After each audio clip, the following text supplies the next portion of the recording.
Yeah. FBA. Breeze Omega. You focused on the old me. Watch this. Yeah.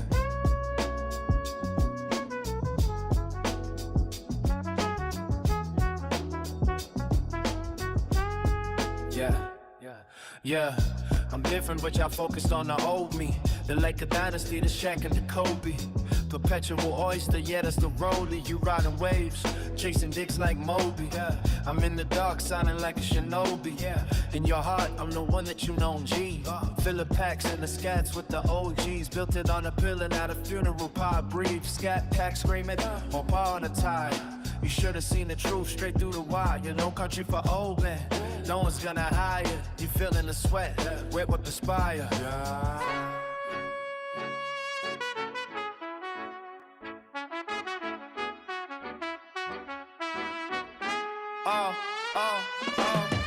Truth teller, but they calling me a liar. Foundational black walking straight through the fire.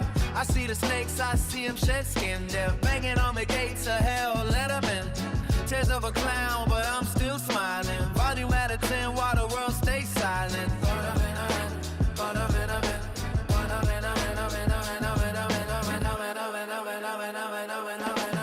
Go ahead, let him spit words like Letterman. Foundational black, call me a veteran. Banging on the doors of hell, let him in. I seen the snakes, I seen them shed skin. Try to get close like they next to kin, but they messy with the games they playing. Burrito styles, I'm only one of many. Needles child, and I ain't falling for a penny. Keeping down, but it's so proud. They hate the black, cause we so loud. So I turn up the volume, Percocet, Oxy, Valium. Tears of a clown, keep the smile in the stadium. Blame it on my phone while you keep asking. I'm a king in the dark, y'all just acting. Truth teller, but they calling me a liar. Foundational black walking straight through the fire. I see the snakes, I see them shed skin. They're banging on the gates to hell, let them in. Tears of a clown, but I'm still smiling. Volume at a 10 while the world stays silent.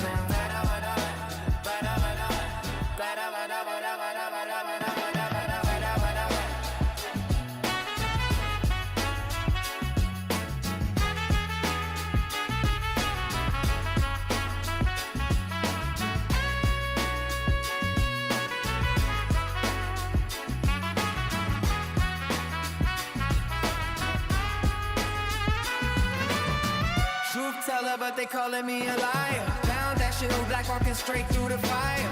I see the snakes, I see them shed skin. They're banging on the gates of hell, let them in. Tears of a clown, but I'm still smiling. Volume at a 10, world stays silent.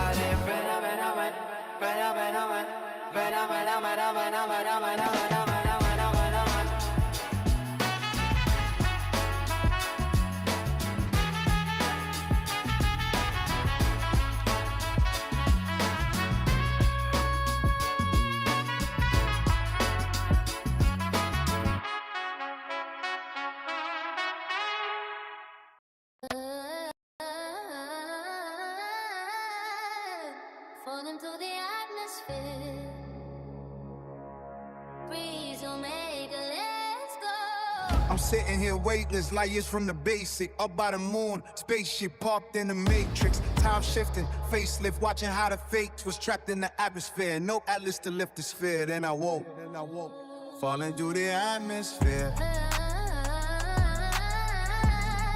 Yeah. Falling through the atmosphere. Falling through the atmosphere. She didn't understand the mental. The visual was blurry. I'm leaning, I'm seeing central. Perception, distance is growing. I'm cosmic hurry. Don't worry, the vision is blurry. The jury is out on the flurry. It's in him, act. It's like you don't know me no more. The vibe is for sure. I'm pure like the bond between Blanc and the Fanny Shakur. That's matriarch energy. I'm bleeding out empathy. You screaming, you don't like it? Well, the pressure is a gift. I'm in the zone now. Watch how the tectonic plates shift. Truth teller, no capping. Keep the record near. Look in my eyes. I'm the captain. The message is clear. I'm alone in this vacuum. Whoa, hard cold as the air. trapped in the atmosphere, anywhere. I'm sitting here weightless, like it's from the basic. Over the moon, spaceship parked in the matrix. Time shifting, facelift, watching how the fate twist. Trapped in the atmosphere, no atlas to lift the sphere. Then I woke, Falling through the atmosphere. thinking I could break stones. Tectonic to make it home. Took a little bit of that just to leave the world alone. I fell in the zone, barbaric strength like Conan. Keep the snakes from the kids or whoever you boning. The theology is deep. What don't kill me makes me stronger. The fall is eternal. Felt the days getting longer. Couldn't tell the AM from the PM. The sun from the moon. Praying to the most high, get me out the tomb. Longevity, hoping I might hit the turf. Football, Jesus touchdown in the light. I'm in the clutch now, survive the rush now. Let's kick the atmosphere, the dust is settled now. I hear my seeds screaming, Daddy, we glad you're here. But the dream is a myth. Then I woke back to the plumbing. Back to the atmosphere. No atmosphere.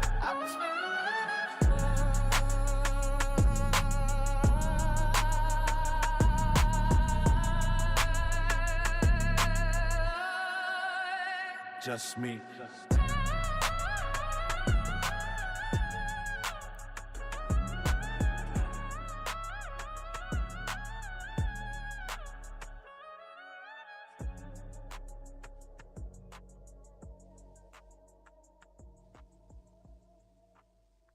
What it do, family? What it do? It's your boy Breeze Omega. That's Breeze. Welcome in for Wednesday's work.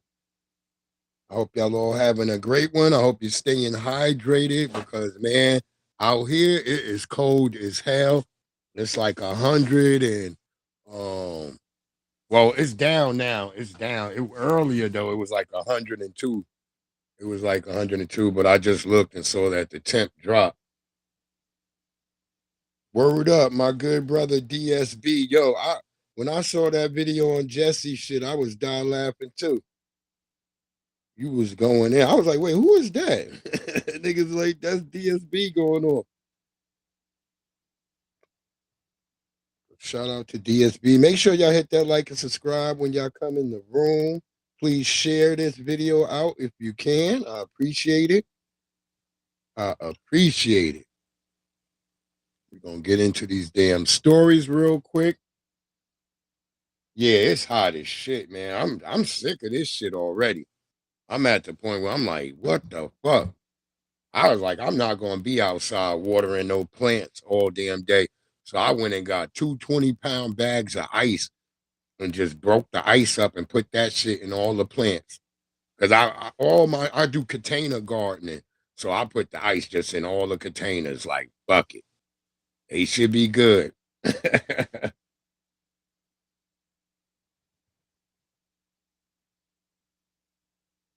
Word up, word up. I could tell you was hot on that shit. Yeah, you was going in. I could tell you was going in.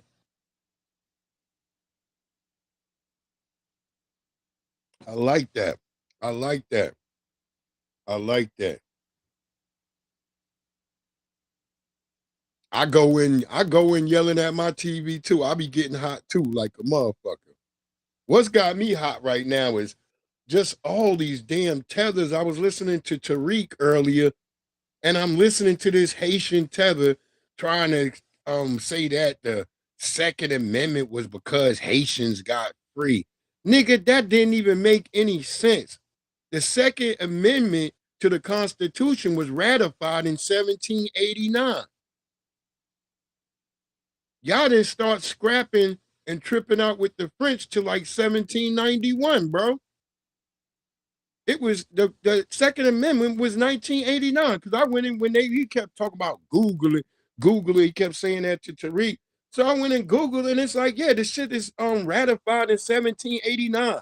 So they just come around and they just be lying. This whole new lie of trying to make it like if it wasn't for Haitians and shit, like Haitians did any damn thing for us. Y'all as my good brother Afro Elite said, the spirit of 1804 died in 1805. The hell is y'all talking about? Yeah, the tethers. Yeah, we got people always acting like we don't got smoking. Like I was listening to Red Supreme, but he called himself King Supreme now. And he's always whining, FBAs, they talk about too much race stuff and all that, the red pills and all the whatever the hell the other niggas he was talking about. But then he kept bringing up, well, FBAs, they don't be checking they women. Nigga, those ain't let me just explain to all you red pill niggas. Every bitch ain't no nigga's woman to be controlling. We don't have no right to control no other goddamn woman. A lot of this shit come from they not having their daddies in their house. Growing up in a world with a mama who don't want to be told nothing.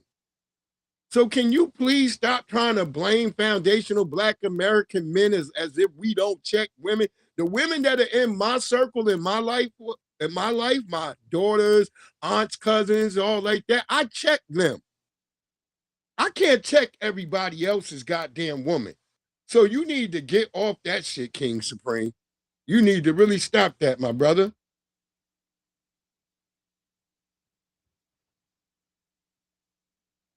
You just not too long ago, nigga, I remember you was making videos where you went down to Georgia with a bitch. And I know you ain't checked the bitch because the bitch didn't even have matching plates, nigga. So that you should have been checking that bitch. Like, bitch, your plates don't match. The glasses don't go with the plates. The plates don't match the other plates. Why I got a different fork with a different spoon? Why the hell are they not matching?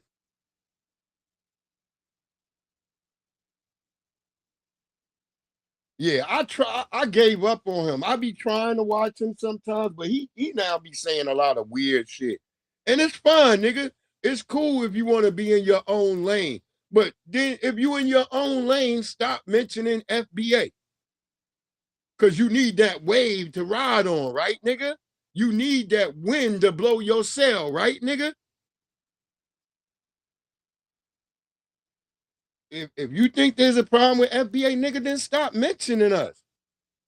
I'm not gonna be out here trying to shame every goddamn woman in the world. I say it enough with my comments and my posts.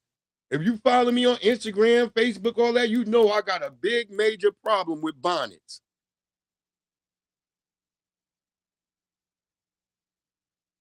Hey Jones, what it do, beloved? Oh, Lady Che been saying that too. Yeah, I'm watching this nigga movement. I'm be like, there's another YouTube over here who I'll be watching their movements, and I'm looking at them like, niggas who want to now create words and all this other stuff, because other people be like, well, Tariq created something, so now I gotta create. All right, nigga, that's fine. Create without putting us in the shit, nigga. If y'all can ride the wave without no wind, no motion, nigga, do that shit. Just leave foundational Black Americans out of it. We dealing with too much. We got the white supremacists, we got tethers, we got Sambos, we got raccoons.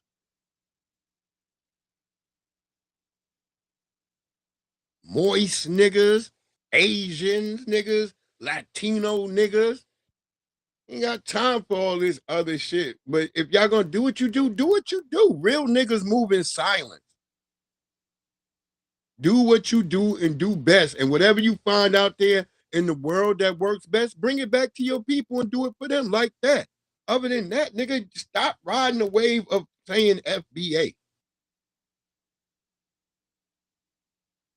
You know, Jesse, it's like I just be looking at niggas. I be like, y'all be talking about you in your own lane, but you doing what I see a bunch of other goofy niggas do. Oh, and he be snitching. Well, see, there you go. That's why I don't be hanging with niggas. FBA combo in the house.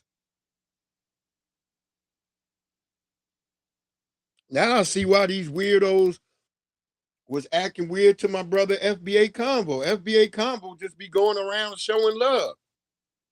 I have to say that. I like that. My brother FBA Combo fell in love with the whole FBA, the lineage and all that shit. Delineation is the movement. Reparations, that's the movement. FBA, that's our lineage. Oh, no problem, Jesse. No problem. I had a good time. Nah, not Adonis. More his little. Yeah, the nigga shaped like his mama. That's all I'm gonna say about that nigga. But nah, I don't even watch Adonis no more. I don't even barely watch what he got going on. He need to take that damn stupid ass cowboy hat off. Yeah, I'm talking about Red Supreme. He who call himself King Supreme now. Like this nigga talking like we gotta control every black fucking woman. Like nigga, you go control these bitches. Ain't no nigga got enough time in the world to try to control a bunch of unruly women.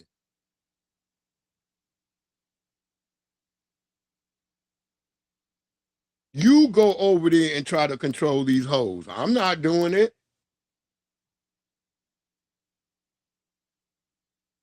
Are you trying to control the studs too, nigga? You got to control the studs, the carpet munchers. You gonna have to control all them bitches. I'm not controlling none of them.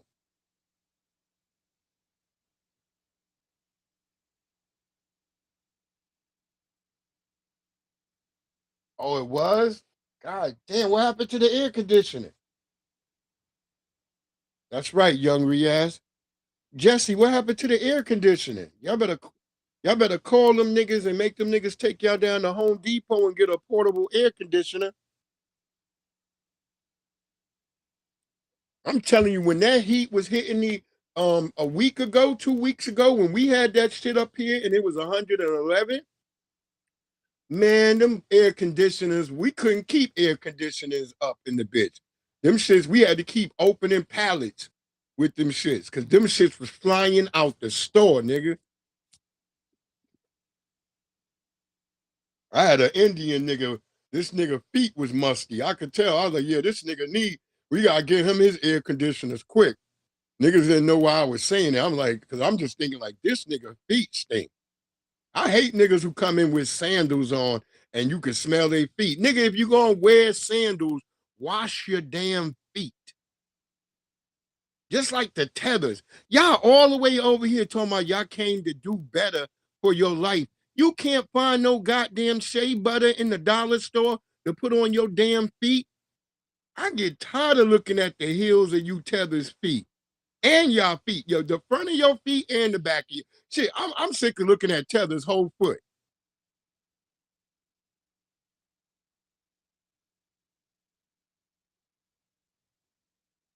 I'd have been in I would have been in the goddamn living room.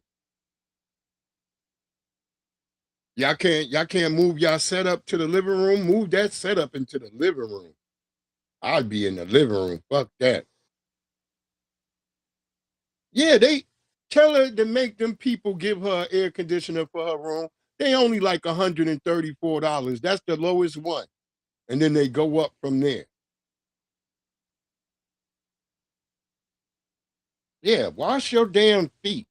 I don't like funky feet. That's a problem because that's one of the first places. Like if you a woman, that's the first thing I look at you as a woman is your damn feet. First, I'm looking to see if them shits ain't bigger than my feet for one, and then two, I'm looking at your motherfucking feet if you got any open toe shoes on because I want to see your feet. Yeah, yo, DSB boy. And then what be grossing me out is they be walking and you see parts of the heel fall off onto the ground and shit. Oh, like nigga.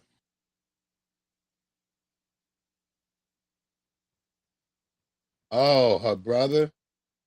That nigga will have to wake up, nigga. We all living in the living room today. That nigga gonna have to baby brother or not, nigga. Here, nigga, here's a diaper and a bottle. Get over in that corner, nigga. Get out the way. Word up. Shit, nigga. You a little nigga. You could take this shit. Get your ass into the goddamn corner, nigga. We need this.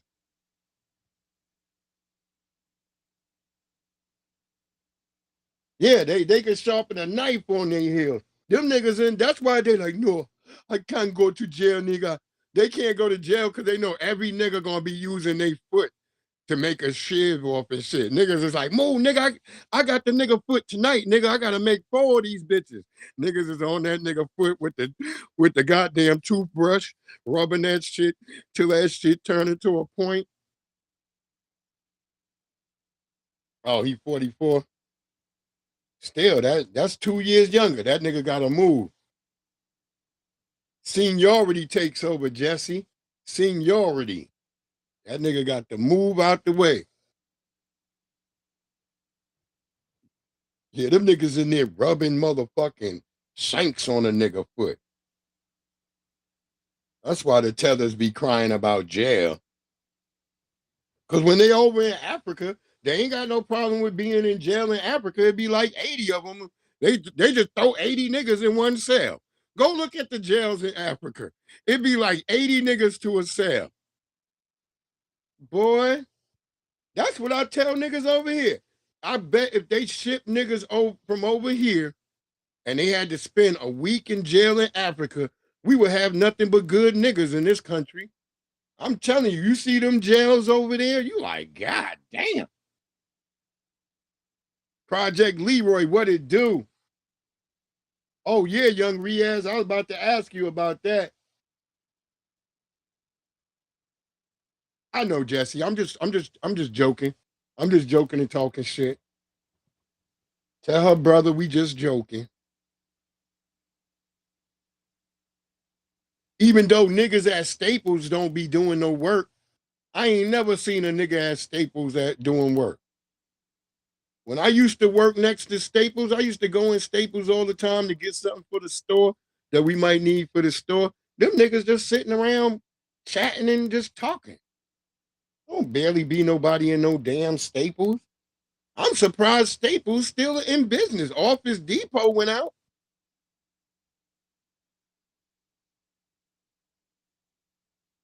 Yeah, they in them jail cells with their arms sticking out. The nigga can't even put his arm down because there's only room to stick it out. That's jail in third world countries, particularly Africa. Go look them shits up and you're going to be like, what in the hell am I looking at here? That's why the South Africans mad. Nigga, you niggas, when we go to jail, nigga, it's filled with you niggas in the jail. We can't even go to jail peacefully, nigga. Oh, shit. Hell yeah. Pakistani Punjabi police. I know them niggas is strict, nigga. They beating niggas because the nigga turned away for prayer. The nigga turned the wrong way. The nigga was supposed to go to the west. This nigga facing the east. And them niggas is whooping his ass with a stick. I got a video of that. Oh, taking a lot of orders. So wait, he worked from home for Staples. Okay, Jesse. Shit, that's a good gig. But damn, if they got the nigga working at night.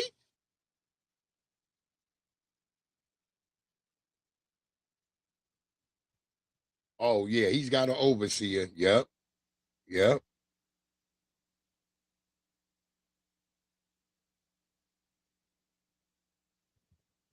Wait, what's her brother name, Jesse? What's her brother name?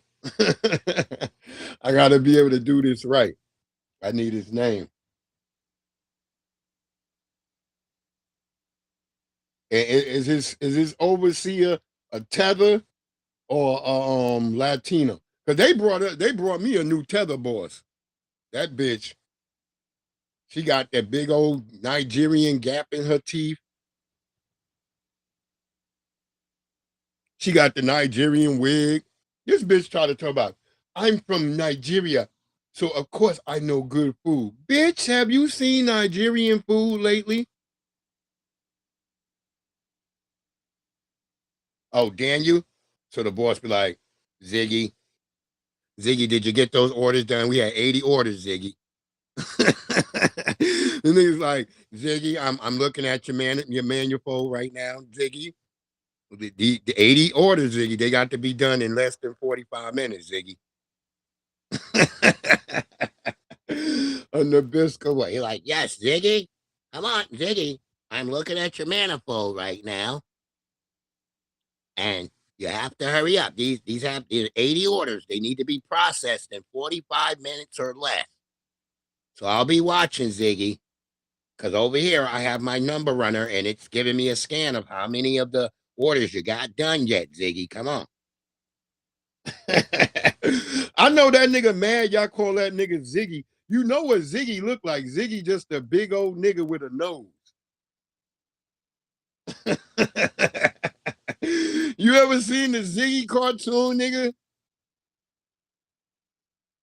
I'd have been mad as hell y'all named me Ziggy.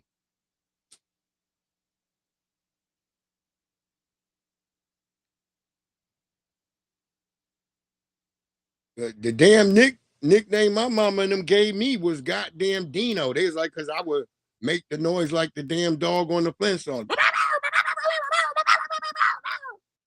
Them niggas had a dinosaur dog.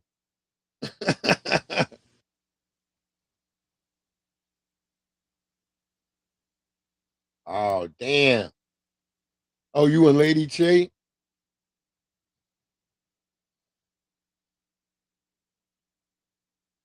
Yeah, I know that's his nickname.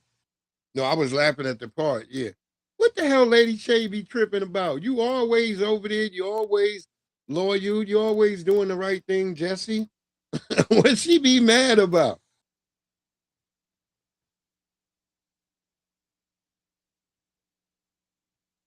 Yeah, I seen them, Riaz. Weatherman and Drip Lock. Oh yeah, I forgot you had them damn Jerry curls, Jesse. That nigga had the Jerry curl. I never had that shit. My whole family had that shit, except for two of my brothers, me and two of my other brothers. Well, my littlest brother, because he was only a baby. I think in today's world, my mama would put a goddamn Jerry curl in his hair. I see bitches doing that to their babies now. You go on TikTok, you see bitches with the babies with tattoos on the baby. Got the baby looking like the nigga that left him. What in the hell? The hell is wrong with y'all? And I don't know what's with these niggas and septum rings. If I see another nigga with a septum ring, we might have to start fighting niggas. Word up. Because niggas with septum rings, they be acting just as sassy as the chicks with septum rings. It's crazy work. Oh, when she get hangry. Oh, yeah. Yeah, hangry. A hangry woman is a crazed woman. I get it, Jesse. I get it. Let's get to these stories and we'll come back. We'll have a few more talks and we'll drop that link so everybody can chat. But let's get into these damn stories. This story we definitely got to get into because, yeah, we're going to get a couple of stories. Then we're going to hear from his mama. But let's go. Hey, it's another Nabisco classic. Hey, let's go fishing. Black boy doesn't come home. Black boy doesn't have a hold of his cell phone. The Nabiscos got it. The Nabiscos got it.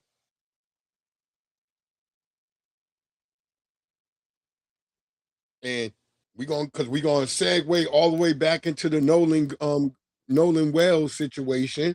Cause yeah, his parents are letting us down right now. His parents make me want to fall back from that case.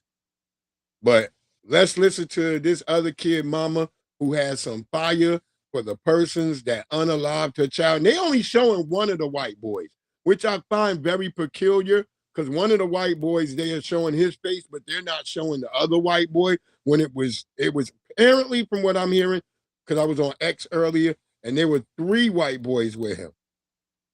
But let's go ahead and get into the story.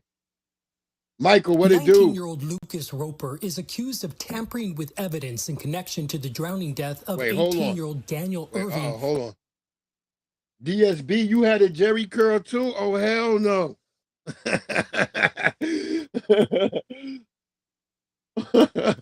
Yo, them shit, I hate it when my family had the Jerry curl, nigga. And it'd be worse because we had that couch like a grandmother had with the damn plastic on the goddamn couch. And then you know you got that plastic, that plastic runner that be in the front of your walkway when you come inside your house. That shit was all that be plastic, but my dad and my mom would come in before us, and that shit would be slick with Jerry curl juice. Oh, Sunday mornings, Sundays used to be the worst day of my life because you have on hard bottoms trying to walk with a bunch of niggas with Jerry curl juice in their hair. Oh my God. I'm doing great, Michael. I'm doing great. I am doing great. Just trying to stay out of this damn heat. I was mad because I had to go get dog food and shit. I should have just went when I got up this morning because I got up this morning, but then I was like, man, they got at least 2 cans of food. These greedy ass dogs. Yeah, Sunday was the worst trying to walk around niggas with Jerry curls. And you got hard bottoms on, nigga. You slipping and falling, getting grease stains on your suit kneecap. Crazy shit. And then, like I said, we had that couch with the plastic on it. So my mother and dad be sitting on the couch. If they get up off the couch, you would see all that Jerry curl juice dripping down the plastic. Oh my God. Oh, I hated that shit.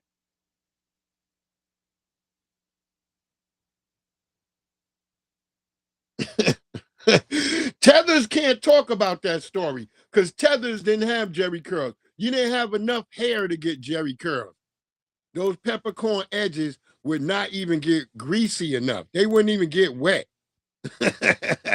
You couldn't even get a Jerry curl with peppercorn edges.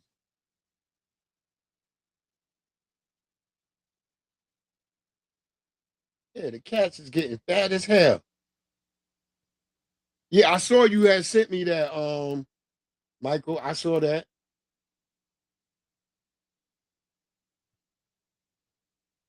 Who the hell is gonna be there? It shouldn't be nobody but foundational Black Americans.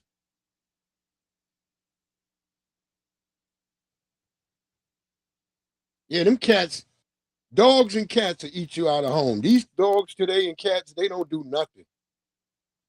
I seen a cat sitting with a damn mouse, and the mouse was sitting right on the damn cat head. Back in my days, the cat would have fucking killed that mouse.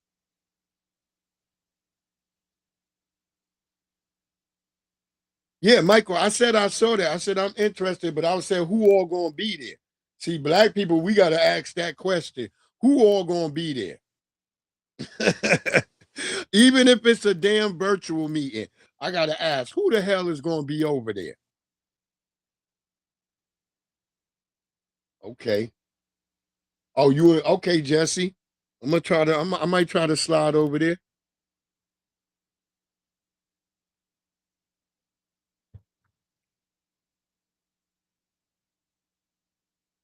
But I don't know what we're gonna do. We just gonna talk about reparations. I don't need to talk about it no more. I don't need to even talk about it. They just need to cut the motherfucking check. That's where I'm at right now. I'm over the talking. I already done talked. I already seen them give away money all over the place. Ain't no time to start fucking frisking yourself now, nigga. I done seen you handing out money. I done seen you give money to Poland. I done seen you keep giving money to Israel. I done seen you give money to all these immigrants. Oh no, my part with the talking is over, nigga. Cut the check.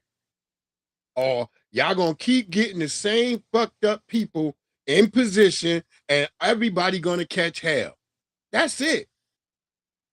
That's where it is for me. I'm still doing what I do without the reparations or not. But shit, they sure would be nice.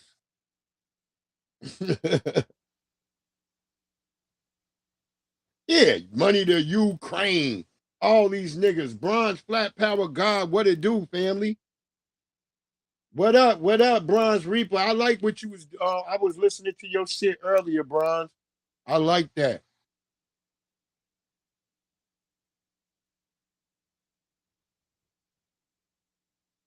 Oh, that's crazy, DSB. Yeah, the damn snake. Even these snakes, they living with the mice and everything. Shit is crazy. We done seen y'all hand out money. So all I'm like, the only thing that matters to me, nigga, is tangibles. Either you giving me my reparations or anti-black hate crime bill.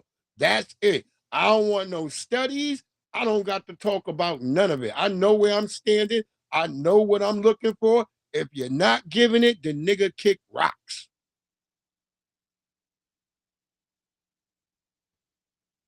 I'm good, Bronze. I was listening to your live earlier that you was doing with them niggas worried about the word tether. Damn tethers. Only tethers is worried about the word tethers. Because we casting a stone out there and all of these niggas is hollering like hit dogs.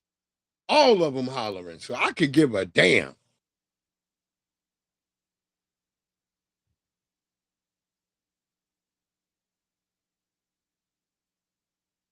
That's right. That's right, DSB. Oh, it's too many. Look, they be talking like we ain't got niggas in the military.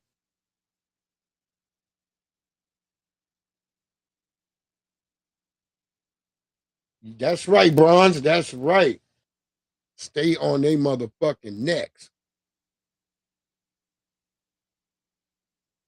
Bronze be having me die laughing. Bronze be over there on X. Bronze just be having a whole goddamn he be having a whole tether spread. He be going after all of them. Nah, they don't let no bushmeat come over here, Bronze. Or Rossalon. They don't let bushmeat into the country at all. You go up to Dulles Airport, nigga, all they got is beagles. They got beagles walking all in that shit. As soon as you see an African nigga, the beagles be like, oh, boo! Because they know. As soon as they see them niggas, they like, it's bushmeat in that bag. You see them, they always getting arrested at the airport. Them niggas be moving, they move bushmeat like they move weight. They move bush. Them niggas got a quarter. The nigga standing under a street light at night. The nigga like, I heard you want a pound. Have a pound of bush meat. This nigga's pushing pounds of bush meat. Lord have mercy. Nah, even if you try to bring it through Canada, they get them niggas. They got beagles. They got beagles up there on the border with Canada. They got beagles. They don't be fucking with them German shepherds up there. Go up to the border on Canada.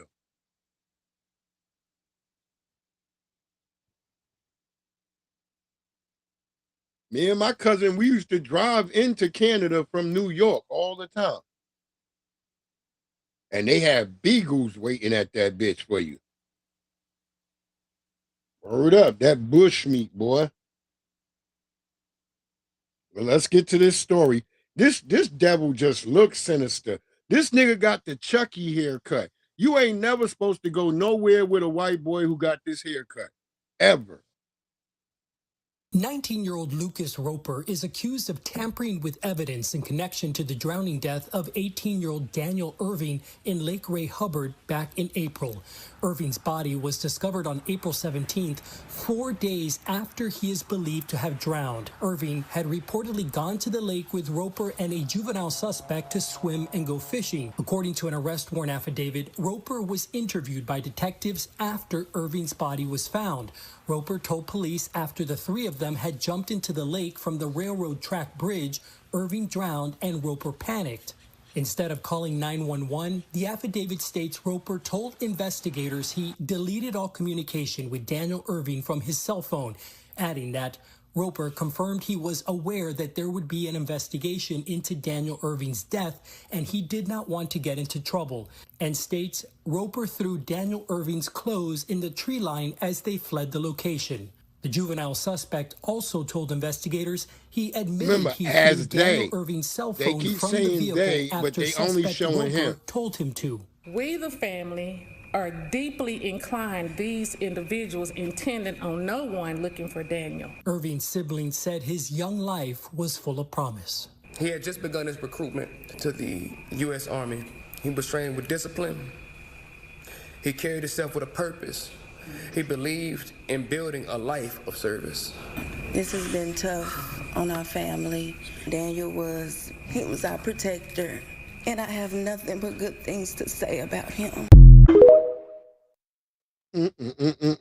Now, why? I want to ask this woman, why is Daniel the protector? Is the father not in the house? Because maybe that's the reason these young boys are going out here. Because if you got a daddy and your daddy tell you something, you tend to listen to what your dad says. Let's keep it moving. Exactly, DSB.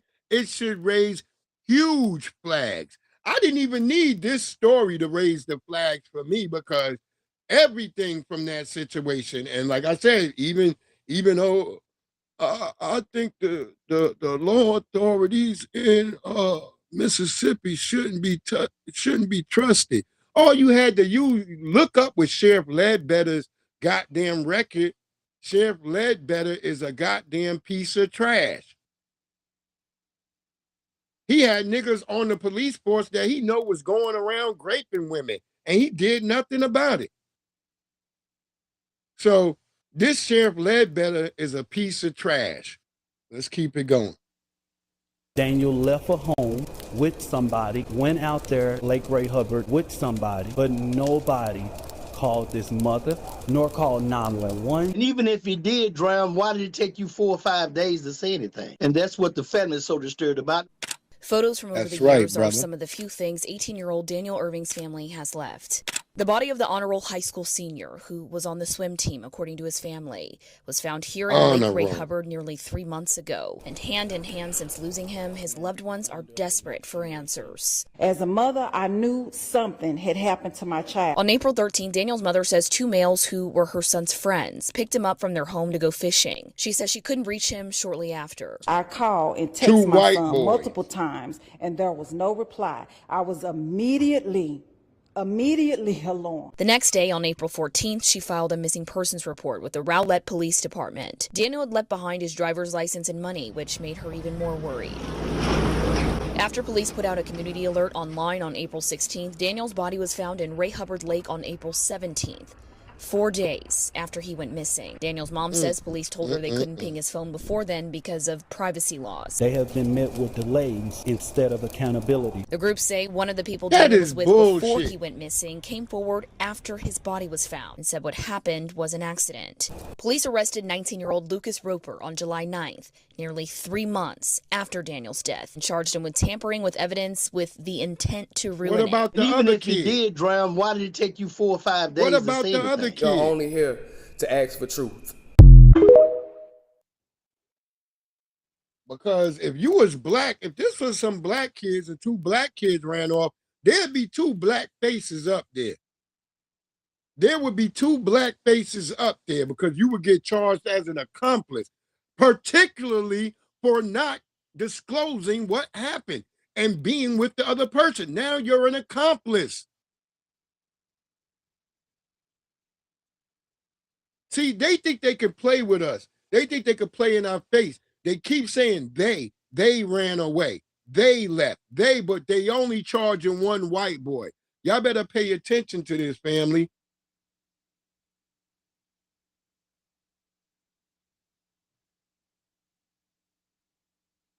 These people playing in our goddamn faces.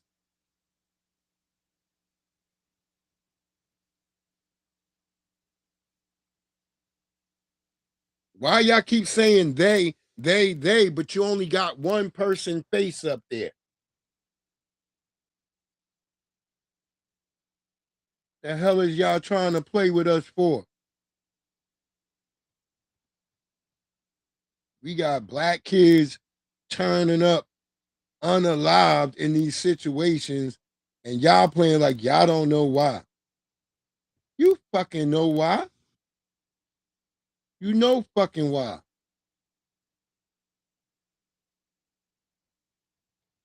They sitting here playing in our face, Michael, sitting up here acting like, oh, well, we'll just charge one. When we know how it goes with black people, when black people get caught in these situations, and y'all telling me the phone shit, nigga, I watched the first 48 hours, nigga. Y'all can get in them phones anytime y'all want. What you mean privacy issues, nigga? If that's the case, they would never be able to lock any of these niggas up on the first 48 who they be having their phones, who's unalived. You already got his body. You know he's unalived. Y'all don't sit around talking about, oh, let's figure out who he last talked to. No, y'all getting in that motherfucking phone. Y'all could have did the same thing with this kid. Pinged his phone.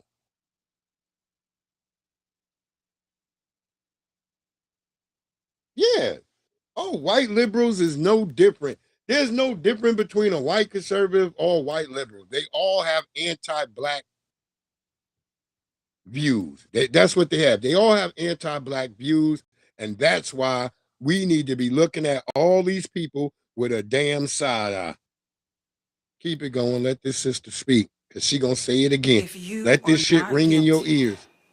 Of a crime, why would you? If you are not guilty of a crime, why would you throw away his clothes and delete messages and not even call his mother? It has been months since Daniel's body was found in that lake, so a lot of questions from the family about how the investigation is being handled. The attorneys now representing the Irvin family saying they are now doing their own investigation. Now you may ask, why do we need an independent investigation? That is because this family has lost confidence. They got to tell the lawyer, so I'm kind of worried a little bit. For months, there have been repeated calls for accountability after Daniel Irving's body was found in Lake Ray Hubbard 4 days after he went missing. He was a high school senior and honor roll student who was on the swim team, according to his family. My brother did not deserve this. My mother Where did the not square deserve niggas this. at? My family did not deserve this. 19-year-old Lucas Roper was just arrested last Thursday.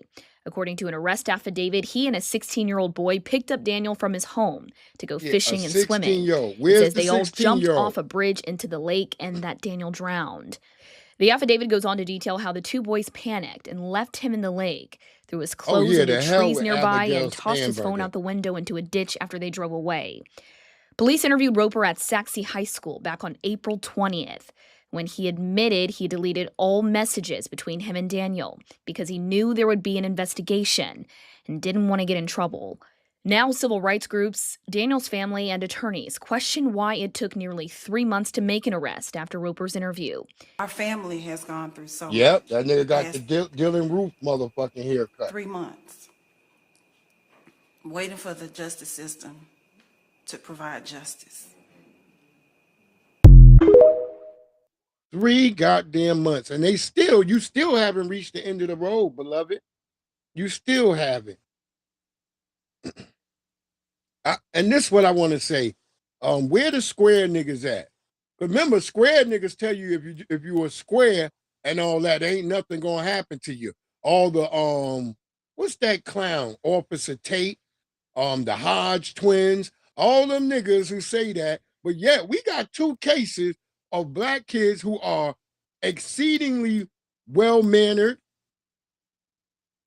highly educated young black men, and yet they're squares, but they got unalived.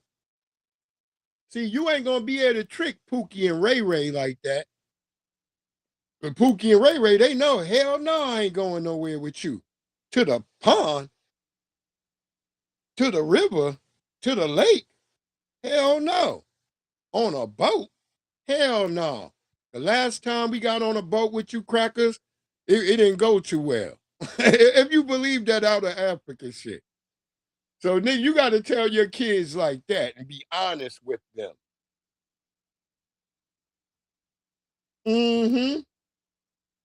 Anti-Daniels. Yeah, just a filthy ass, worthless piece of shit Negroes. Officer Tatum. All them niggas, they all are pieces of shit. I'm sorry I'm saying it like that, YouTube, but I had to say it like that. There's no other way to describe these individuals. I could have said POS, but that don't give you the effect. These niggas are pieces of shit. They're scum. Cowardly scum. That's why you don't see me ever like Red Supreme always got anti-Daniels on there. Nigga, you know that gives him new followers, nigga. Fuck that nigga and the goddamn camel that he rode in on. Fuck all that. And I still say Anton Daniels is a goddamn Nigerian. So miss me with the bullshit.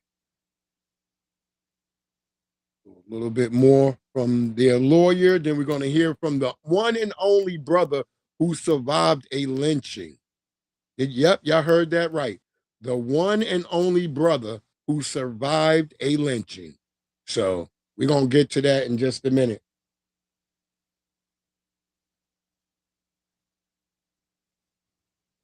Nah, why would I get up and move where there's a whole bunch of more niggas where they could easily just drop a bomb on all the niggas?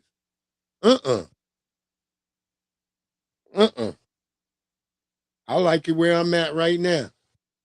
And there's still some FBAs around here. There's still FBA. We still heavy. We not as thick as we was, but we heavy.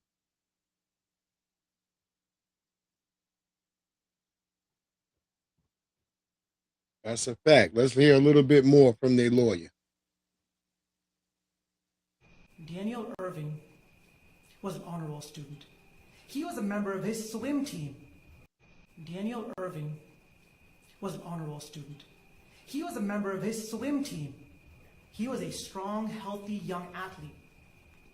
For these two suspects to say he drowned and they left, it doesn't add up. It doesn't add up. Something smells off to us. I wouldn't tell him to do nothing, nigga. You fight racism from where you at.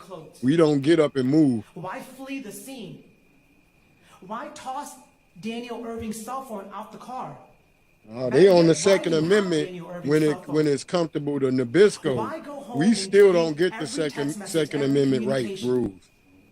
If you have nothing to hide and it's an accident, why delete the evidence? Why delete the text? Those are the answers we demand. There you go. Same way with Nolan Wells. If you're not guilty of anything, why would y'all delete all of his social media contacts with y'all off of his phone? Why would you fucking go and wipe out your social media accounts? If you're not racist, if you're not guilty, if they can't find anything damaging on your social media, why would you do all that unless you're guilty? Unless you're guilty. Because y'all probably want to have that narrative. No, my son's not racist. But you don't went and looked on his damn social media. He's saying N-word this, N-word that. He's waking up, breathing the N-word. He's in the bathtub taking a shit, saying the N-word. He's in the shower singing the N-word. He's N-word this, N-word that all the time. And that's why you're hiding your goddamn social media. Maxwell Jenkins, what it do, family?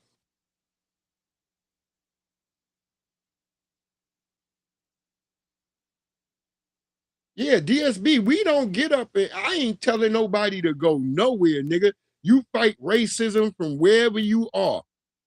Just a bunch of us just moving down to be a bunch of niggas down together, that's not going to change anything.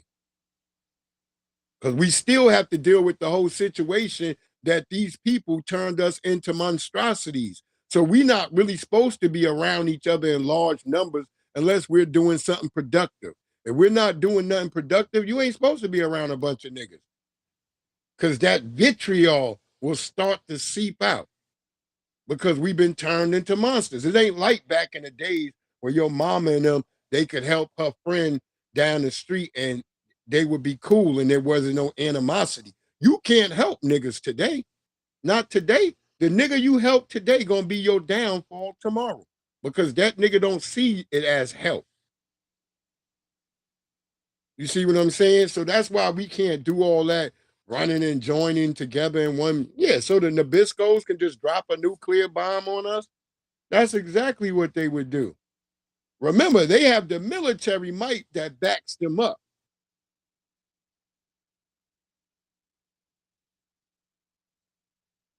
That's right, DSB. God spread us out amongst all our enemies. That's why I tell niggas, you should never get upset that all these people telling you how much they dislike you, because that's the Most High doing a favor for you. Because now you ain't got to be out here no more talking about I'm looking for my enemies.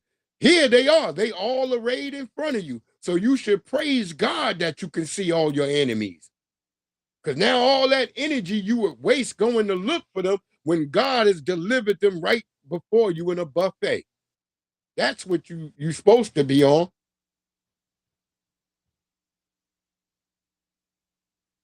Philip Scott be saying that, but we see too many black people where the castle doctrine does not work for black people in Texas. That's what I'm saying.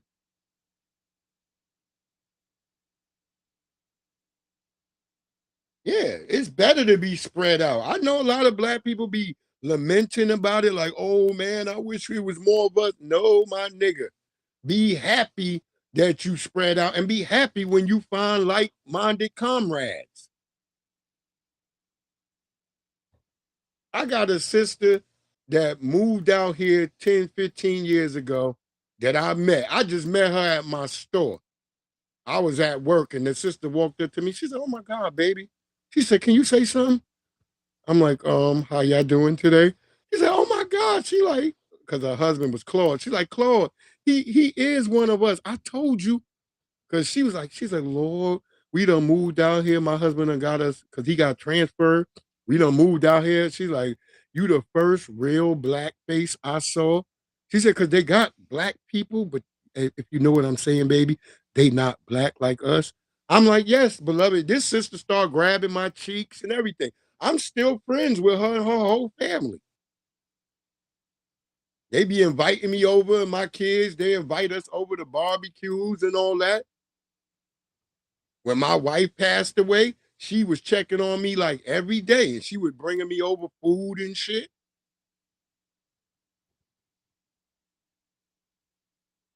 That's right, Maxwell Jenkins. We live in all 50 states, not 52 states like some of you dumb niggas.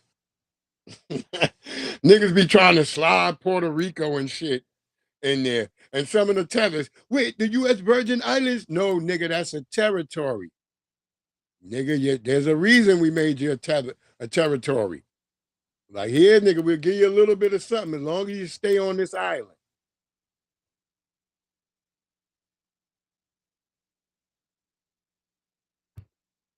Yeah.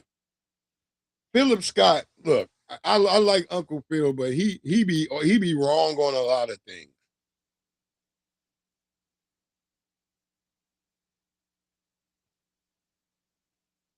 No, that's not real, Uncle Phil. Women been dealing with this shit as long as we've been dealing with this shit. So I wouldn't agree with Uncle Phil on that, because I know it used to be black men and women dealing with it equally. Whereas now they got us to the point where we thinking we got to fight racism separately. No, nigga. It's the same way you hear all these niggas like, and you know the number one racist motherfucker on the planet, and they will say a white man. While steadily forgetting your first teacher. Who's your first teacher? So how you gonna separate the white man from the white woman? That's where he gets his first lesson from, his mama.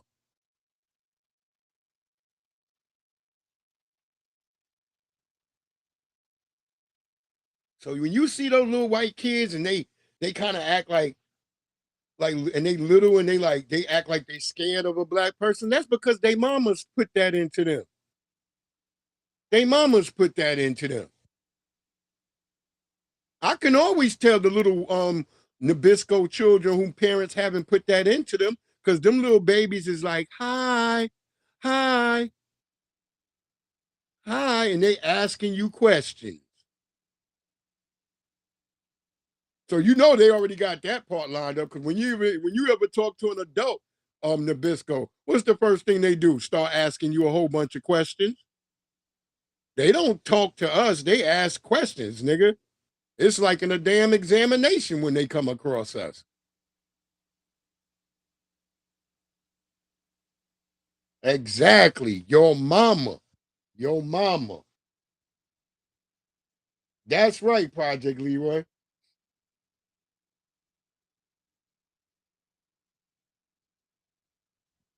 Yeah. But Phil Scott got to get it in his head. Today's world is set up where you have to have two incomes in the house. And if a man got to sit there and he's got to give away all his 24 hours to working 7 days a week, then that man doesn't have a life. So I would beg to differ with that with Phil Scott.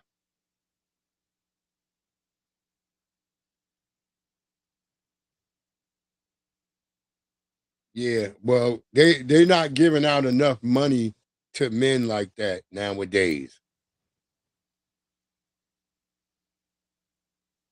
And a lot of brothers be tired. You can't work a nigga to death. And we over that too. You just gonna have to deal with it. White supremacy is everywhere. If we got up and went to the moon, if we went to the damn moon, there'd be racist white people on the moon. So yeah, it doesn't matter. Working at home, staying at home, whatever. I wish everybody could do that. See, my ideal thing is to tell people in the beginning, because your children are small and little, and you get those tax credits and stuff. In the beginning, you can do all that. But by the age of 13, 14, you should have instilled all the information into them. So by that point, you could get their asses back into school. And the wife, if you got a business that you run with your wife or such and such, or maybe your wife could come and help you. Because the biggest trick has always been for black people to just get out and work ourselves to death rather than to get ourselves into positions where we own businesses where the family works together. That's how almost all Nabiscos work in a family situation. It was niggas who were tricked all these years. Don't go into business with your family. It'd be your worst idea. Don't go into work with your family. They was only telling that to niggas. Whereas you see Manuel, you see Maria, all of them got a business that they all working in together. Chun Li and goddamn Quang Joe, they all got a damn business that they all working together, and niggas is just working for everybody else. If niggas could get it in their head and we go back to the before 75, because most corporations don't really start taking off and becoming the main place for you to work until like 75. Before then, everybody had to have their own business unless you unless you was a coal miner or you worked in the oil fields and other different types of things like that. Some people may work in a hospital, things of that nature. But before then, mostly everybody worked for themselves. EJ, what it do?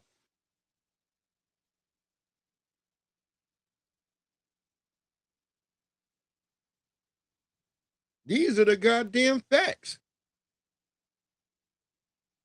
You gonna be at home, you gonna be at work all day, your wife is trapped at home. And then what if some Nabiscos show up? You know?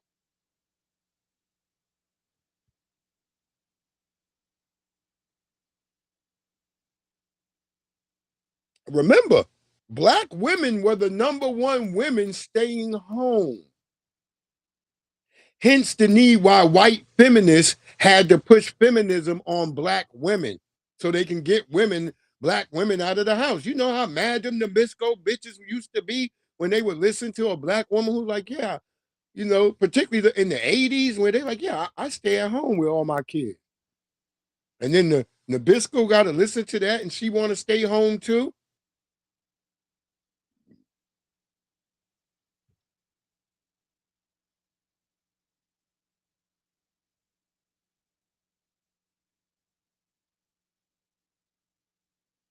See, I would question Uncle Phil right there. How the hell your cousin, uncle, and your grandfather raised you? Only one nigga really can. There could be other people who are added interest in your life, but only one person can particularly raise you. Because if you got too many niggas feeding into the goddamn echo chamber, you'll lose your damn mind. You'll start spinning around. That's right. Let them Rottweilers loose.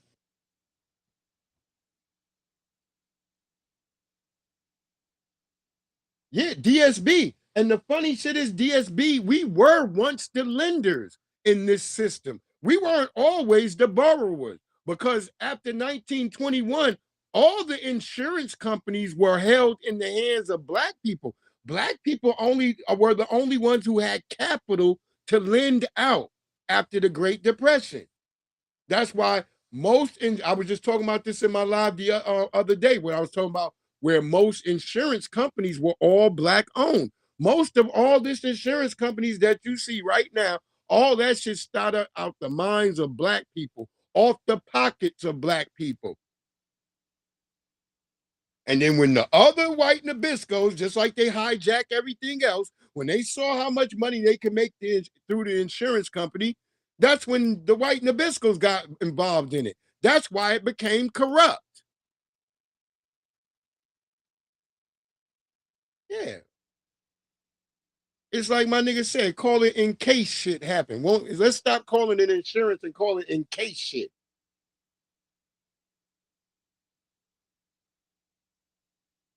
Yeah, Philip Scott's don't be making that much sense. It's okay to have this grandiosity thought of old things and how it used to be, but shit can't always go back. We can do something new and something different, but going back to the past has never been like a good thing. And the way I look at history, when I'm looking at history, people you're supposed to learn your past to know which direction you're going into. So you don't go back, because even when you thought things were so good, because you're always hearing these niggas lamenting, oh, in the 60s, we had our own. Yeah, we had all that too, but we also were policed into how far we could go, where we could go, and we knew who the enemy was. You can't do that with today's people. You can't do that with today's people.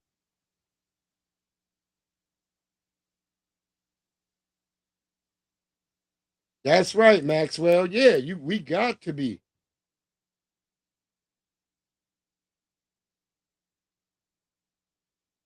Yeah, that's Phil. Yeah, Phil is on his own with that. He's on his own. See, the reason why I don't consider Africans and Caribbeans my family is because guess what? They like this shit. Why you think white people got so bored with Koreans and Africans? Because they watched them pick up white ways almost immediately. So the white people got bored with that. That's not exciting. Let's go over here to these FBA niggas who don't like nothing we do, and let's keep trying to turn them into monstrosities. And yeah, they got some of us. They got a good quarter percentage of us, but they didn't get us all.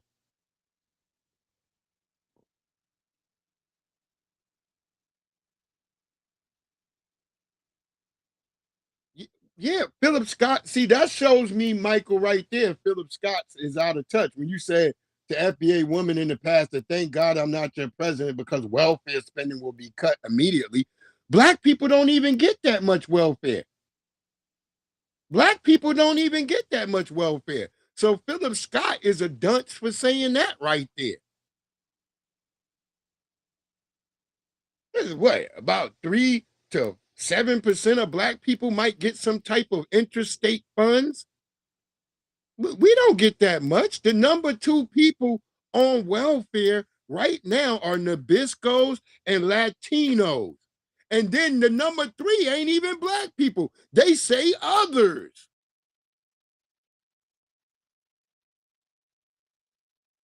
Go to the Food and Drug Administration's website and look up welfare recipients by race. Black people come in like number 6. There's even more Asians receiving welfare than black people. I know that for a fact. When I go to the county building out here in Leesburg, all I see is a bunch of Asians up in there. A bunch of them.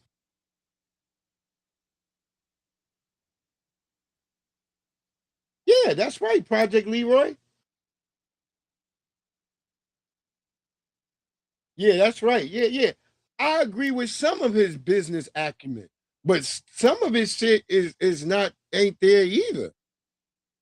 I'm not gonna be a because it's easy to talk and say words. When you look at what the person is talking about in practice, you got to see if it works.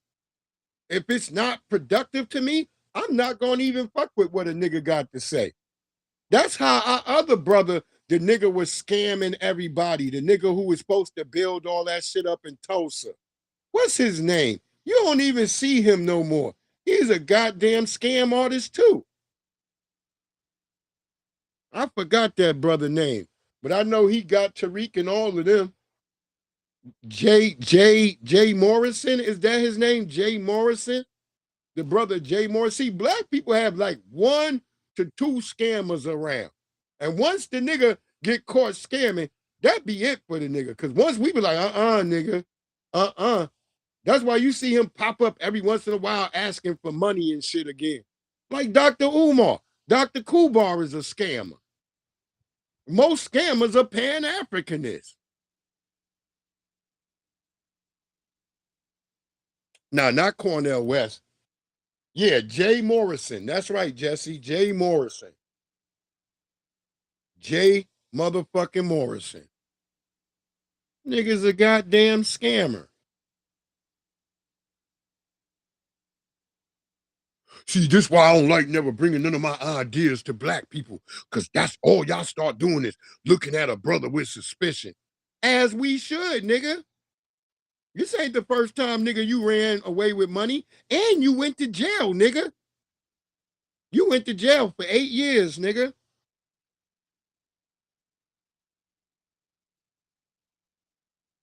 Mr. Morrison, stop playing in our motherfucking face.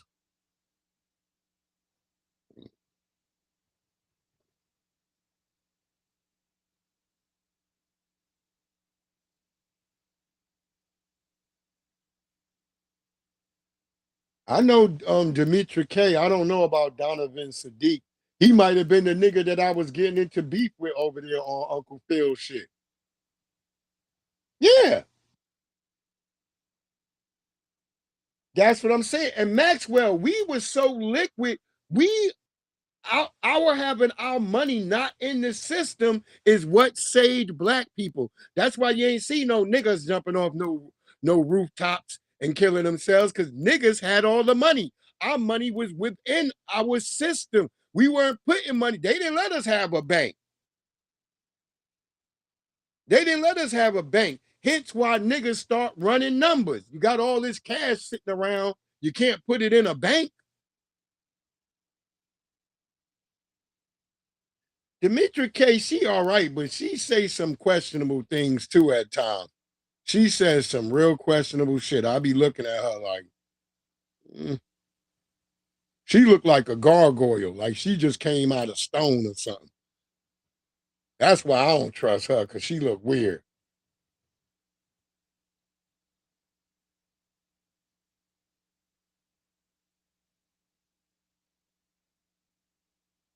But I don't know how Donald Trump will be waking us up if niggas want to go back to the past.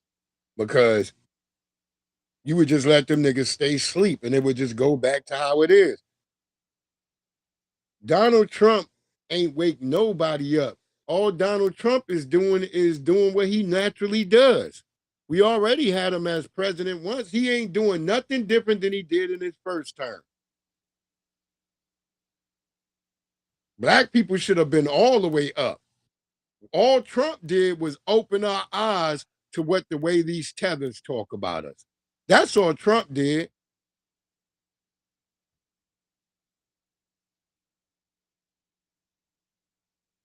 Oh, so she went from Cali to Texas because she had an issue with Asians, Hispanics, and white people.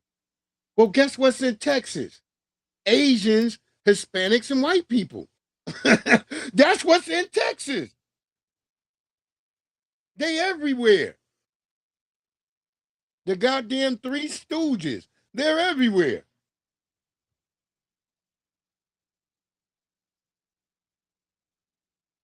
Yeah, I agree with that part too. Comfortable under the, I don't know why they would be comfortable under the liberals, because we were catching hell.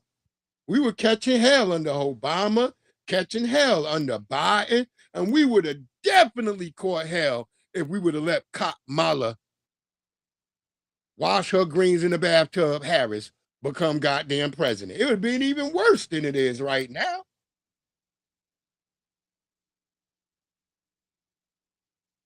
Yeah. Run down south to be around the same niggas you left. That's why I say you fight racism from where you at. Because all you just gonna do is move to another place where you gotta figure out how they racism work. Nah, I'm fine. I figured this shit out here. I figured it out.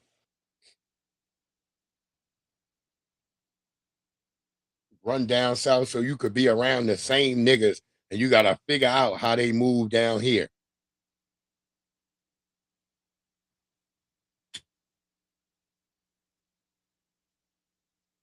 Yeah, Cali whooping that ass economically.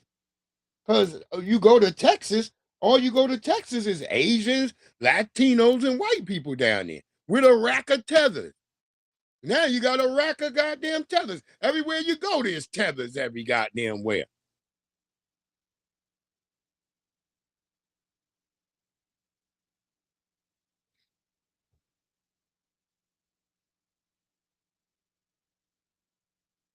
Nah, I'm not interested in. Oh yeah, salute Shabaka. Oh Shabaka, I got something for you too, Shabaka. You better not go nowhere. I'm gonna play it for you in just a minute.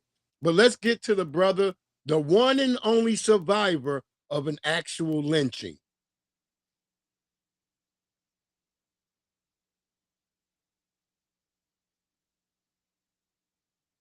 Yeah, they would have been celebrating.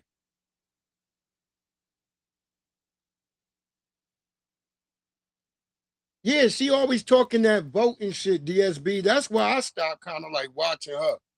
I don't watch anybody over there. I mean, my sister Vicky Dillard, I think she still got her channel over there. I watch Vicky Dillard, but other than that, I don't watch none of them other niggas. All right, don't go nowhere, Shabaka. It's one of your favorite things. But let's get into this real quick. We're going to hear from the one man who actually survived a lynching. Yes, it has. It held me back because it's brutal and no one wants to talk about it. Yes, it has. It held me back because it's brutal and no one wants to talk about it. You don't survive a lynching. Usually when you lynch, you dead.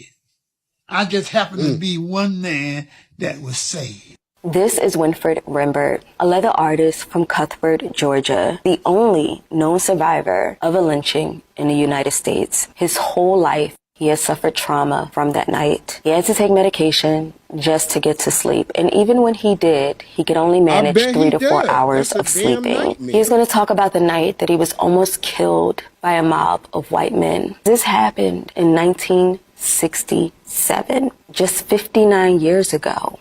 We lived on a plantation, and that was the early 60s. It don't take long for you to realize that something's wrong with picking cotton every day, all day. At the time I was 14, I ran away from, not home, but I ran away from the cotton field. I joined the civil rights movement at 14 years old. When you are part of the movement, you make a name for yourself. And all the white people know you, and they are waiting to get their hands on you. I stayed in jail over a year with no charges. So I took a roll of toilet paper, stuck it in the jar, flooded the jail. And when the sheriff came back, he came back and he was going through the nigger thing with me. He kicked me 2 or 3 times. And about the 3rd time he kicked me, I decided I wouldn't let him kick me anymore. Grabbed his legs and I threw him to the ground. And he went for his gun. I took it away from him, and he's begging me not to shoot him. So I said, well, I'm not going to shoot you, but I'm going to lock you up. So I locked him in a cell, and I fled. Went to this house of civil rights workers, I thought. The woman answered the door, and I told her what had happened. She went in the next room and called the police. The next thing I know, Every white man in... Did you just hear that? That brother said he ran to some civil rights workers that he thought would help him out. And the bitch called the police on him. Y'all see that right there? This is why I tell y'all, you don't be involved in any of these groups. You don't be with none of these people. You fight racism on your own where you're at. Because see this situation, he thought he had some allies. He thought he had somebody he could run to. And these same people called the damn cops on him. Y'all better wake up. I took it away from him. And he's begging me not to shoot him. So I said, well, I'm not going to shoot you, but I'm going to lock you up. So I locked him in a cell and I fled. Went to this house of civil rights workers, I thought. The woman answered the door. I told her what had happened. She went in the next room and called the police. The next thing I know, every white man in Cuthbert, Georgia, standing out there in the yard. Threw me in the trunk of the car. About a 30-minute ride, and when they opened up the trunk, I saw these ropes hanging from the tree, nooses.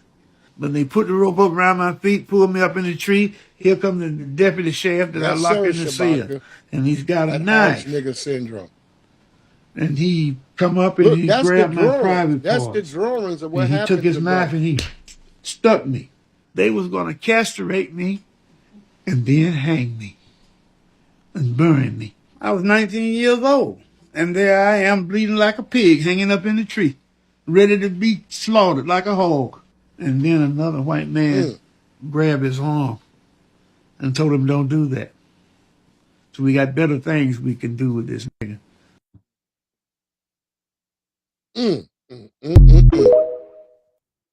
Yeah, go check out my sister, Nicole Cornelius, 85. She's got the full link over there. It's a long video, y'all. This brother he talked for damn near like 2 hours.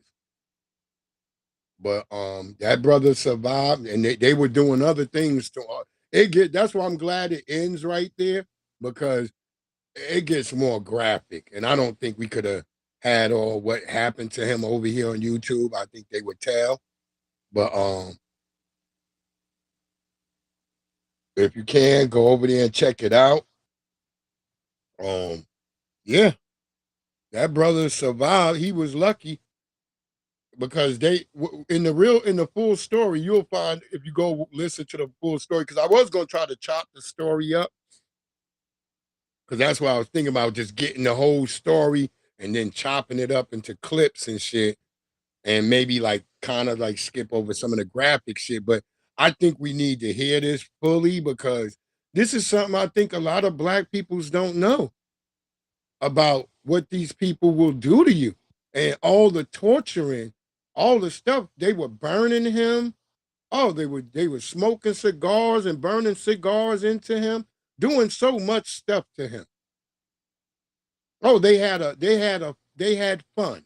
But remember, Neely Fuller Jr. said racism, which is white supremacy, to them is fun. So you can imagine what type of fun they had with our brother. That's right, Shabaka. He survived. Yeah, YouTube, they'll come over there and scrub that shit. I already had videos like that. Soon as I got monetized, they kept coming to me telling me all these videos I got that can't be monetized. I said, wow, look how fast. Y'all never said nothing before, but as soon as a nigga get monetized, y'all start telling the nigga, oh, nigga, this can't be. Why couldn't y'all been so specific when I was trying to get monetized from the very beginning? Y'all could have been like, nigga, this video, nigga, this video. Nigga, this video, because that's just what y'all did to me the other day. Y'all sent me a list of videos that I had to go clean up. That's why I didn't go live for 2 days, because I was scrubbing videos.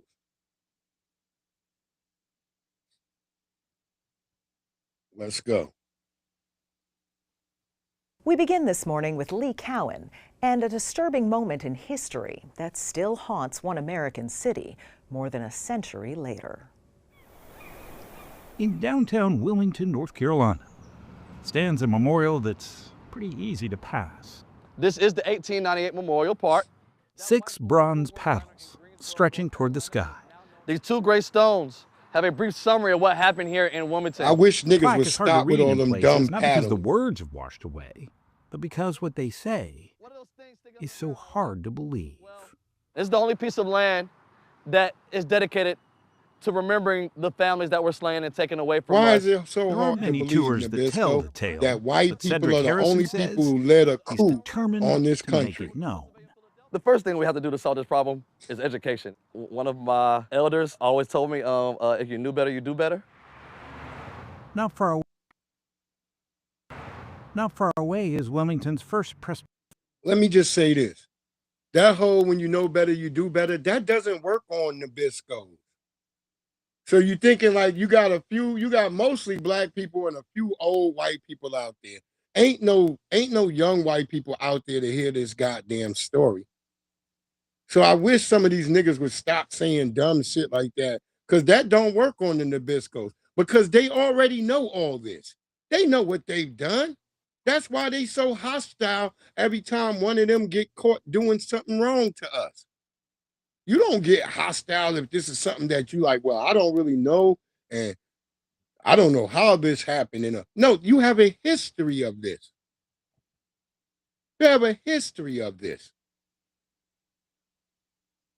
And this is what I want to say to all the dumb tethers and dumb Sambos and coons who say this. This happened prior to all. That meant black people could vote. Y'all be letting tethers and all these other niggas come around talking about y'all couldn't even vote. Yes, we could vote. How could we vote in a whole goddamn chamber of black people in Wilmington, North Carolina?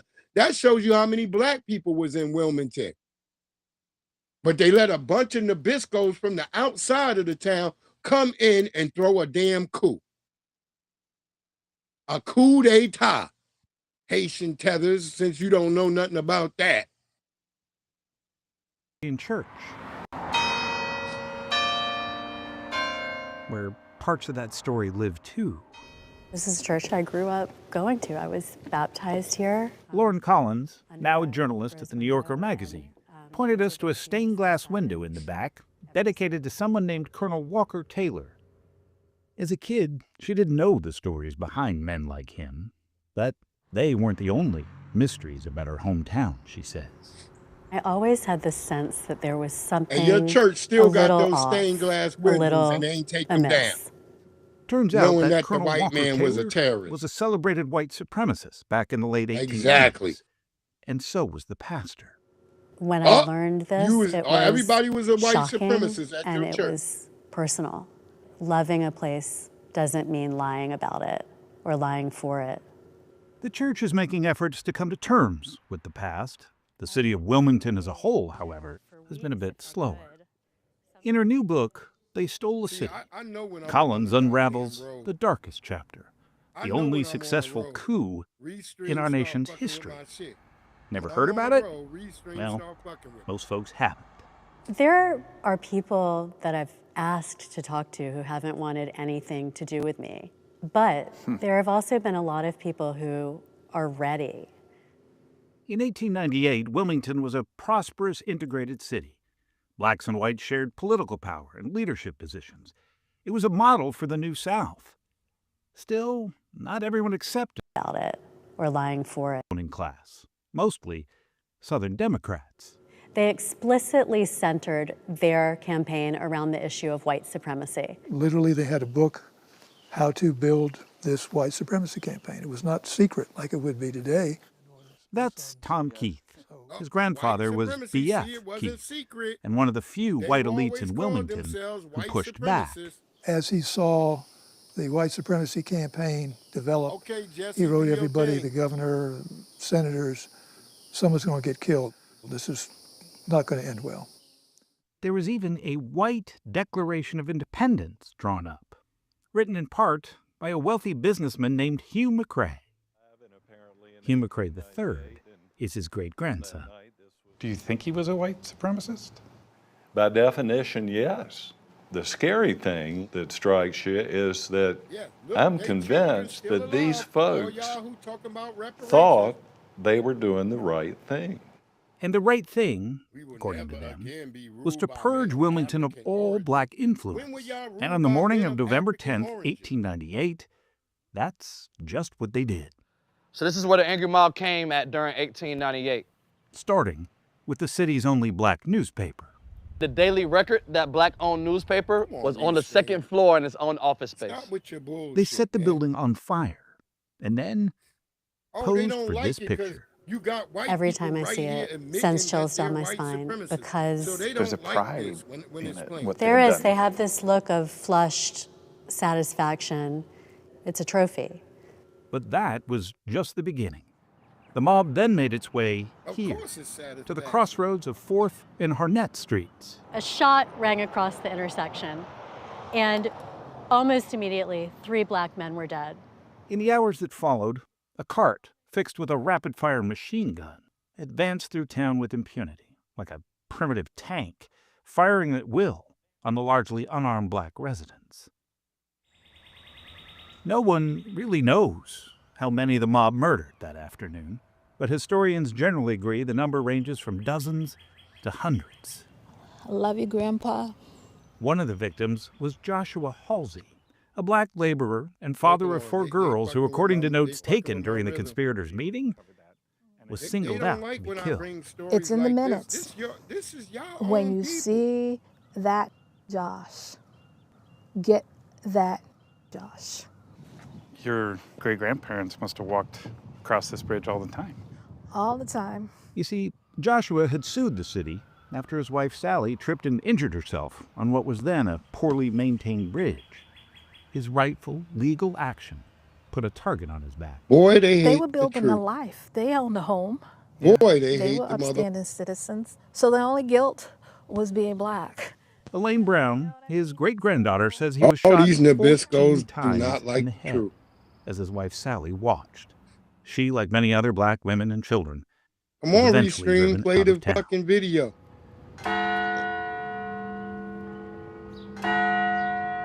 The last piece of the murderous puzzle that day was to seize political power. White Democrats stormed Wilmington City Hall, where its multiracial government sat. When they walked into the room, the Board of Aldermen had 7 white men and 3 black men. And when they walked out, all of those officials had resigned. And did they resign basically at gunpoint? Literally at gunpoint. Hold on, y'all. I'm trying. Not a single person was ever prosecuted, in part because newspaper headlines characterized the violence as Hold on. whites Mic check, defending mic check. themselves against a black race riot. With the only black newspaper in town gone, there was no one to refute that false narrative. People who were Mic check, suffering mic check. in Wilmington in the aftermath of the coup appealed to President McKinley, and he did nothing. In the years that followed, the coup was talked about less and less, and yet it had a kind of insidious undertow that kept yanking black people away from Wilmington. At the time of the coup, 56% of the city was black. Today, it's dwindled to only about 15%. The ripples still roll across this place. Hold on. Let me do something real quick.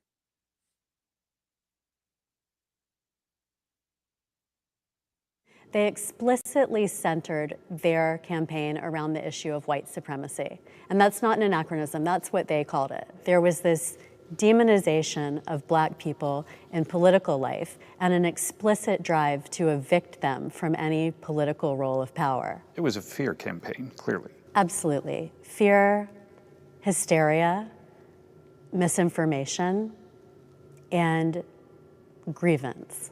We need to heed the lessons of this case study of what happens when white supremacists are allowed to go unchecked. So after all of this, was anybody prosecuted for anything? No. No one was ever prosecuted or punished at all, really. These men were celebrated initially, and then eventually the whole thing was kind of shoved under the rug. And so that sent a message of impunity nationwide to white vigilantes, that they could do what they wanted to and they would get away with it. There is no more concrete example of the vulnerability of American democracy and of the magnitude of the task of repairing it once it's breached.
Just gonna have to leave it for a minute.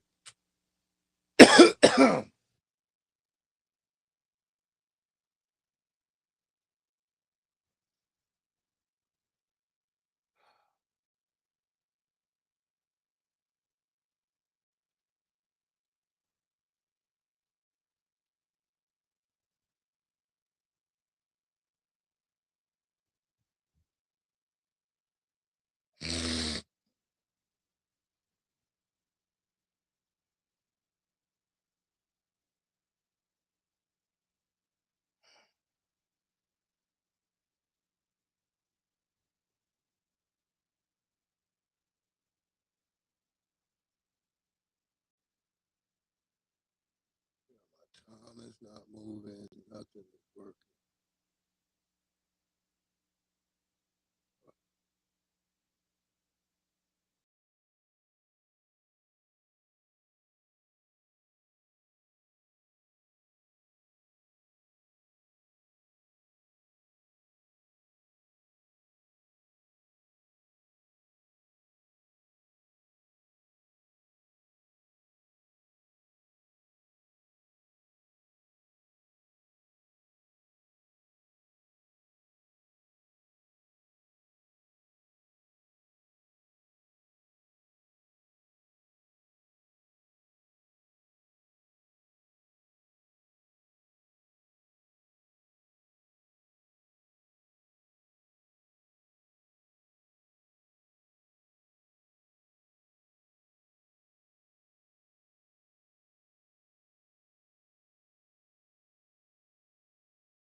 Can y'all hear me?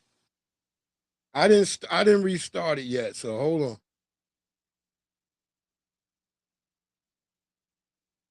Restream over here giving me the goddamn business.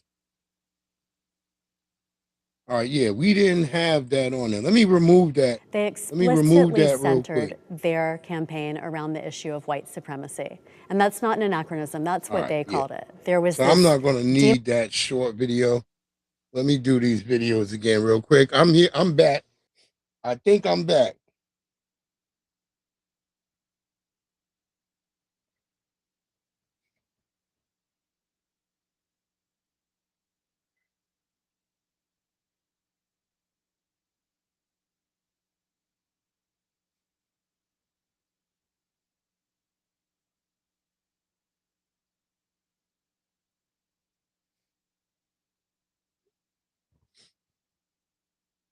Oh boy, do they not like?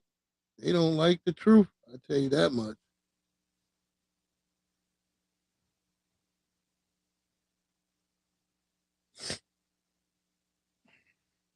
If y'all can hear me, put a 1 in the chat, please. If y'all can hear me. If y'all can hear me, because I'm back now. I had to keep resetting it. I couldn't believe Miss April Shower said she could hear me smoking. And Miss April Showers, I'm sniffing because I don't know, I got a bit of a cold. I don't know if it's because I've been in all this air conditioner or what. I think my daughter got some type of bug and she brought that shit home. I was about to kick her ass out the house today. I don't know where Navi at. She claims she's doing some pimping. Okay, thank you, Michael. Damn, 3 more of y'all dropped off. I'm still here. I'm still here. I'm back. I had to fix that because when I start doing shit deep like that, Restream, they automatically. Thank you, Michael. I'm gonna go back to that story. I'm gonna get it played. I hope Shabaka didn't leave. Shabaka, I still gotta show you something. Yeah, I'm good, Michael. I am good, my brother.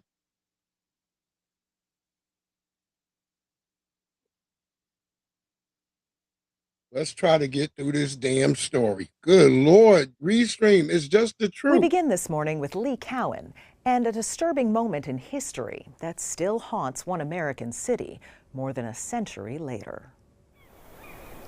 In downtown Wilmington, North Carolina, stands a memorial that's pretty easy to pass. This is the 1898 Memorial Park. 6 bronze paddles stretching toward the sky.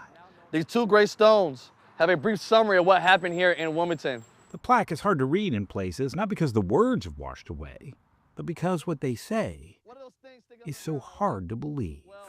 It's the only piece of land that is dedicated and to remembering the families that were slain and taken away from us. There aren't many tours that tell the tale, but Cedric Harrison says he's determined to make it known. The first thing we have to do to solve this problem is education. One of my elders always told me, if you knew better, you do better. Not far away is Wilmington's first Presbyterian church, where parts of that story live too. This is a church I grew up going to. I was baptized here. Lauren Collins, now a journalist at the New Yorker magazine, pointed us to a stained glass window in the back dedicated to someone named Colonel Walker Taylor. As a kid, she didn't know the stories behind men like him, but they weren't the only mysteries about her hometown, she says. I always had this sense that there was something a little off, a little amiss. Turns out that Colonel Walker Taylor was a celebrated white supremacist back in the late 1890s, and so was the pastor. When I learned this, it was shocking, and it was They done probably went personal. over there to Tariq's. Loving a place doesn't mean lying about it or lying for it. The church is making efforts to come to terms with the past. The city of Wilmington as a whole, however, has been a bit slower.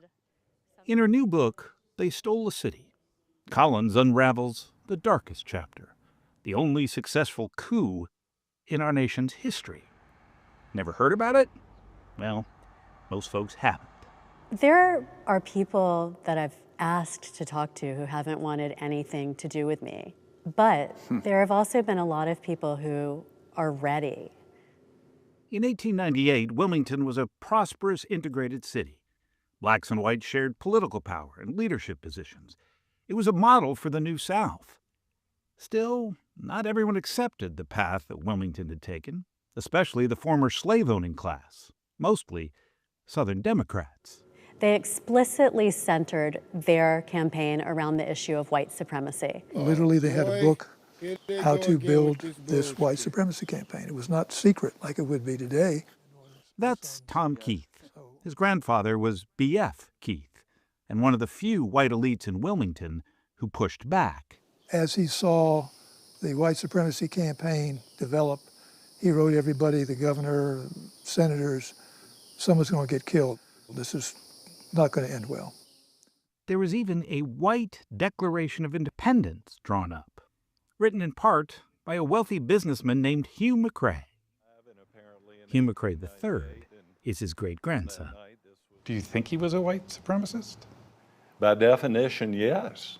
The scary thing that strikes you is that I'm convinced that these folks thought they were doing the right thing. And the right thing, according to them, was to purge Wilmington of all black influence. And on the morning of November 10th, 1898, that's just what they did.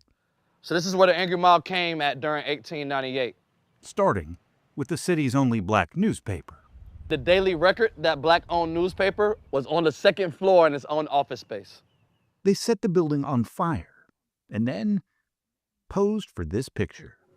Every time I see it, sends chills down my spine because there's a pride in it. There is. They have this look of flushed satisfaction. It's a trophy. But that was just the beginning.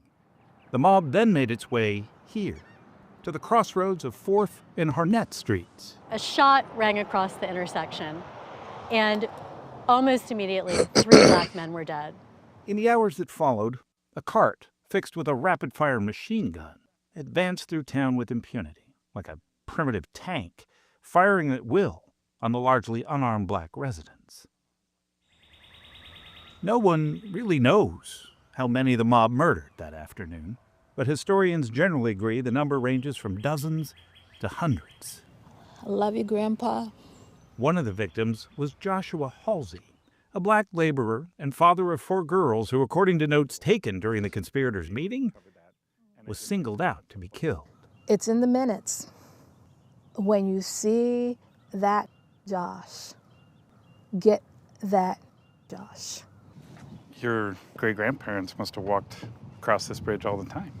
All the time. You see, Joshua had sued the city Man, after his wife if they Sally don't tripped stop and with this injured herself bullshit, they on what just was don't then want a the poorly truth to be maintained told, bridge. boy. His rightful they hate legal this action video. put a target on his back. They were building a Yes, life. They owned a home. Made this video. They were upstanding Why would they be citizens. hating? So the only guilt was being black. Elaine Brown, his great-granddaughter, says he was shot 14 Wow. times in the head as his wife Sally watched. Rescream, you showing your She, true like many other colors. black women and children, was eventually driven out of town.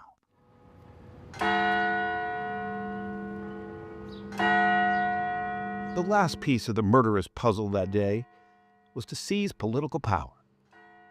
White Democrats stormed Wilmington City Hall, where its multiracial government sat.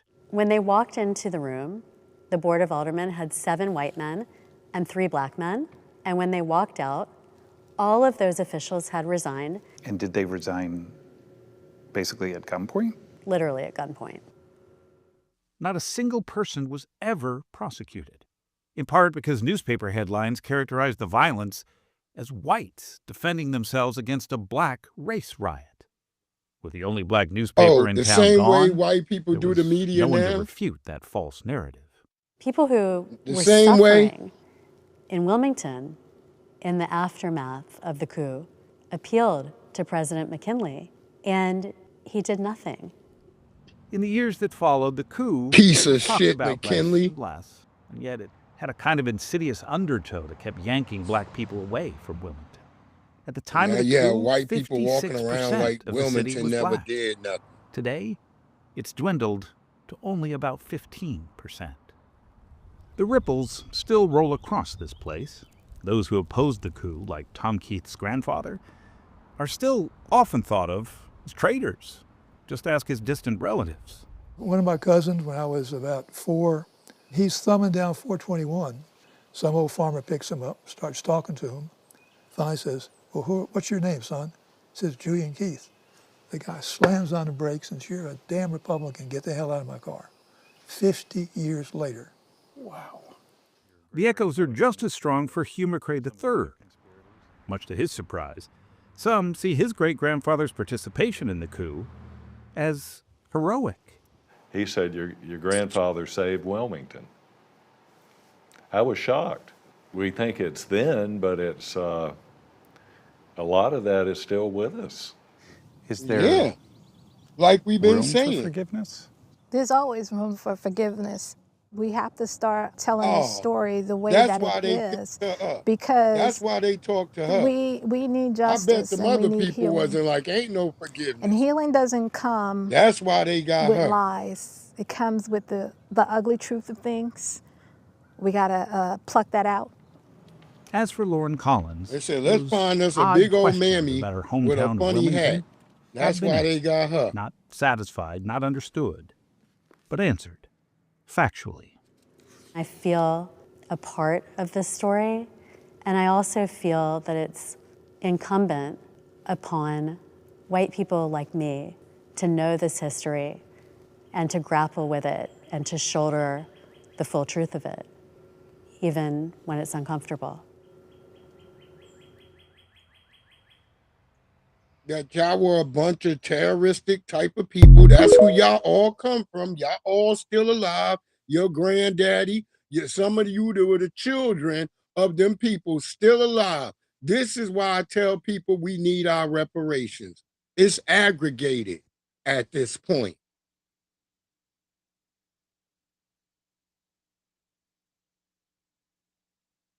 Yeah.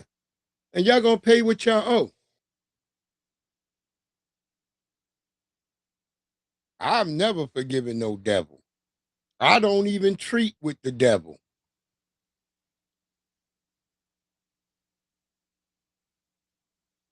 Yeah, I don't consort with devils, demons, or anything from the netherworld. I don't fuck with it. Go ahead, white guy. If black people are still oppressed by slavery that happened over 200 years ago, then I have PTSD because my grandfather was a war veteran.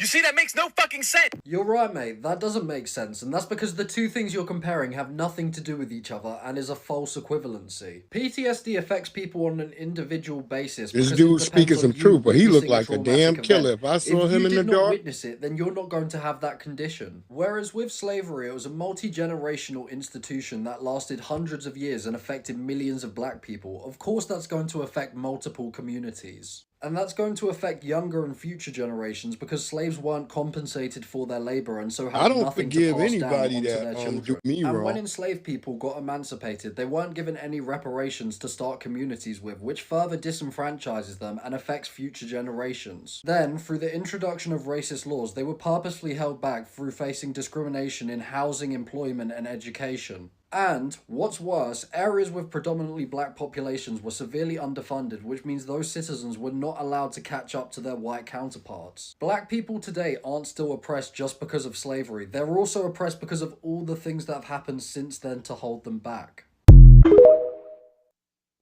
Boom. Immigration, redlining, Jim Crow. All this is still going. We in Jim Crow 2.0. We still got, and now we got a whole bunch of tethers and immigrants who are trying to bolster up the system. And people want to still act like we supposed to forget. I just showed y'all the brother who was the only brother that survived the goddamn lynching. I just showed y'all Wilmington, North Carolina, and how the white supremacists overthrew the Capitol. and use the term white supremacy. If you a nigga in 2026 or any person like that telling me that you don't think there's nothing wrong with what's going on in the United States, nigga, I got a bridge to sell for you in Brooklyn. You don't even got to see it. Just cash at me $1 billion right now. Or we could do electronic transfer. Whatever you want to do, just let me know how you want to do it. You can have this bridge tomorrow.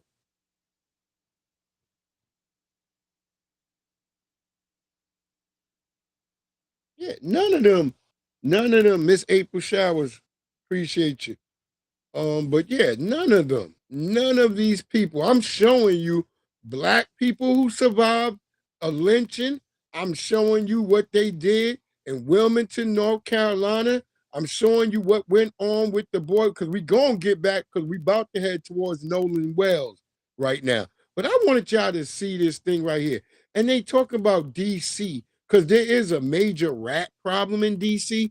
But it wasn't always a major rat problem in DC until you got all these immigrants and tethers in DC. And listen to as they ask these people, every last one of these people are tethers. I ain't never in my life seen this many rats, man. It's bad. They need to do something about it for us. Terrible. Nigga, where you from? You never seen this many rats? In the back alley. I don't even park in the back because of that. Because it was just eating your DC is full of tethers now. For a business owner like myself, it's very hard for me to police the alley and police the rats in the alley. Tether. What I would like to see is the district take a serious approach to dealing with this problem. Anytime I see a nigga with them clam the trash shell companies necklaces, change I know these that's covers, a tether. put a proper lid on it. If the city That's would the only take a niggas serious ever wore approach to that solving shit. this problem, it would Jamaican be niggas solved. The and district, you might Africans. remember, actually recently started to put rats on birth control. That made a whole lot of news. Tonight, district officials have announced a new tool they are launching so what they've funny. called a rodent control dashboard. You heard that right. A That's rodent control dashboard. Here's not what it birth looks control, like. they should The district just says be it's going to give been residents who utilize it greater visibility culling into the these city's niggas. ongoing rodent control efforts. So what does that mean? Well, DC Health says it'll provide info on rodent service requests, abatement activities, and rodent control tips and strategies. Since January, the city You says the fucking rodent around control with a program rat responded to reproductive over system, you 5,000 might complaints produce a with a rat that produce 99.9% baby, way resolution more rate. baby. Also, since January, DC says its teams have identified and treated nearly 10,000 boroughs across 8 wards. Officials tonight, they're still asking residents to do their part. That means It calling wasn't never 311 like with any that in rodent DC. issues, picking up your pet's waste, and also just making sure to take care of any excess trash or vegetation outside of your property. And I'll tell you, all of that video you saw there of those rats, that is video that we shot in a back alley here in Adams Morgan tonight. So we certainly saw a handful of rats. We will stay on top of this story all across DC as it continues to develop. Look, if they were paying niggas $20 a rat, that rat problem would be over tomorrow. I promise you. If they was paying niggas $20 for a rat, nigga, there would be no rats tomorrow. They just have a spot where a nigga drop off the rats. It'd be a nigga showing up there with 50 rats every night. Word up. I'm telling y'all, if they made an incentive, there would be no goddamn rats. The same way y'all make an incentive for all these tethers and immigrants to come here, and now we flooded with them, and they everywhere, every corner I go around, there's a damn immigrant. Everywhere I look. You can't, it's some stores you got to the point where you can't even go in there no more. Because everybody's a damn immigrant. They done built the new Walmart out here, and it is packed to the T with immigrants. You can't even ask a nigga for help because them nigga might not know English. I'm sitting here, I keep asking this nigga something. This nigga he's typing on his phone, then the nigga hand the phone back to me so the Siri can speak to me. I'm like, nigga, y'all don't got nobody in here that speak English? It was funny because Siri said that right back to him in his English, in his language. Like, y'all don't got nobody. I read it go on the screen to him in his language. I saw what it said, what I said. Y'all, nobody in here speak English. And then he looking and he starts shaking and shit. Like, what the fuck, nigga? What are you shaking for? I'm not ICE. I'm just looking for somebody to help me in the damn store. All y'all niggas is in this store can't even speak English. It's crazy. And then we got these two Pakistani twins. Now, how one of you niggas got gray hair, but this nigga got all bright orange beard and hair? And y'all niggas look the same. It's crazy as hell. I don't know what be going on with these people. I think that nigga be dyeing his hair and his beard. I was gonna ask his brother, like, do that nigga be fronting right there? But yeah, DC is overrun with rats now because we got nothing but tethers down there. That part, Michael. I've been saying that for years. America should be English speaking only.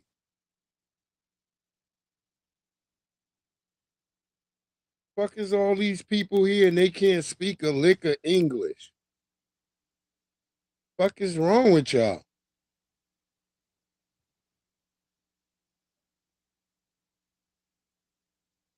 And this right here, this why you won't ever see me kissing one of them. I got to ask that bitch first. Like, bitch, do you be in love with dogs? You gotta ask a bitch that. Like, bitch, how much love is with dogs? And I ain't even kicking on no immigrants. I really don't give a damn. I just don't want immigrants speaking for black people. I don't want immigrants talking down crazy to us when where you fucking fled from is a damn hellhole. That's just what I want. I don't want people talking crazy for me, talking crazy for me, talking crazy to me, talking crazy about me. No, go do that shit somewhere else because I can't go to your fucking homeland and start walking around asking for free shit and talking all crazy. I'll be in the motherfucking guillotine. If I was in China, I have a goddamn flying guillotine coming on my head.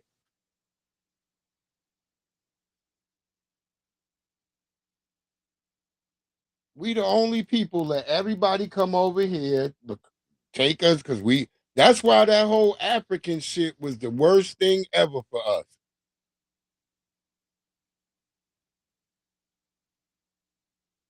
That is not our land of origin. That is not our origin.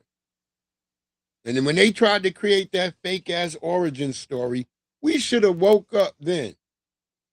Wait, I think this is him talking about some Nigerians.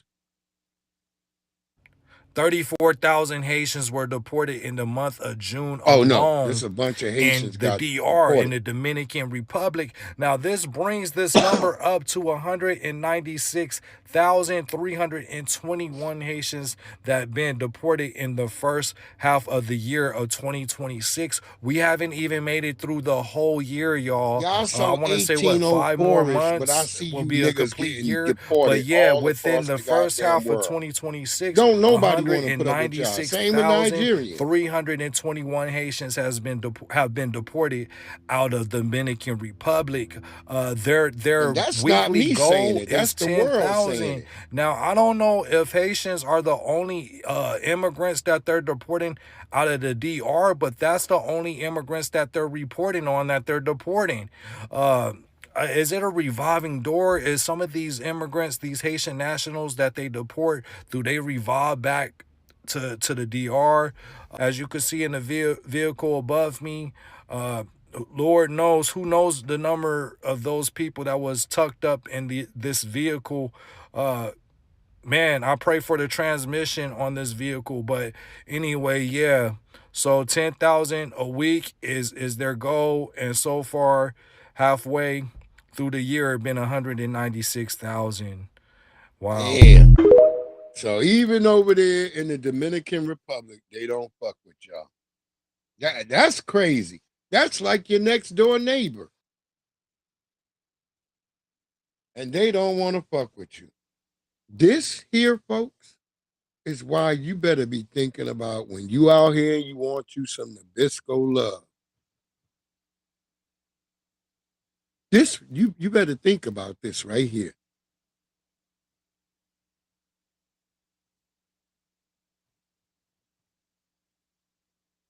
I hope Grizz got my song I sent him. This is one of those cases where a dog.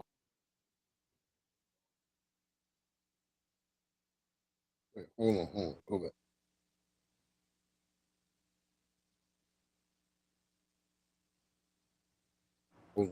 Family, this is one of those cases where a dog.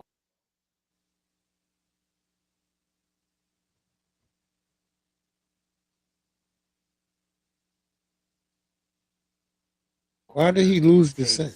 Owning an animal and being in love with their animal a little bit too far. Now, as you can see, this woman has been kissing this dog. Look, she's got dogs on her tattoos. Right? Look her at lips, this. Right?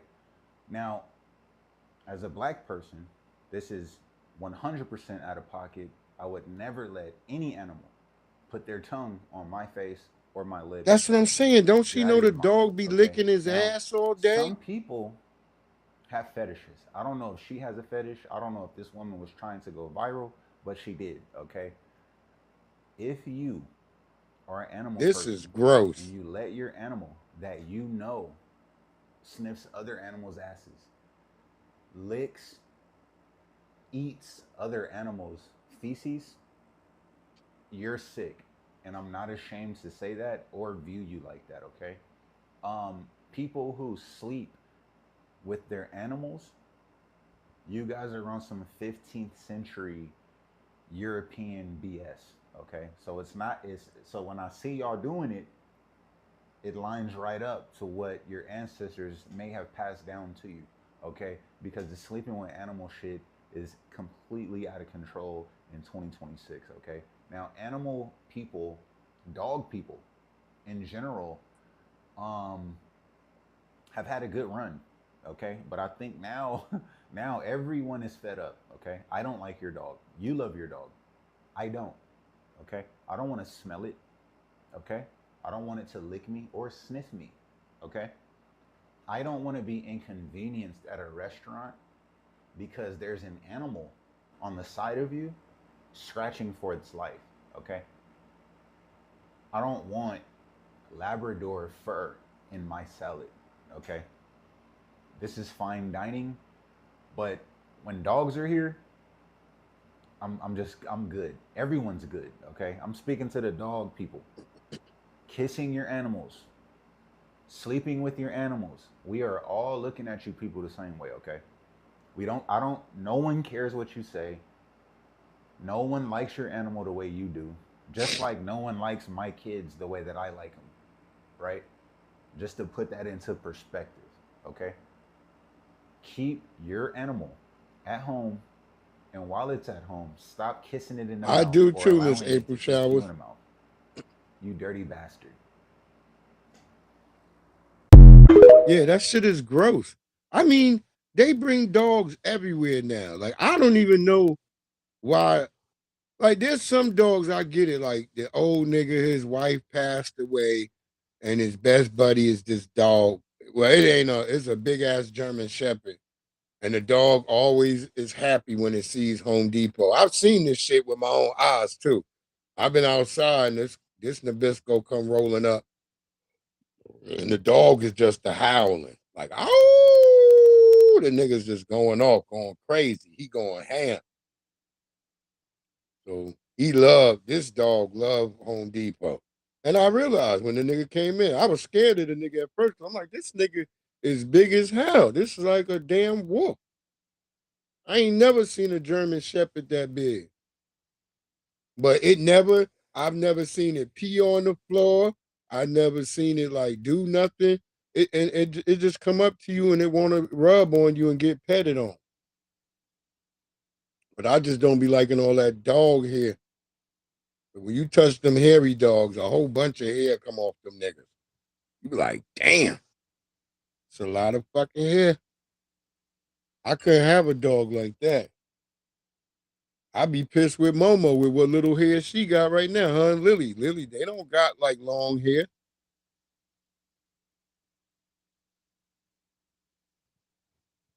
But every once in a while, I found a hair on my shit. I be like, niggas.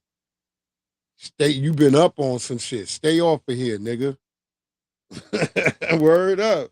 But you know, black people, we ain't really with letting the dog put dog hair all on us. If you like me, you keep the motherfucking lint rollers by the door. So if I see some shit as I'm going out the door, oh shit, let me grab one of them lint rollers. I buy that shit like paper towels. You know, nigga, you ain't trying to go out looking like you got pets and shit, nigga. That's the wrong impression when you first going to meet somebody.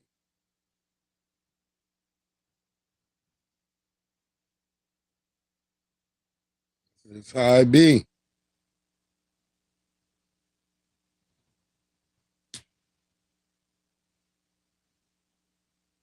That's what I was explaining to my daughter, because she's like, well, you know, because I think when you be letting the dog up on your damn bed, I be telling you don't let your dog on the bed. They can get on the shitty couch. And if you sit on the shitty couch, nigga, you gonna get dog hair, because that's where they be at.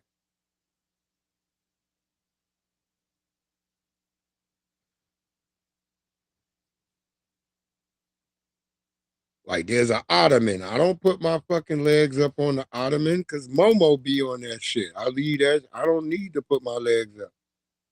I leave that shit for Momo. They live on that shit. I push that shit over right next to the shitty couch. So her and Lily could be on the shitty couch, because they get pissed off when they can't get on the couch with us. So it's like, all right, just put the shitty couch over here, and they can go. Now they feel like us, because now they got a couch they can get on. Because dogs, after being with you for a long time, the dogs start trying to mimic you and do what the fuck you do. They see you on a couch, in a chair all the time. They want to be in a damn chair. That's why those videos be going viral when them niggas be on TikTok with a nigga, because the dog is sitting there laid back. The niggas seen you do that shit. So the dog be laid back with his fucking arm across his eyes. Dude, that's a lot of fucking Frenchies. You see a lot of Frenchies doing that. And bulldogs, especially when they little. Bulldogs, them some funny little niggas. Let's go. My white supporters be very upset. She texted me and was very upset because she thought I was threatening to withhold the black vote and that a really bad man, Paxton, was going to win. And I told her I'm not threatening anything, but I also told her, you literally cannot shame us into voting for Tallarico if he won't even, when he needs us, come and speak with us and listen to our issues and develop a strategy to address our issues. And so to say, what are you going to do? Like, vote Republican? Like, they don't think we have a choice. They think that we have to vote for Tallarico. Yeah, but what they understand is that the couch is actually a choice.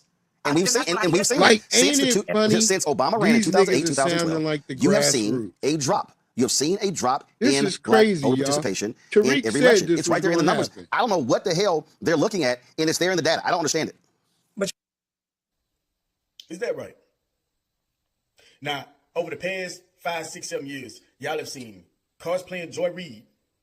Y'all have seen cosplaying Kamala Harris. Y'all have seen Roly Poly Martin walk back everything they said and kowtow to the grassroots to the Black American grassroots, one by one. That's for sure. Joy Reid, when she was on national television, sitting up there calling people crazy because we said, hey, our number one thing that we telling y'all to give us is reparations. And when she gets off of national television, that's all. She can't stop talking about it. You've seen Kamala Harris go on a world tour saying that it's okay to ask for tangibles for your vote. You just seen Roly Poly Martin get on his station talking about hey, the couch is a very good option if y'all look at the numbers, because the numbers absolutely bear that.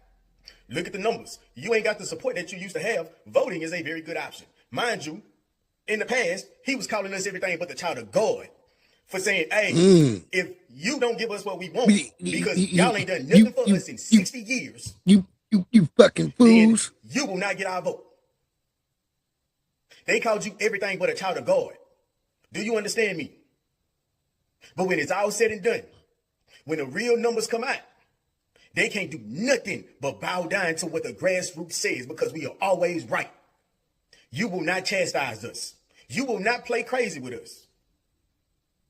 At all. They don't have that tightened grip that they used to have on our community, and they know it. You want the support, you give us what we tell you to give us. You don't get to play with us no more. Do y'all understand that in order for the U.S. system to operate, the fictitious facade of a two-party system has to work? It has not been working, and that is thanks to you, Black American. Piece by piece, you are breaking this motherfucker down, and we will not stop. They don't have a choice but to kowtow to everything you said and you stand on, and we ain't done nothing but stood on it. Stop playing with us. That's right. Stop playing in our face. Shout out to my brother. He get to wear a bucket hat because that nigga got an elongated beard. Only niggas with elongated beards and studs can wear bucket hats. Just letting you niggas know. I be jealous of you niggas too with the beards too. Cause I be wanting to grow my beard, but soon as that shit start itching, I gotta cut that shit off. And I done went and tried to get the moisturizer and all that. That shit just give me a greasy itch. Now I'm like, I feel greasy and I got an itch. So I just like, fuck it, nigga. My face ain't meant to have no big ass Matthew Henson beard. That shit get on my face, I just start itching. Word up. That's why I hate air conditioning too.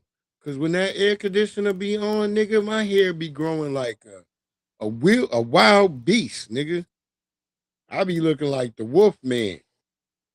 Like, god damn. That's why I know our brother in Portland, Oregon, why his face be so bushy. Cause that nigga be saying, he always talking about, yeah, once I'm done out in that farm, I got to come in here in this goddamn air conditioner. I'm like, yeah, that I think it's something with that fake cold air. That shit make our hair grow. And I keep my shit like an Eskimo, nigga. It's 90 outside, nigga. It's 60 in my house. Fuck that. And when I go to sleep, nigga, I'm the type of nigga got the air conditioner on. I got a fan in my face, nigga. The comforter is just something on my bed.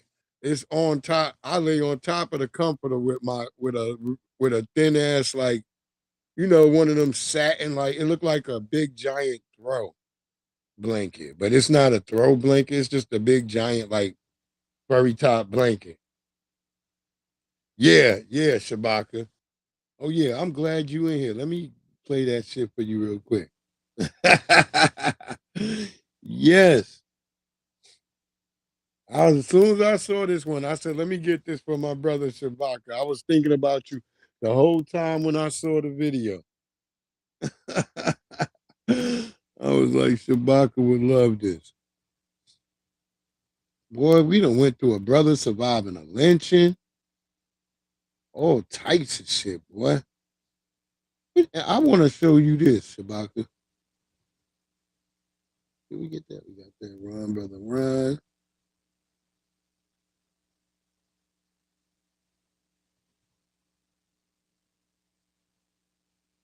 Oh, yeah, I do want to talk about that, but I might say that for tomorrow or something.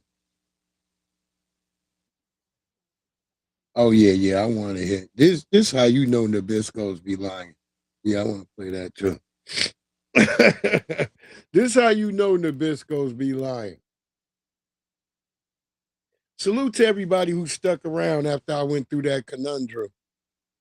Goddamn restream. They always find a way to fuck me. They're like, come on, bro. Bro, we were good to you on your birthday, bro. Come on, bro. That's how them niggas be like, come on, bro. But we were good to you, brother. Yes, brother, my brother. We were good to you. When you call you, we were very good to you, nigga.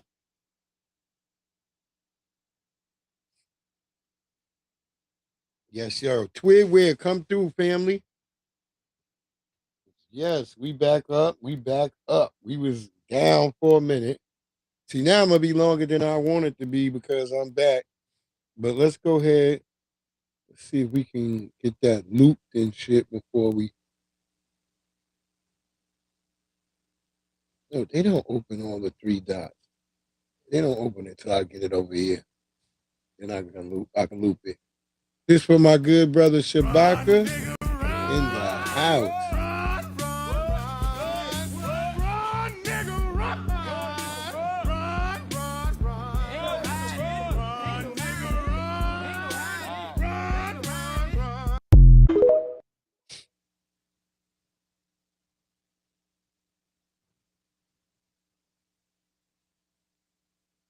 It's supposed to be looping. Yeah.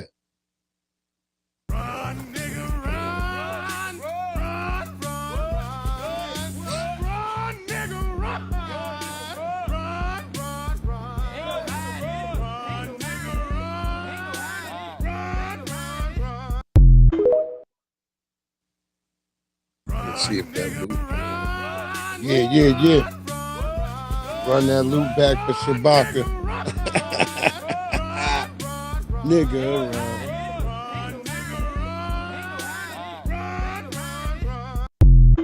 got the Pan-Africanists chasing niggas trying to make us. Nah, we delineating, nigga.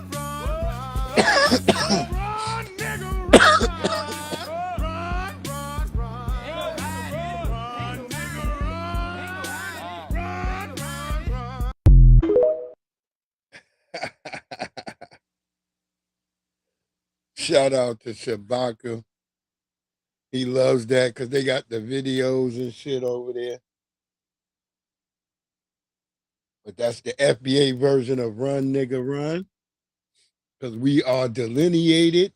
We are delineated. Let's not even talk about delineating anymore because we are delineated. That's just it. This is what white people talk about they're going to bring y'all in the next few years. This, y'all fucking with this? Because I say hell no.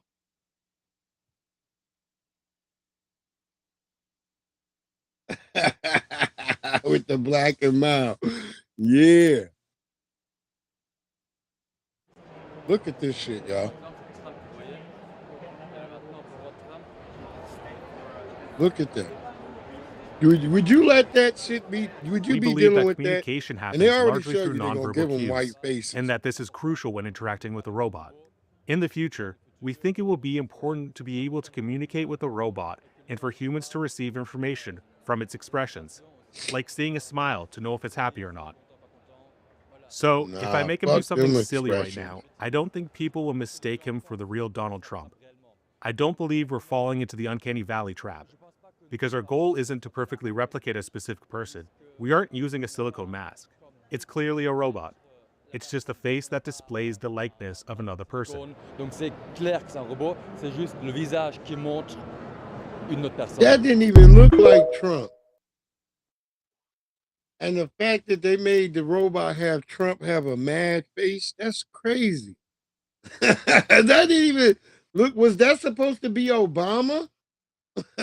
Was that supposed to be Obama? The fuck? Nah, y'all can't bring no shit like that around me, family.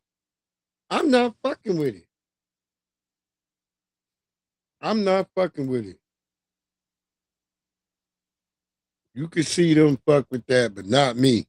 I'm not, Nah, bro.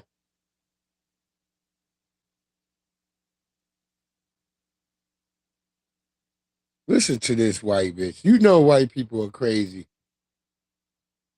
That's right, Shabaka. Take them to the junkyard.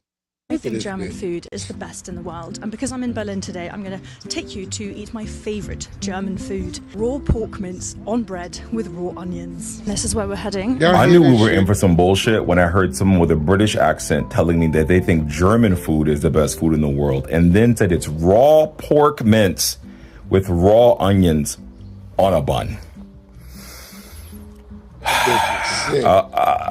I'm gonna be pissed. Where we're heading. Heineke, Markthalle. Okay, I think I found my target. Da ist es. Zwiebeln. I saw her shit Well, like, on what do TikTok you too. I mean was like, this is not supposed to be cooked? Ein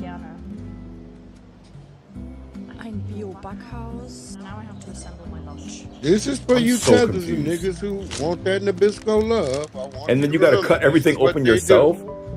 Y'all are vampires, bro. There is no way.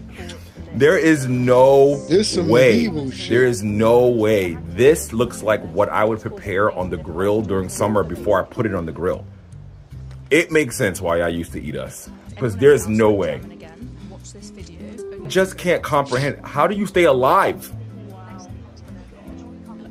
I'm ignoring you next time I go to Berlin. And I go to Berlin a lot, guys. I'm in Berlin every year. I was just there in February. I've actually seen this in real life, and I thought it was a joke, but I've never actually seen someone eat it. I'm all set. I'm all set. I'm all set. A German with a British accent telling us what great food is. And that right there is a whopping of a combo. Bye. See, now let me explain something to y'all while he don't understand anything. A German with a British accent is not that uncommon. Y'all like, what? Yeah, remember Queen Elizabeth was related to the nigga who was in charge over in Germany.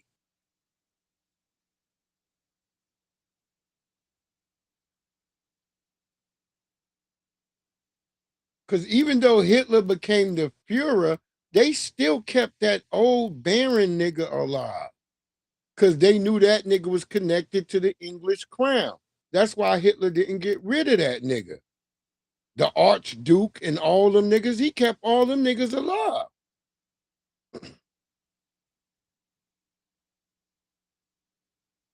Ain't no black power in there. It just ain't.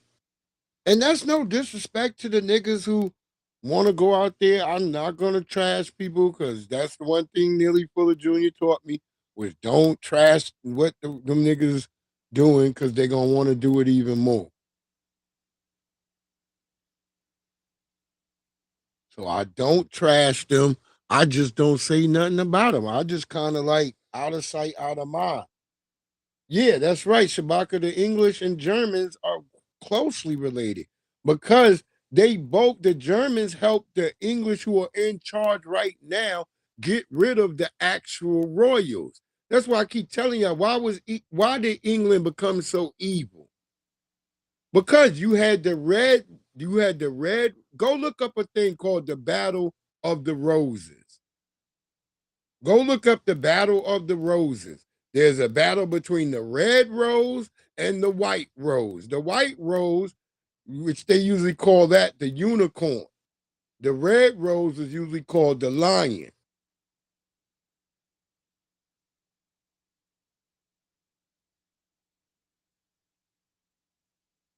So they sat around and they killed, with conspirators, they got together and they managed to kill off, the white rose.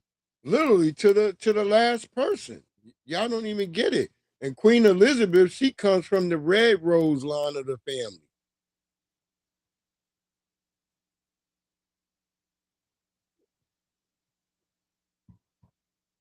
Yeah, the Battle of the Roses. That's a major war that happened before the unification of England.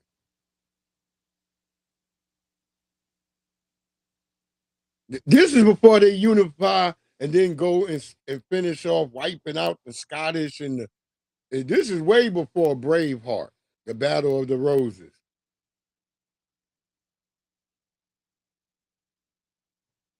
Nah, there was no Panther. In their world, there was the lady, the lion, and the unicorn. You gotta look that up. The lady, the lion, and the unicorn. There was no panther in their realm.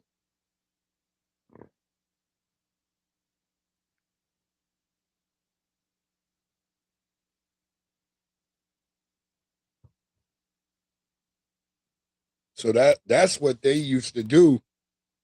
They would, like, even when there's an old Norwegian book. I had this book. I might still have it. It could be in my storage. I have to go look through my books in my storage. Because that was the thing. When I went and looked in my storage, I was shocked how many fucking good books I got. I was like, there's so much books. I be forgetting I got so many fucking books. That's when I used to read all the time. I don't read as much as I used to because I be gaming and shit now. And doing all that type of shit. But when I used to read all the fucking time, shit, nigga, I had books. Niggas used to get mad at me like, this nigga, every time we come in the studio, this nigga's in here reading a book. This nigga's reading a book and got anime on. Niggas would be mad because I have an anime on the TV and I'm reading a book. Thank you, April Showers. I'm glad you back. Yeah, Henry VIII. Yep. Yeah, and every bitch, well, I was talking about the Elizabeth who just passed away. So that's you know what I'm saying. I'm already talking about her because the connection to Germany. Because I remember Facebook banned me because I was showing how she was connected to the Nazis and shit. That's the first time Facebook banned me. What it do, First Lady? Our lovely sister, Sirius S. Yeah, I get that because, like I said, when I was young and my asthma would be bad, when I was young, that's when I first started reading books like that. Like, I just got into book. My mom would make sure I have a lot of books, which was good because at those times, it wasn't shit on TV. And right now, there still ain't shit on TV, but the only difference now is if there's something I want to watch and I know where it's at, I can go watch it. Oh, it's going well. Shit is hot as a bitch. Right, right. And then you would say to yourself, well, how does another bitch named Elizabeth, even though his mother named Elizabeth, marry Charles? Because she came from Germany. They brought her over from Germany. You look that up. She was a German princess. There's still German princesses, German princes right now in Germany.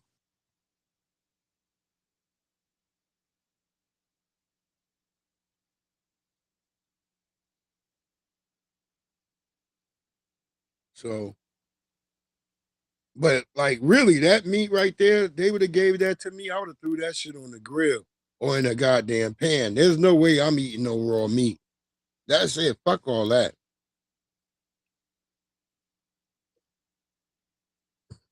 Even be careful eating bread right now, family. I told people that's why I don't barely eat bread. I didn't even know why I barely eat bread. I just knew something wasn't right with the bread. And I was watching a thing today, like the Tampa, I don't know if it's the Tampa Bay Attorney General or the Florida Attorney General was saying like, hey, he just located whoever this new nigga in Florida, he's for banning all types of shit out there in Florida. Like dyes that go into meat, all this shit. It's real crazy out there right now in motherfucking Florida. But yeah, he right. They found that all this bread that y'all niggas eating, all this shit got a cancer causing agent. And it also not just cause cancer. It also fucks with your neurological system. It fucks with your ears. all of that. I was like, man, this shit is wild. That's what's going on in America. That's why I try not. People always talk about what you ain't supposed to eat. But nigga, you can't really get nothing without anything in it now. All this shit is fucked with. Bill Gates been putting the goddamn coronavirus vaccine in vegetables. Look that shit up. You be like, what the fuck? So, nigga, if you ain't even want the vaccine, nigga, you might got the vaccine in you because you fucking ate some lettuce. Word up. These people are diabolical. That's why I be growing my shit out here. And I grow lettuce in the house.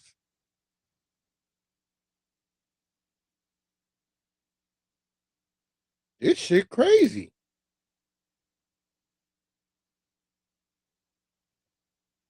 Nah, nigga, the vegetables is what I'm telling you. Shabaka, they all on the vegetables. I'm trying to tell you, they got a disease right now running around that if you don't wash your vegetables right, your ass can end up like with this shit going around into the toilet for like weeks. Yeah, it get into everything. They fucking with everything. Trying to tell y'all, it ain't nothing safe. You could try to grow your shit because you can only which is good. Grow what you can. I always tell people grow what you can because Nearly Fuller Jr. said is the trick is to eat as little of what they provide for us. That's why I grow a lot of beans and stuff. That's why I try to grow a lot of beans and beans. You know, I grow black-eyed peas, which black-eyed peas to me is a bean, but it's just called a pea, but it's actually a bean. I grow peas like in the colder area. Like once it starts getting cold again, as it starts getting in the fall, I'll start growing snap peas again. I'll start growing green beans. But you gotta get your green beans kind of early because if not, they'll get tough. They'll get a tough exterior because of that heat. Because they gotta protect the beans.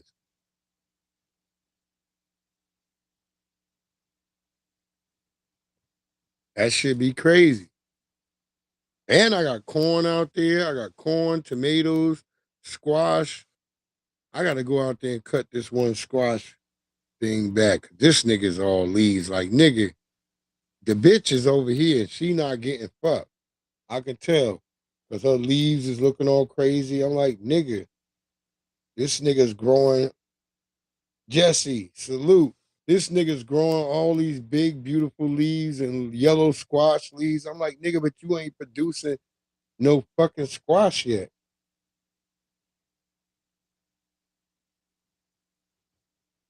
Yeah. Yeah, nigga, you can get a refrigerator and put a refrigerator and set the temperature right, and you can grow goddamn like microgreens in your refrigerator. Take the regular light out of the refrigerator. Word up.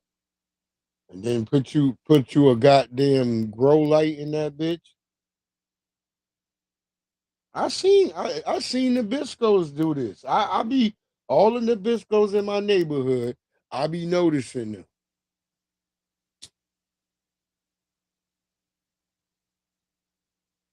And they notice me. And when I ask questions, they don't never give a problem. They be like, oh, you want to know about this shit? Let me tell you.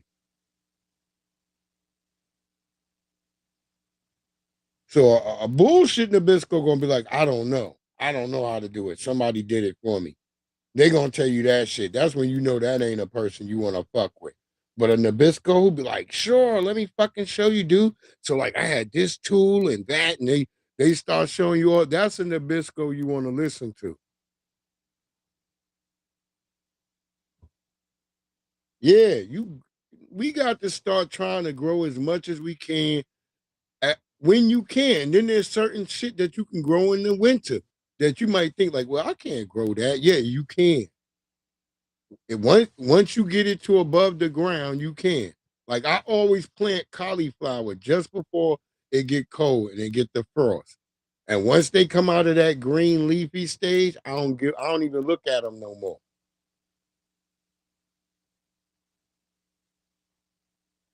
Because once they turn white and they start getting thick, you just leave that cauliflower alone. You leave that broccoli alone. Broccoli is something else too. You should be picking broccoli when it got snow around it.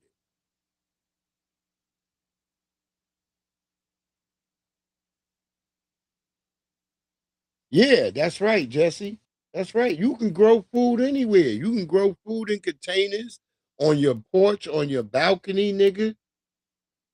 I always tell every nigga that I meet on the balcony, I'm like, nigga, look at that unused space right there. They be like, yeah, I mean, that shit. I'm like, nigga, put 2 tomato plants. You could put a tomato plant there and a tomato plant right there. I'm like, this gets sun early in the day, so put a tomato plant that he can get all the sun.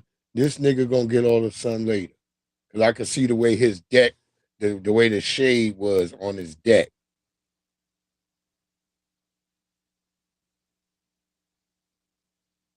Like, I'm about to start planting carrots. I'm about to start planting carrots right now.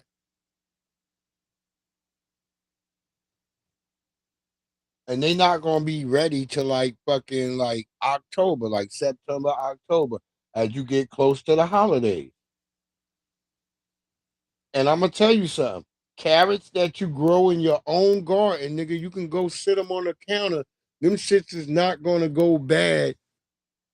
Nigga, the food you get from the grocery store, nigga, been sitting there 6 months. Just letting y'all know. Most of your food that you get from the grocery store been sitting there already 6 months prior to you purchasing it. Do y'all get that? Even your meat might have been the meat you buying in the grocery store. That's why it go bad so fast. Y'all never noticed? Because that meat been sitting already somewhere for like 9 months to a year. Because in reality, you don't just eat meat. When the niggas hunt a deer and they just be eating it on a goddamn survival movie, nigga, that deer really don't really taste that great. The deer tastes really good when you let the meat age, just like a cow. You ain't really supposed to eat the cow. There's certain parts of the cow that when people would gut kill a pig. That's why people would eat the chitlins or make sausages and shit out of certain parts and eat those parts fast, the livers and the heart and all that type of shit, because that's the most tastiest. Everything else kind of gotta sit there. You dig what I'm saying? That's why you gotta bleed a chicken, all that shit. I remember I used to be with my great aunt at her house in North Carolina. I would watch it, and she would make us cut a chicken head off, me and my brothers. And she'd be like, it was the worst thing ever. She's like, you gotta let the chicken run around, let the blood come out. And the chicken be running around with no goddamn head. The motherfucker might steal the head that's on the goddamn, because the board where they cut the chicken head will always be like wood with like maybe 2 pieces of nails. They would have 2 nails, and that's where you would put the chicken head in between those nails. And it will hold the chicken's head. And you would cut that shit off, and that shit would be still sitting there cock-a-doodle-doo or whatever it's doing. Like, ah! It's screaming, it's doing something. Yeah, they scream sometimes too, like, ah! You be like, is that the chicken? She's like, yeah, boy, don't worry about it. Keep an eye on the body so you know where it lays flat at, so you can get it. And then you gotta hang it upside down. Oh my God. Nigga, that's why I say a lot of real niggas don't really want to be out in the country for real. That's what I tell niggas. You really wouldn't want to be in doing country shit if you had to. That shit seemed fun to you, nigga. But after a while, that shit just become a goddamn chore. Yeah, me and my brothers. I'm telling you, this is my aunt, my great aunt, who me and my brothers, we was at her house and we got jumped by some roosters. These niggas straight up jumped us on some foul shit. I knew something was gonna happen that day when me and my brother first arrived, because this nigga, I saw the nigga. And as I'm going into, as we coming from my grandmother's car, my aunt, she's my great aunt. She's like a grandmother. So she's ushering us in, and we coming in, and I could see this nigga stalking me, like walking, and I look to the right, and this nigga's dead. And I'm like, he right there. And as I walk a little further and go past the bushes, and I get to the opening, he right there again. This nigga had it out for me from the jump. But it ain't set off on the first day. It set it off like 3 days later. That's what I'm saying. The nigga was sitting there. I came out one morning. The nigga was on the porch. And I knew then, I said something up, because this nigga, he put his wings out and he started moving around me. I'm like, oh, what is this nigga on? And I kind of kicked at him, and he kind of went away, but he didn't go that far. He was just off the step, and then he had his boys. Then I saw he had his 2 boys with him, and then they all walked off. Because my brothers, my brothers with all their noise, they came out the door like boom. And so I knew then. And then later on, my brother told me, like, man, there's this damn rooster. This motherfucker was following me. And so I knew, I was trying to tell my brother, we need to be wary of this nigga. We got to be on. So we not thinking about it. I'm going. And I'm like, so we all went down to where the park area is. And we all out there with all the, all the other country kids. We out there with the country kids. We in North Carolina. Cause my she lived like by the tide, by like sort of like close to the Outer Banks. So that's just like called like the tide waters and shit.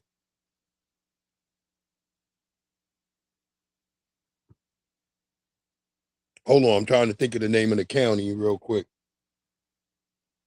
And so we out there. I'm gonna think of the county in just a minute. We out there, so I'm just like, all right, boom.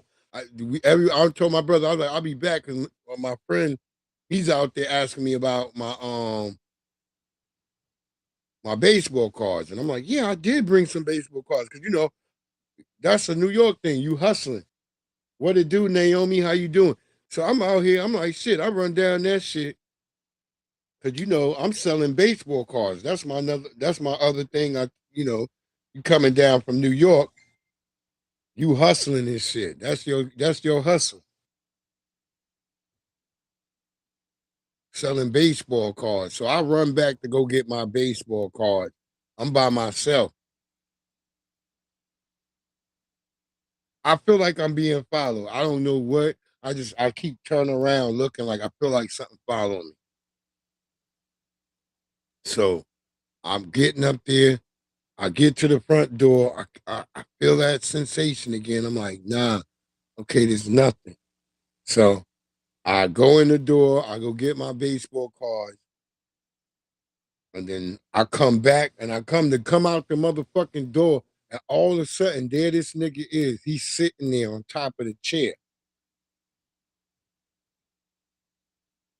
So I'm focused on that nigga. He's right there. Big ass red rooster. He's sitting there, and that nigga like got this look in his eye. And I'm like, oh, this nigga's about to go ham. And next thing I know, I don't notice the other 2 black roosters, his boys. I didn't notice them 2 niggas. They on the left and right of me by the door, and them niggas start attacking me by my feet. And then this nigga go for my face. Oh my God, them niggas jumped me. And I ran off crying and shit back down to the park area where my brothers was, because I'm about to tell them, like, yo, these niggas jumped me. Because you think my brothers think it's some real people, and the other kids is alarmed too, because they thinking like, who could jump you? Because they all the kids in the neighborhood. Man, I'm crying and shit. This nigga, the motherfucking roosters, and niggas like, who's the roosters? The other kids is like, who's the roosters? And this one chick, what the fuck was her name? She had a funny ass name. Damn, I can't remember her motherfucking name right now. She got a funny ass name. It's not Annie Mae. It's kind of like one of those names, but it's like it's an old name. It was funny as hell. She like them roosters in his grandmama house. And once again, like I keep telling you, this is my great aunt, but they call her our grandmother and shit. And next thing you know it, my brother's like, what? Like, oh shit. So we all run back up there because I'm like trying to show them, but them niggas ain't around. So I'm like, all right, fuck it. You know, I'm kind of crying and shit. She asked, what's wrong with you, boy? And I'm telling her, like, the roosters, they got me, you know, blah, blah, blah. And she's like, oh, boy, them roosters, they always up to something. I want to get rid of. She said, what, the big old red one? Mm-hmm, Cletus. I've been wanting to get rid of his ass for some time, but no, don't nobody want him because he ain't nothing but trouble. So I heard that. I ain't say nothing. We went to church the next day. We came back. She doing what she doing. She left, talking about she got to do her errands. Because this is like North Carolina. This is like early 90s. There's no fucking like threats and no people harming you. Because especially when you're in a large group of kids. That's how the kids roamed around. You roamed around in a group. All of us. And like my brothers would be called New York. That my older brother was called Big New York. I was called New York #1. My brother Cecil, he was called New York #2. My brother Bradley was New York #3. My brother Fred and Josh were Little New York and Littlest New York. That's how funny it be in the South. And you have niggas waiting on you too. When you come down, niggas is waiting like, nigga, what you, because you done brought sneakers down and shit to give, and you might even sell some of them, but you might give, I gave away a lot of sneakers. This is why I be telling people like how there was a symbiotic relationship between the North and the South, because we would go down to the South every summer. And my cousins would come to the North every once in a blue moon when like there's a family reunion. You have a family reunion, all them niggas show up. And so you had this relationship. That's why we always had shared experiences. All of us. Even if you weren't related to us. You know, you might come around and you have a shared experience.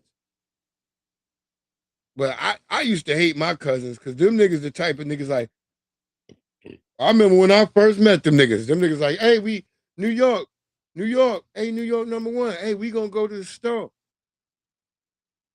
And I'm like, where the store at? Them niggas like, cause I'm knowing when I came in, when my grandmother, my great aunt, which is we could call her grandma anyway.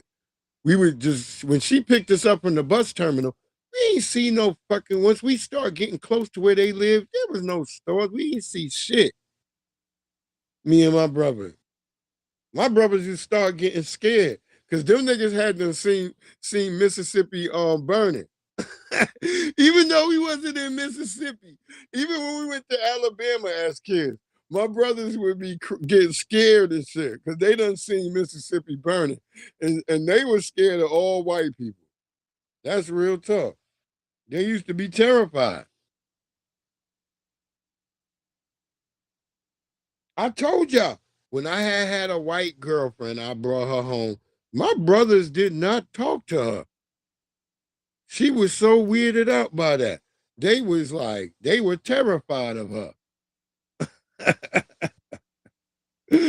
They was terrified.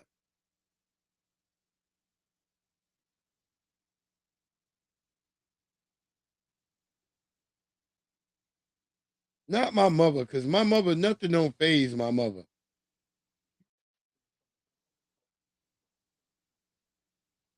Oh man, I'm sorry I'm gonna have to play this Tether song, but Cuba, it's going down.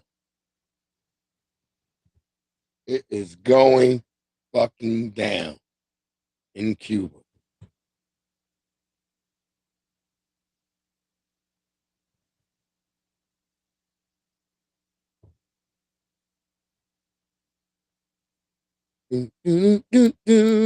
Quick music break.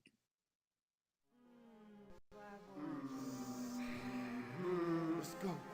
Mr. 718, Breeze Omega, Does Mainzine.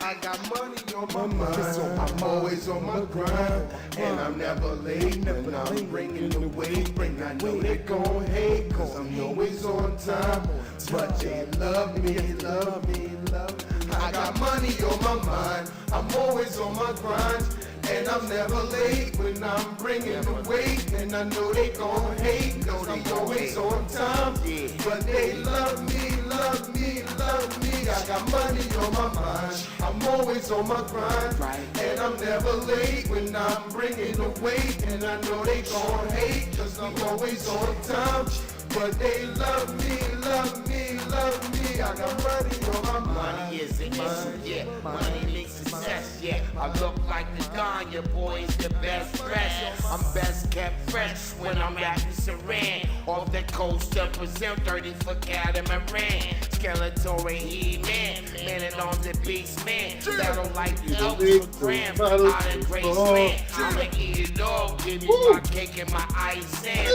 Before I take a bite at your ears like Mike Tyson. We eat the game up, toss it down like couscous. We hit the block up, leave the strip loose, dude.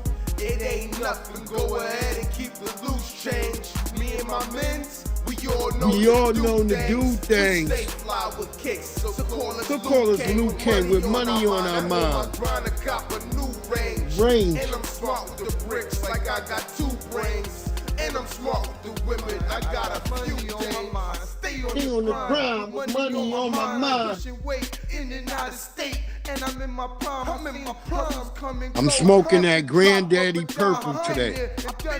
And now I ain't wasting my time. Yeah, like I was cutting your hair blind. Ain't no way to stop my money flow. You must be out your mind.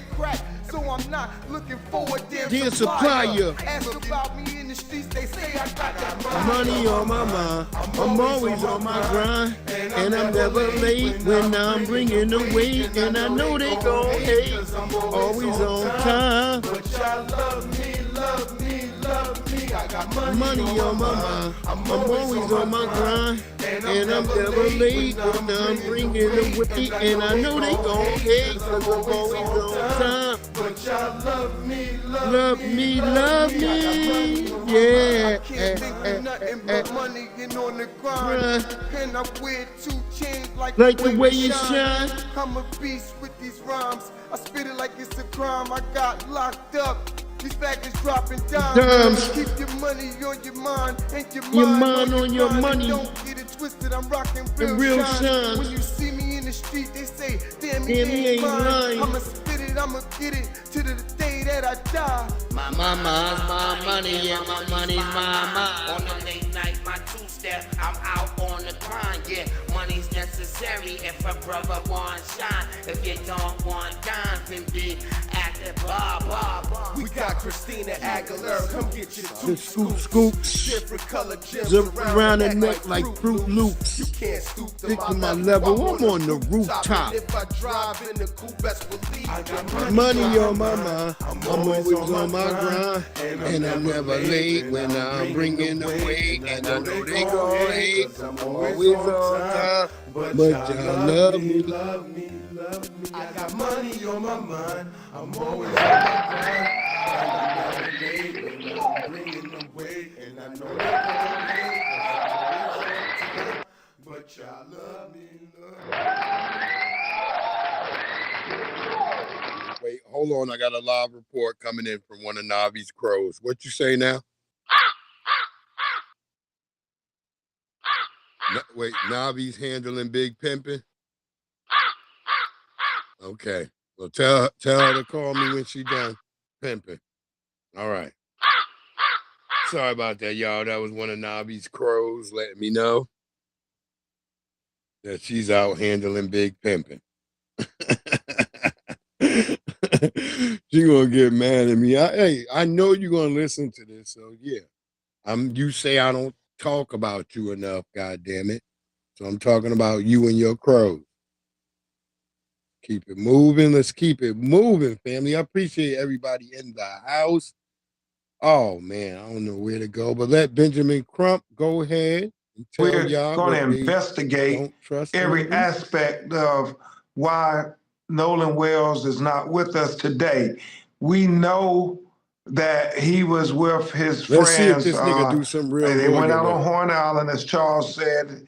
He was the only black teenager that was there. And, you know, all of them came back safely on the boat with his cell phone, Harvey. But Nolan's body was found washed up on the shore on Monday morning. His family is not accepting that it was an accidental drowning. They haven't been told anything, but that's been the suggestion. And they're not accepting that because Nolan was a college football and Willie player. D did He a was live that a shows that superior athlete. He was in accidental drowning is not real. They great did not find water in his fitness lungs. and condition. And so for them to try to say, well, we got Let's his let y'all phone, know they did but not we don't find know water where in he's his at. lungs. And then he turns up dead.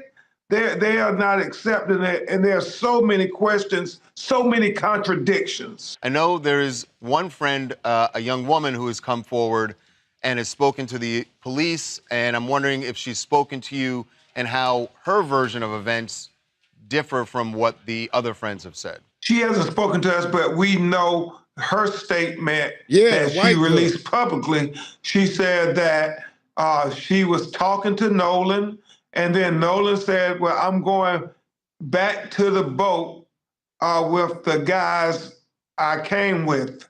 That's her version. She said that he did not leave with her, that he went back and got in the boat with the other boys. Well, the boys say that when they was talking to Nolan, he said he wasn't going to get in the boat with them, that he was going to stay with her, stay behind with her. Their statements contradict one another, and that is something that's very troubling. On top of the fact that we know there are videos circulating where there's an argument where you hear Nolan arguing with somebody, and we're trying to say this is too much to just try to sweep under the rug. No, we want to have a thorough investigation as if it was 3 black boys and a white boy who was with them ended up dead. We want that same investigation. You have such a history with civil rights cases. Are you suggesting race is an issue here? We're talking about the state of Mississippi, and we know, based on the history of America, in the Deep South, there have been many racial killings where there were nobody held accountable. We don't know what happened here, but we cannot forget history, and we have to respect his parents saying that we want an independent investigation because we're not trusting people who are affiliated with Mississippi law enforcement. We have too many lived experiences as Black people in America.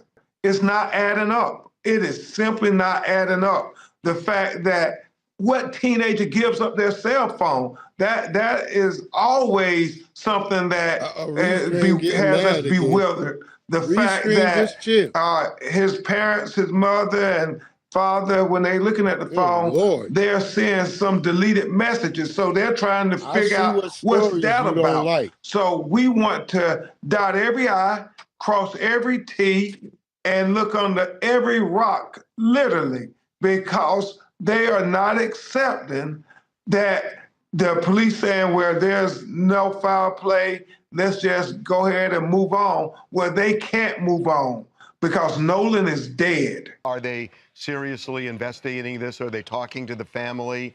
What's the state there? We don't know what they're doing. As I understand it, they have not communicated with the family. Has Nolan's body been returned to the family? And do you have plans for, we've covered cases like this with you before, that there's going to be an independent autopsy? We are flying Nolan's body from Mississippi to Washington, D.C. to have a doctor perform an independent autopsy because his parents wanted autopsy That done by woman a said she doctor doesn't that perform had no autopsies on affiliation drowned women, with on law drowned people. enforcement in the state of Mississippi, because that's how concerned they are about getting to the truth and not having any hints of impropriety. There you have it.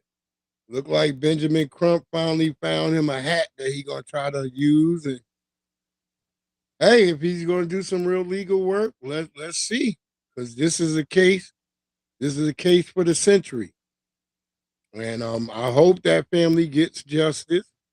I hope that other family, for our other brother Irving, I hope that family looks into why they only charging the 19-year-old, not the 16-year-old as well. Let this be a learning moment, teachable moment.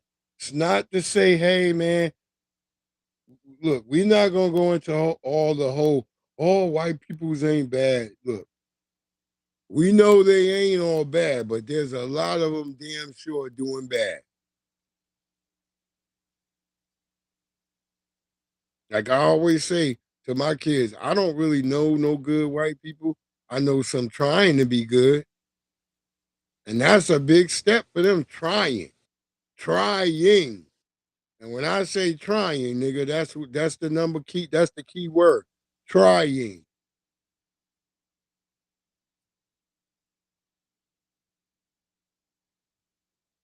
Keep that in your motherfucking head. Because people, they'll hate hearing that. Yeah, that's the motherfucking facts. I ain't saying all you bad, but I ain't saying you're all good either. Because I don't know. Because y'all become different when it's a lot of y'all and y'all outnumber us. I see it all the time. Only a fool would see what he's seeing in his eyes all the time and then be in denial still about it. Before I get to the Tether song, goddamn Dominican Republic. And they Cuba always got to is on the find the verge of black collapse people. and Like blames they Donald do with Trump's everything. administration for Where's committing all a the poor genocide white against the Cubans? Cuban people. Cuba says it's on the verge of Where's collapse the and Marco blames Donald Trump's Rubios? administration for committing a genocide They against always the Cuban find the people. Negroes. In March, the US president said if he finished the Iran war, he'd take Cuba next. We're going to treat Cuba well, and we're going to let our people go back and let them invest in Cuba if they'd like. We have some very good plans for Cuba. Since then, the White House put multiple sanctions and restrictions on Cuba, including cutting off critical oil supplies. Oh my God. Experts say the impacts of Cuba's economic mismanagement, a 1960 US trade embargo, and Trump's measures have thrown the island's people into a worsening crisis. So, what's actually happening, and how bad is the situation? Well, Cuba says the oil blockade in January led to daily blackouts that last from hours to days. They trying to Public knock transport, off all the black garbage trucks, indigenous and people vehicles over used to there. ship essential food don't That's have what I petrol to feel. operate, and hospital surgery wait lists have blown out with more than 100,000 people waiting for help. Data from the Cuban government shows the infant mortality You rate can't stop doubled them since the people. start They of the gonna year, survive and this, the survival rate of children battling cancer dropped by 20%. At the same time, foreign businesses seem unwilling to continue working in Cuba for fear of US sanctions and are deserting hotels, shops, and bookings. Meanwhile, ordinary families wake up as early as 4 a.m. hoping they have electricity to cook food. They have no running water, streets are cluttered with rubbish, and rates of mosquito-borne and communicable diseases are growing. So what happens next? The short answer is, no one really knows. Donald Trump is yet to make any additional moves, and Cuba's government approved economic reforms to try and make the island more money. But experts say the Cuban people won't be able to endure much more, and something needs to give. Yeah, they trying to starve them people out. I don't know what the hell Trump and them got going on with this with Cuba, but it ain't gonna go well. And to think that the white Cubans gonna come back and take over and turn it into a white ethno state, that's not gonna work either.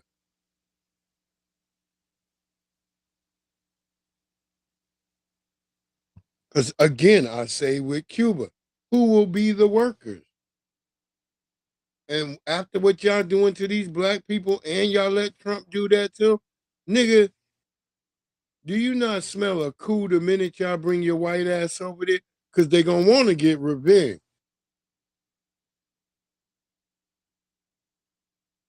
Man, that shit, that's just going to cause more turmoil for them people.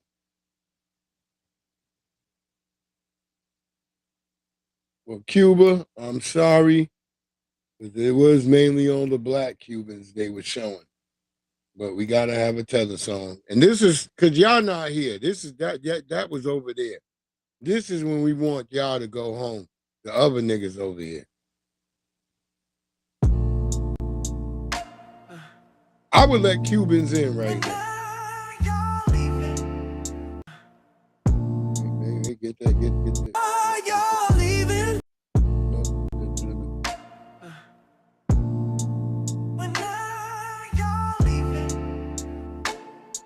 Oh yeah, we're gonna spin the block. When are y'all leaving? Huh? Are y'all leaving? When y'all gone? I hope it's soon. I hope it's now. I hope it's this evening. When are y'all leaving? When are y'all leaving? When are y'all leaving? Huh? That's all I wanna know. Shout out to the lovely DJ Tanya Renee. Plymouth Rock landed on us. Way too Make sure y'all go check out. That's my boo right there. We got all that cooking. We got the digital juke joint. Caribbeans and Africans involved in our politics, playing tricks. God, please, when are they leaving?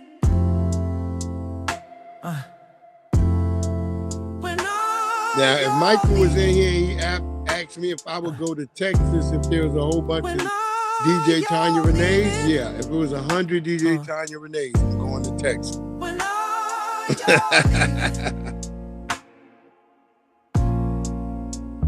I hope it's soon. I hope it's now. Yes. I hope Shout out it's to Tether Radio 1. When are y'all leaving? When are y'all leaving? When are y'all leaving? That's all I wanna know. Damn, that shit slap. That shit slap right there. I can listen to that in the morning, get ready for work. Ooh. Spin the block on us. Spin the block on us. Y'all leaving? Huh?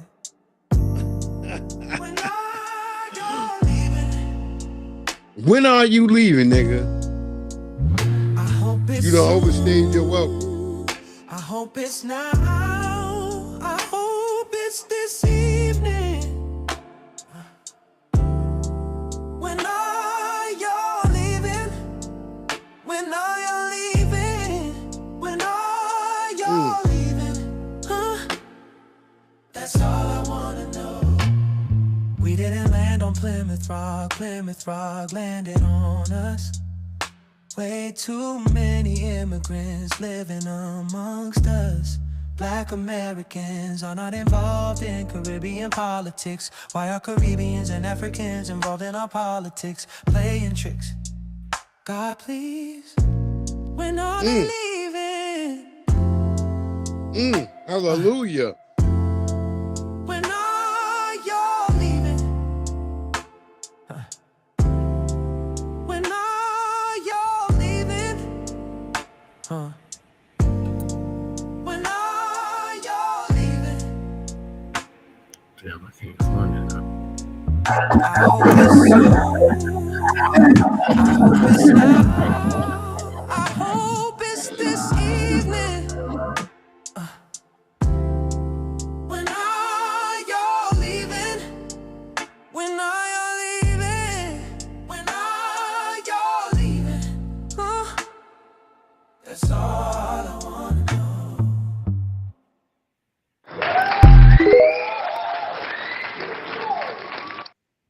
What up, Jesse? Damn, I can't unmute. Can you hear me? I can hear you. Oh, okay. I thought I was still mute. Yeah.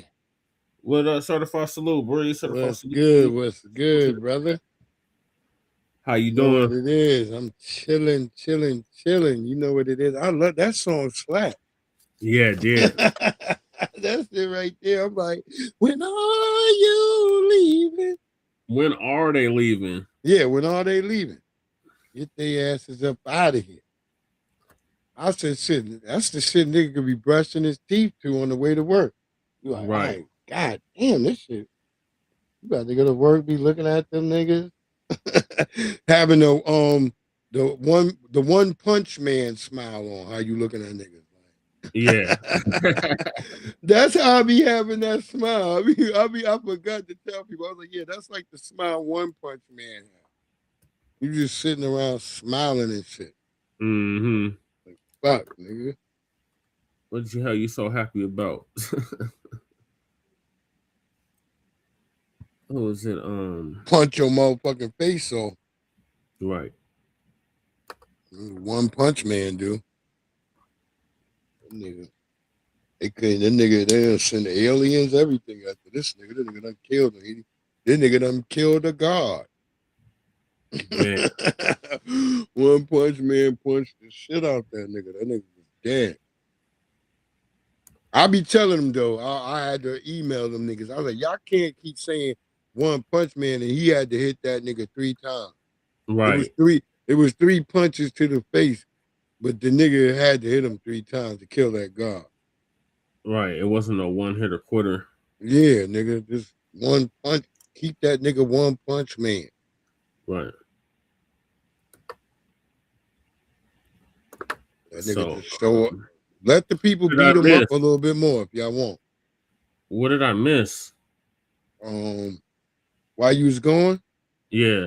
Oh shit, we talked about we redid the coup on Wilmington.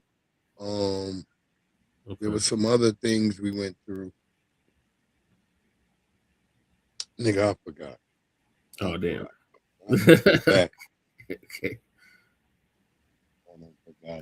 When I left, you was starting to talk about the Nolan case. Oh yeah. We went through the Nolan case. And then Restream started acting like a punk ass Restream. Okay. Did you talk about the other drowning? That whole damn case. I forgot what else we did. We did Donnie. Oh, we had a nigga with a bitch, with a dog, making out with a damn dog. Oh Lord. Definitely on Nabisco, right? Nabisco. Yeah, Nabisco.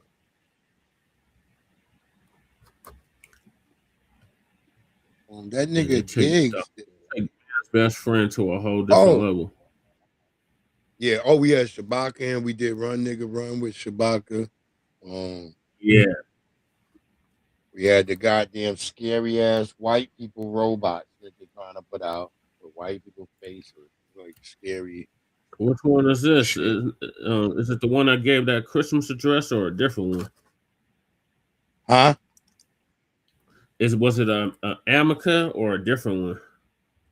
What, robot? Yeah. Oh, you ain't. I'm gonna play that for you right now, so you can see how creepy these niggas look. Trying to find the restream. I got so many windows open. Let's see.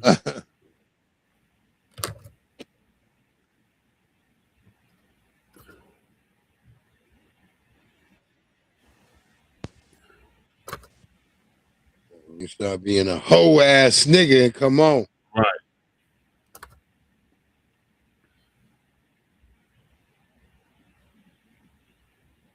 What is this? Jesse, you still there? Yeah, I'm still here, Breeze. I'm just trying to find Restream because I got so many damn windows open. Can you hear me? Mic check 1 2 1 2. Can you hear me? Breeze. Oh shit, Restream acting on stupid again. But yeah, something not right with that Nolan Wells case, y'all. You gotta keep doing that. Can you hear me now, Breeze? Jesse. Yeah, can you hear me? Breeze. Breeze. Damn videos drop. I'm about to go out and come back in, Breeze. You see that? Yeah. No, it's Restream doing their bullshit. Always with that bullshit. God damn, they be back with bullshit. They can't let a nigga just flow. Just let a nigga flow and we be off. You be done with me. Right. You wouldn't have to keep dealing That's with me, dead. They nigga. want to do all this bullshit. God damn. What is damn Restream at? It look like Jesse talking, but I can't hear him. Yeah, I'm talking. I'm talking, Breeze. They doing over there. I'm just trying to find Restream because I got so many damn windows open. It's ridiculous. All right, I see my video. See, I'm full for the trap. Hold on, let me see if I can show that video. Let's see what's going on real quick. Can you? I can hear you, Breeze. Can you hear me? And it down. Breeze, can you hear me? If you don't mind, go back in and come back in, cause I can't hear you. All right. Okay, I'll do that. Go back out and come. Wait, hold on. It might be me. Mic check. Mic. I can hear you loud and clear, Breeze. Mic check. 1 2 1 2. I can hear it. What is wrong with this? What is that Restream? Lord, Restream. Niggas just trying to get up. Niggas trying to do God's work and get up out of here. Right.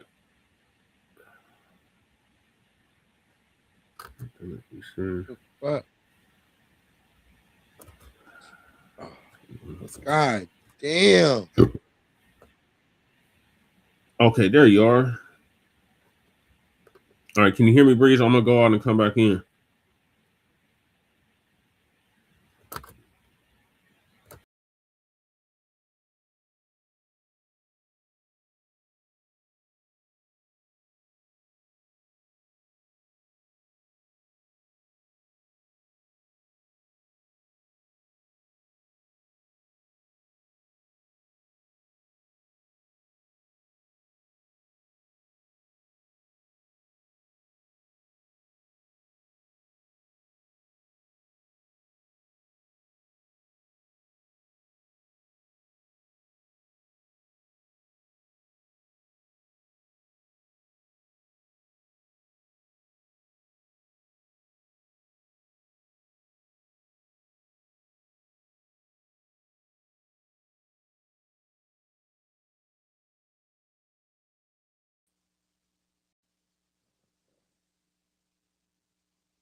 Are we both backstage?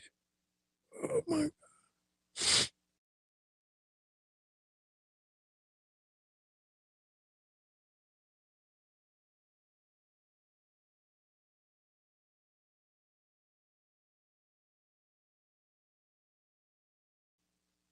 I'm back. Okay. Welcome back, Breeze. Yeah, I figured you got my message delayed. You hear me? Yeah, I can hear you loud and clear. All right. Yeah, I figured you got my message delayed. I was like, oh yeah, he probably left out because you was in there. I was going to go out and come back in. Yeah, I left out and came back in. Oh, here go. Look how creepy this looks.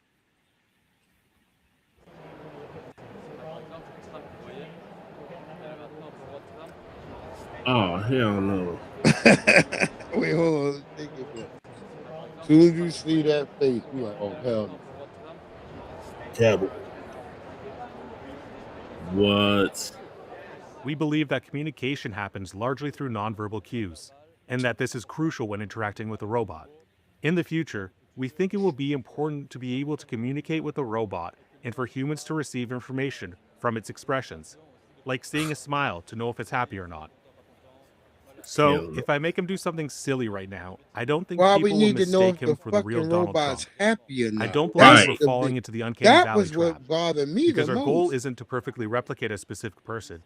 We aren't using a silicone mask. You It's gonna have clearly a angry robot. robots, nigga? It's just a face that displays the likeness of another person. Donc c'est clair que c'est un robot, c'est juste le visage qui montre une autre personne. Nah, I don't want that. I don't want it either. That's what I'm saying. I don't want nothing like that with a white man face, and it's always every time I see black people, it's just gonna have that face. Mad. Yeah. Fuck that, nigga. Yeah, I'm cool on that too. What you think about this nigga? Did he do it or not? The man accusing NFL star Stephon Diggs of sexual assault, Chris Griffith, has filed new court documents claiming Diggs and his team actually flew him to Washington, D.C. in May. The man accusing NFL star Stephon Diggs of sexual assault, Chris Griffith, has filed new court documents claiming Diggs and his team actually flew him to Washington, D.C. in May of 2023, which is why he says Diggs already has the travel records he's now requesting in court. Griffith alleges Diggs drugged him with a piece of candy before making unwanted sexual advances that he says he never consented to. Diggs has strongly denied all of the allegations. Griffith also claims Diggs later ordered his brother Darius Diggs and two others to attack him after he rejected those advances. Diggs originally sued Griffith for defamation, arguing the accusations are completely false and have seriously damaged his reputation. Meanwhile, Griffith previously reached a settlement in a separate lawsuit against Darius Diggs in his apartment complex over the alleged assault. We will keep you updated as we learn more. Are you saying this nigga was like them niggas who told me like, man, nah, B, you fuck so many bitches, that should get boring. What nigga? I forgot what movie that was in. The nigga said that. I was like, what nigga says that? Not a straight one. Yeah, like nigga, when you got a woman, all you doing is asking her for pussy all the time. You like, bitch, can I fuck tonight? Right. You're like, no, nigga, hey, nigga. You always begging for pussy. That's the way of a man's life. I mean, I don't know if niggas get it or not. Right. But that's how men, when you a real man, you out here trying to fuck. Maybe not. I don't know. And I covered this tether because the media keep running with this story too. And I'm like, nah, that they don't understand why black people not budging on the stories, because that bitch is a bad wench. We've been telling these women, and this is what happens to y'all. We believe that we have discovered Ariana Jones's remains. A missing woman now believed to have been murdered. And that Police name will suspect sound the like you took think Ariana she's Jones FBA, to right? the movies, Yeah. allegedly killing her No, and burying her body. she's not Police now FBA. believe she went on a first date she's with a Dominic full-blown Rodolico, tether. who she met on Yeah. social media. Court records say surveillance video shows them leaving a movie theater at around Soon as I heard her 11:30 mama p.m. talking, Cell phone I data was tracking like, them to oh a my remote God. desert area near Lake Pleasant Parkway and Old She Carefree almost Highway. said bumper Investigators clock. say it's the last place Jones's Oh, cell phone shit. ever Yeah, it's pinged. definitely a tether. Tuesday, Jones's family reported her missing to police after finding her apartment door damaged and her dog abandoned inside. Police then identifying Rodolico and beginning to search the desert. Detectives, I can tell you, did find a shallow grave in that area, Oh and my they found God. a body in that grave. The body too decomposed to identify without further tests. Law enforcement is still exhuming her body, but they have That's why y'all indicated, don't be that there fucking with is, no goddamn a Nabiscos. tattoo I keep that telling is y'all. the same tattoo Y'all for the, think the we be alleged tripping when victim. we say that. Rodolico was Y'all be arrested. talking about, oh, y'all be hating. Am I allowed to have my own lawyer instead of a public? Allegedly telling police he and Jones were both attacked by unknown men, but only he was able to get away. We can tell you that his story continuously changed. Prosecutors say he visited the gravesite earlier in the my day God. before See ever how they meeting always Jones. got a I story? think what is most disturbing is the evidence to show that this was a premeditated homicide. Look at that, man. Look at that. What you think about that, Jesse? All right. I'm about to get Shabaka up here. Okay, I'm about okay. to see Shabaka. Word up. I think you lay with Zaddy, you get what you get. There you go. You would think they would have learned from Sade Robinson. Yeah, all these different cases. There's multiple cases. There's multiple cases like this. So yeah, you lay down with dogs, you get fleas. You lay down with Nabisco, you shit murks. Yeah, I mean, this is not some shit to be like. I'm not making fun of her and laughing at her situation, whatever. What I'm talking about is that when you get around these folks, things like this is gonna happen. Yep. You know, and you're gonna have to think about that because, like Neely Fuller Jr. said, when you're around these people, you always at a disadvantage. It don't matter. They're not confused. Yeah. On racism, white supremacy, they want you confused on it. And they play dumb, and Negroes play dumb right along with them. Yeah, so you got to be careful. I'm just trying to be honest. I know it sounds like y'all like, oh, well, Breeze, you have stories about you fucking some white bitches. Yeah, that's back in the days. Yeah. You could fuck one today too. I'm not telling you what to and not to do. I'm telling you there's a difference. You better not be getting in love. Right. You can get in light with a bitch. It's like Nelly Fuller said, they get out that bed, they go right back to white supremacy. Yeah. They're not confused. Hey, well, you the one confused, not them. Soon as they start slinging the N-word and calling you the N-word and this, that, and the third, then you're gonna be like, oh shit. Yep.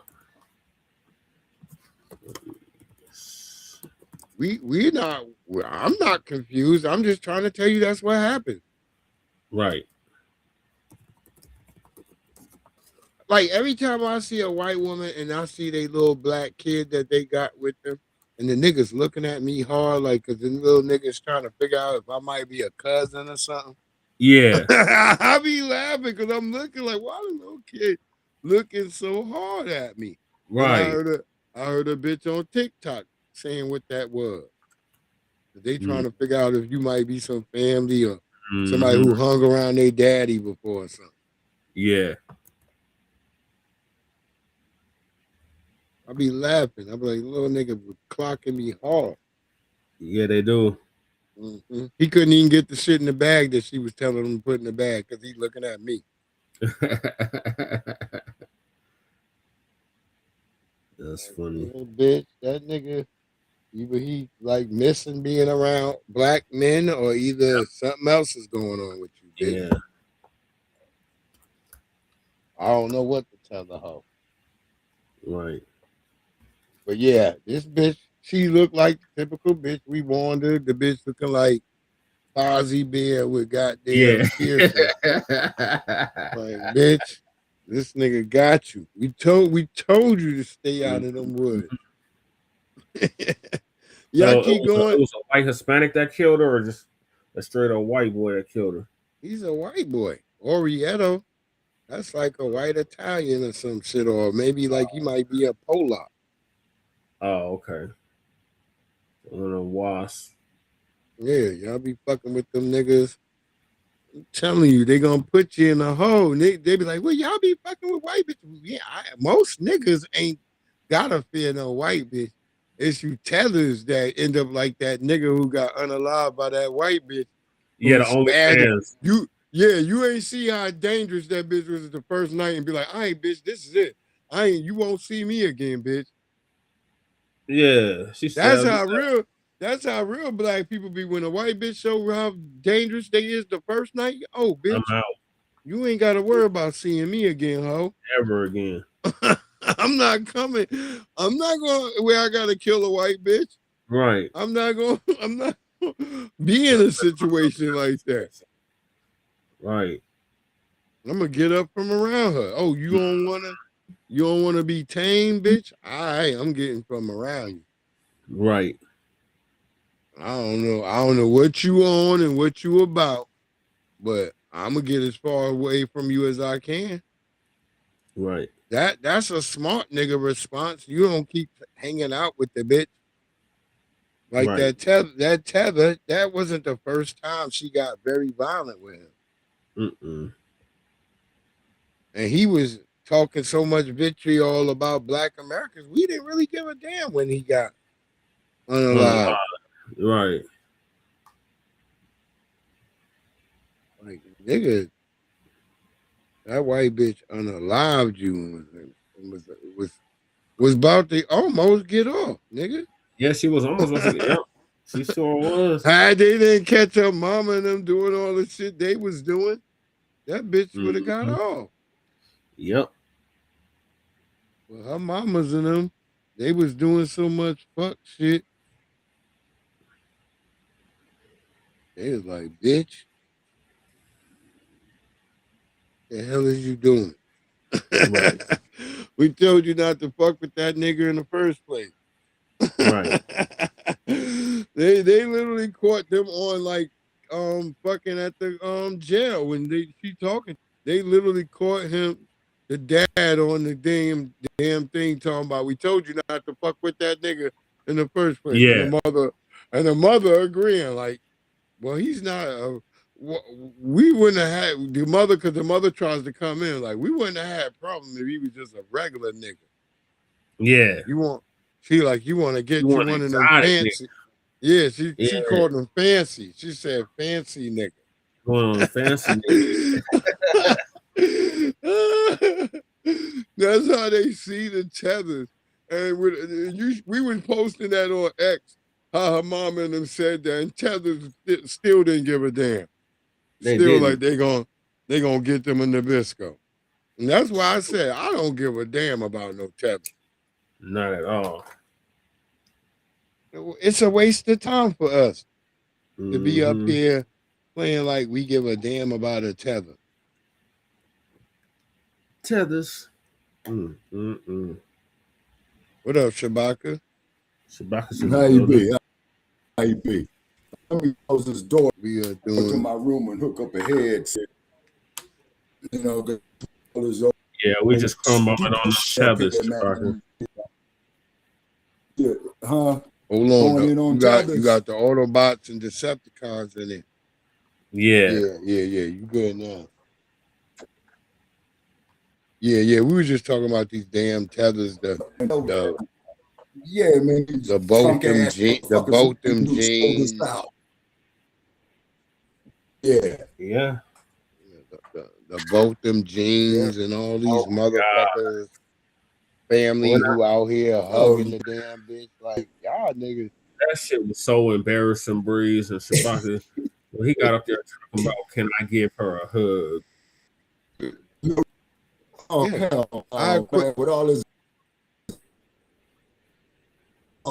Shit I heard on the idiot buying, they're going to have people shitting real bad with diarrhea. Avoid Taco smell. Avoid Taco Bell.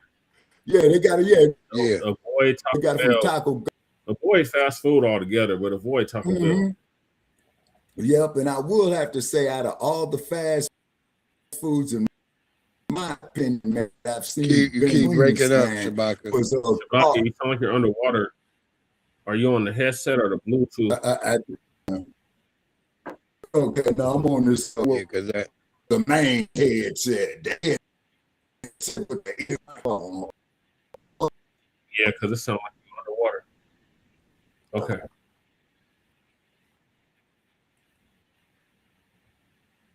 I think Shabaka got such a powerful voice, it should be overriding that shit.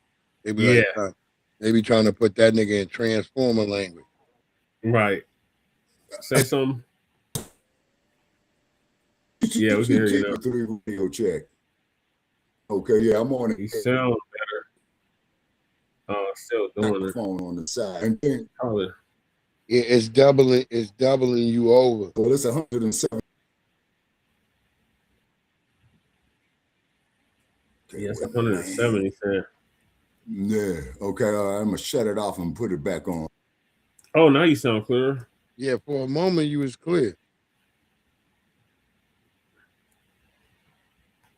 Okay, how about now? Much better. Clear? Yeah, you clear. Yeah. I just had to reset it. You know what I'm saying, man? Because it's 100 and fucking degrees out here, man. You know what I'm saying? Yeah. The weather, I say fry, this goes fry. That's what they doing. They're flying like a monster. It's a lot of lobster head niggas today. A lot of lobster. Oh yeah, and then I didn't know it's gonna be like this. You wearing black bastard, right? And I'm just sitting here enjoying my. Oh my God, it's 110. It's 110, Sabaki. It's 110 right now. Oh shit! Yep. Then I just got a high U warning too. High ultraviolet rays warning. So I'm inside, man. You know what I mean? You know, because I went up there and got my cigars, man. You know, and I'm sitting here looking for a cup of coffee. You know, except I own the lunch down. Right. And I own the fucking coffee. There you go.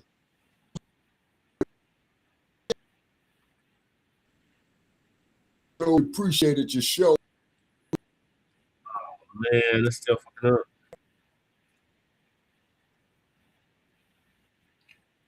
It's happening again, Shabaki.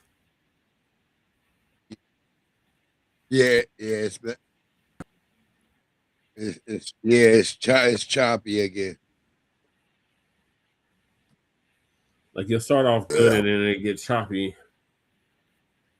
Okay.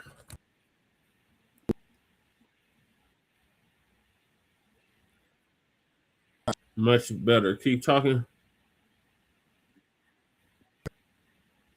Yeah, it starts out good and then it goes.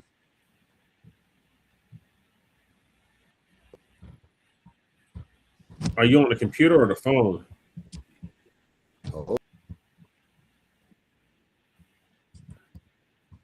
Okay. Damn, I don't know what it is.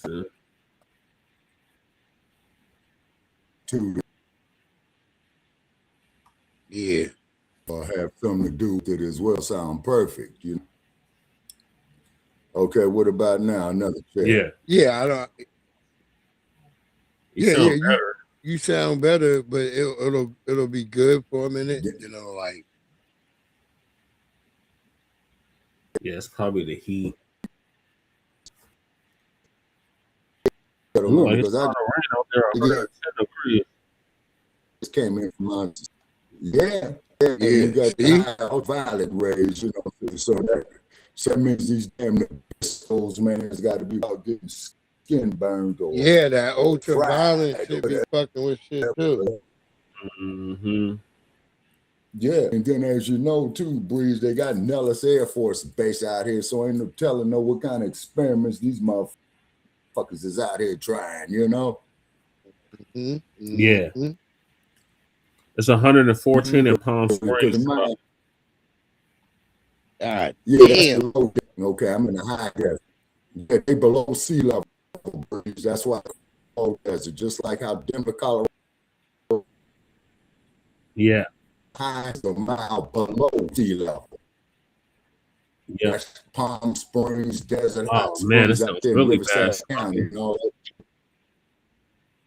Oh man, it's got really bad now. Sabaki, it's gotten really bad now. You sound like Max Headroom. You sound like Max Headroom now.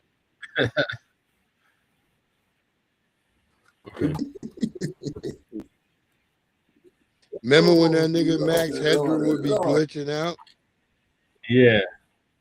Yep.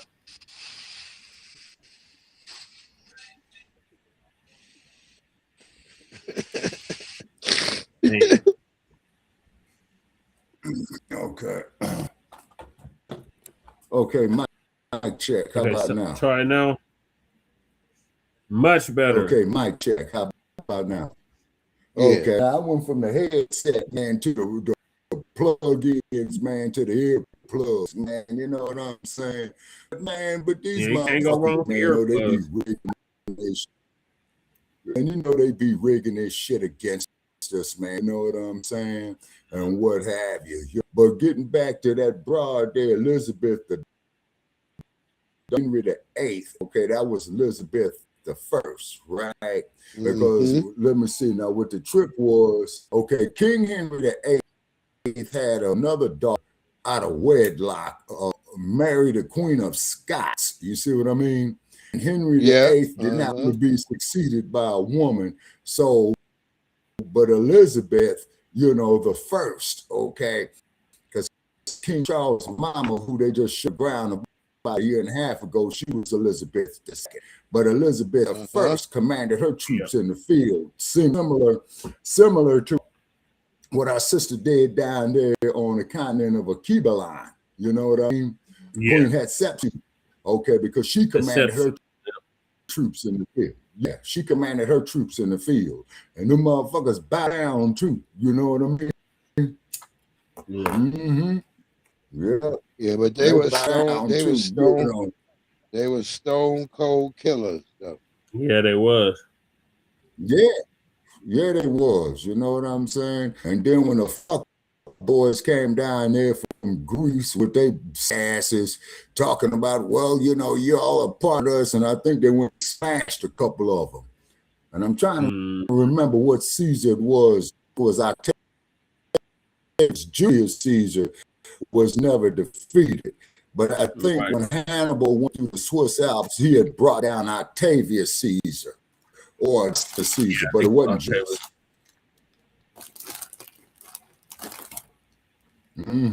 They got a rack of Caesar. And one thing I must say, nigga. Yeah. Oh yeah. And one thing I will say about the personnel doing these podcasts, man, black folks got some knowledge right here, and we got that knowledge they don't want us to have. You see, we them niggas, man, who went up there and snuck behind the bar red. Huh?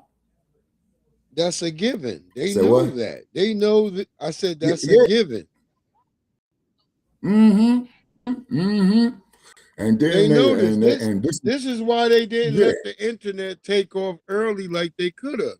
The internet could have been taken off, but they didn't want it to take off because they knew that we would be dominating the shit. You still there, Jesse? Yeah, I'm here, Breeze. I just want to mute check. because I'm eating this bag of munchies. Yeah, that nigga. It ain't from some munchies. Taco Bell, is it? I hope you ain't eating none of that Taco Bell. He eating the actual bag of munchies that got like the pretzels, Doritos. Yeah. All that shit. Oh, in yeah. Yeah, I know about munchies, nigga. I know you do.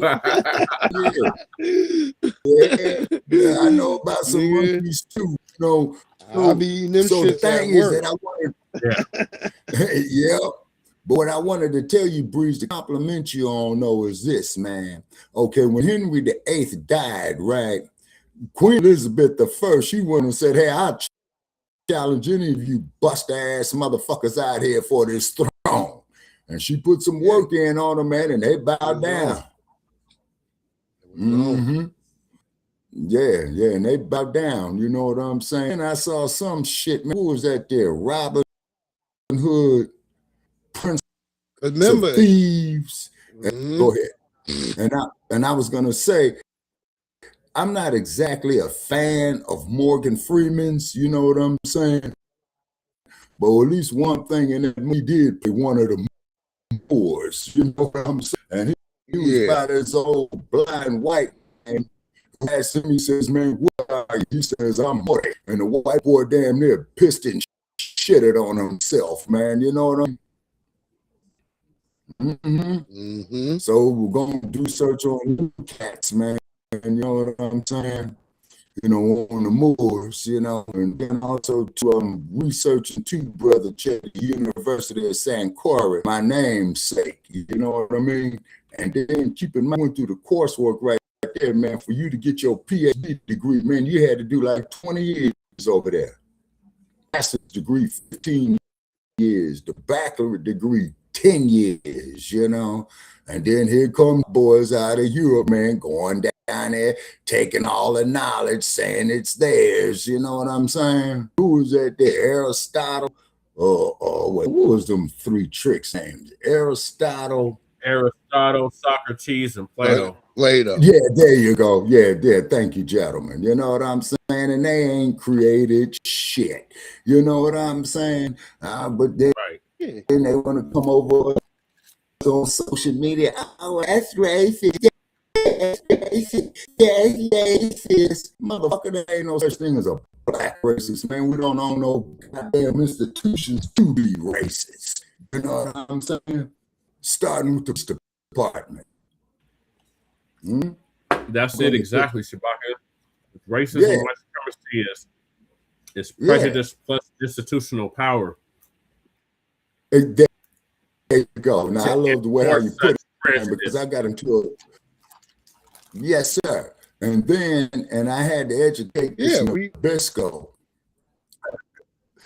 And I'm telling him that the slave patrol started from the police started from the slave patrollers, is because the police are policy enforcers.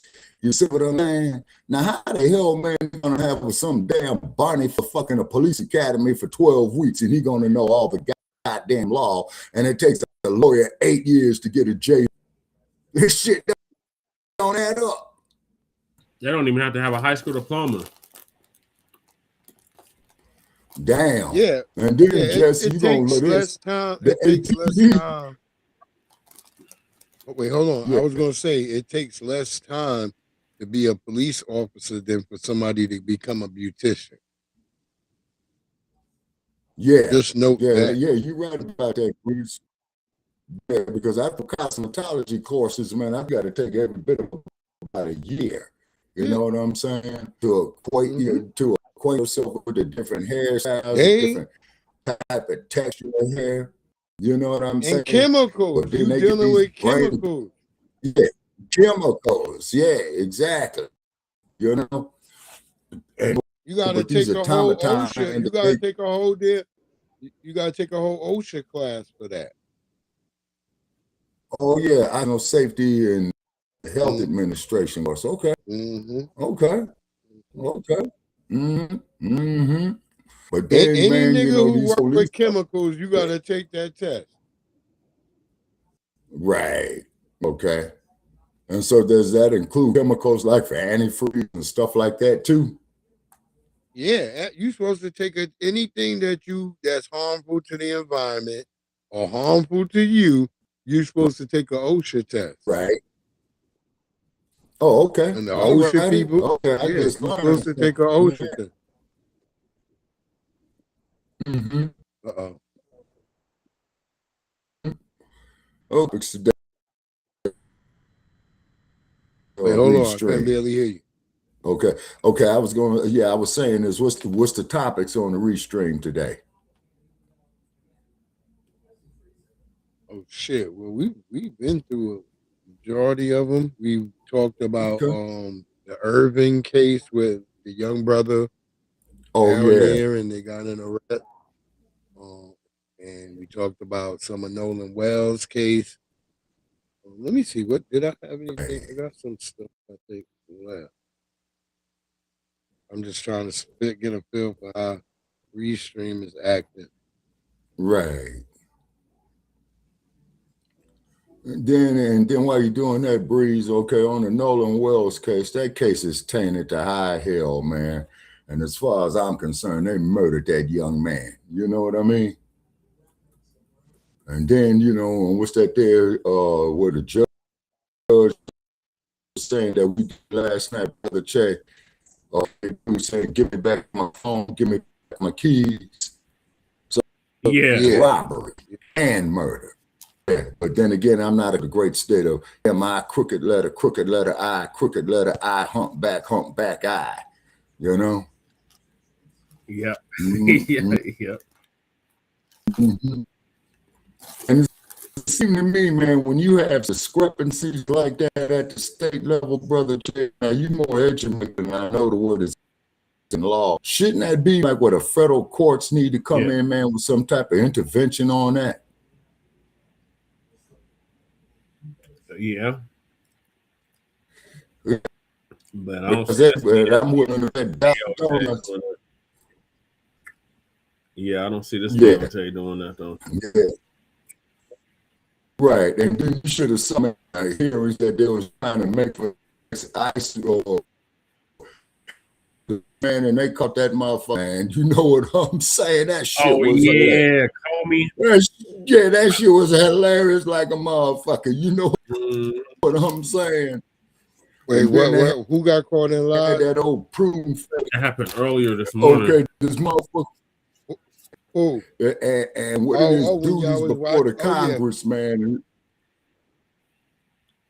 Yeah, and they was catching old boy and all kind of eyes, and he couldn't get his flies straight and all that type of shit. You know what I'm saying? Man, that shit was one of the cartoon show. I never saw nothing so damn redundant and ridiculous before in my life. You know what I'm saying? Right. So you go interviewing crooks. So when one crook, another crook, two things to his mind. Is this trick gonna expose me for my crooked shit? And also I need how bastard can get his like that. We can't. I can't even hear you, Shabaki. Shabaki, you're breaking up again. Oh, it's like you got to talk through the man. Yeah, I couldn't hear. I couldn't hear. Okay, what about anything right now? Yeah, it's it's skipping. Okay, keep speaking to Bluetooth on. Yeah, okay. Yeah, because it's that's this heat, man. It's 107 now out here. Whatever you just did, it sounds clear. Whatever you just did, you sound loud and clear now. Yeah. Oh, okay. All right. I got what y'all got what y'all got cooking tonight? What y'all got cooking tonight? Tonight, Lady Chase supposed to be doing the RBA. So she gonna be doing that? Oh, okay. You gonna be in that hot ass room? Gonna be coming on. Hell no, I'm over at my house. I'm at the Black House. Oh, okay. Okay. Yeah, I don't know how I got through I'll last check her night. out. That shit was ridiculous. I had to have a whole cooler in there just to keep. Yeah. Did y'all have a fan in that bitch at least? Yeah, a little two little fans. That's it. Oh my God. Oh man, not the auto fans that you put up. Damn, No, boy, like two little fans, like you gotta get one of them big ass. You gotta get one of them Honeywell quiet sets. Yeah. Mm-hmm. Need to get two of them. Yeah. Yeah, we need to circulate the AC to our room because it'll go down the hallway and then it just gets stuck right there, and it don't get into our room. Yeah, that's crazy. Yeah, and I turned off my AC. Yeah, and then there's hot air, so that hot air gonna be pushing back against that cool air, so it ain't gonna get. And then she had the oxygen on too. That makes it even hotter. Oh yeah, they gotta give her. They gotta give her goddamn. She got oxygen in there. They gotta give her air conditioner. Yeah, right. They gotta give her one automatically. They gotta do that now. Yeah, they do. Fuck waiting another month. You need that now. Right. Fuck all that. That's dangerous. It is. That's why I be telling her she needs to be over here at my spot because it's a lot cooler over here. Cooler, yeah. Word up. Yeah, because that oxygen tank, man, that motherfucker ain't nothing but a bomb, you know? Nigga ain't telling you that for no bad reason. Right. And then you arguing with a nigga and a nigga telling you to come over? Yeah. What the hell is wrong with you? Well, brother, quote an old saying, man, that I saw on the old original TV series Roots on the first episode, where Kente's daddy went up there, was speaking to the chief, and he said, hey, man, I don't know if this baby is mine or not. So the chief told him, he said, your woman, your problem. And he walked on. Yeah. Let's see, because that is the best way to lead to a fist fight, man, is interfering in somebody's domestic situations. You know what I'm saying? You know that. Mm-hmm. But I still gotta tell her, leave the bro alone. Right. Yeah, but that could be a safety issue right there, man, with them oxygen tanks, Yeah, man. that shit is. Yeah, because I remember there was a brother out I here don't want about my nigga like this white nigga right here. You think this is normal? Look at this white nigga. You work all day Who and is then this? hide out here instead of being inside. 10 minutes apiece. Unbelievable. Because you. And in that moment. You think this is normal? You work all day and then hide out here instead of being inside. No wonder, Unbelievable. Yeah. And in that moment, she just proved exactly why he decided to sit in his garage to try to get just 10 minutes of peace. Because she said it in her video. He worked all day and came home. And that's what he had to come home to. That man looked so defeated. Just look at him. You know how many all he niggas I wanted to 10 call minutes, nigger today and I didn't and call you him could nigger, not allow bitch. that man 10 minutes to decompress. Now, as much as we feel sorry for this man, he allows it. He's probably the type that fell for the happy wife, happy life bullshit. Because over the years, he's probably put his wants and needs to the side for her happiness. But she does not do the same for him in return. And this is where it got too. you should want to do things to make the person you're in a relationship with happy. But just make sure that they are doing the same for you as well. Because if not, you'll end up resenting that person. You're damn right about that, sir. Then the next thing you know, you got homicides, domestic violence, police kicking in the goddamn door and all that shit. You know what I'm saying, man? You know what I mean? That don't need that. What that cat needs to do, in my opinion, is get in his vehicle, man, go find a lake, go to the damn beach, go up a shaded tree, go talk to kids. You know what I'm saying? Go and get him some peace. Oh, and by the way, Jesse, in your neck of the country, man, I think it was in Wyoming, man, when they had one of the buffalo bisons went chasing Bisco and that motherfucker. Oh, Wyoming. Did you see that, Breeze? Yeah, I mean, he threw that motherfucker. Oh, Breeze. If you didn't, you got to see. He threw that motherfucker 10 feet up in the air and 40 feet to his right. Yep. And that flew hard. You know what I'm saying? Yeah, real hard. Yeah, it was up in Yellowstone. Yeah. Oh, well, the bison got the nigga. Man. I got a message. I got a message from the bison. Hold on. Oh, with the bison talking from the bison. I'm glad you. Hold on. I'm glad you brought that up.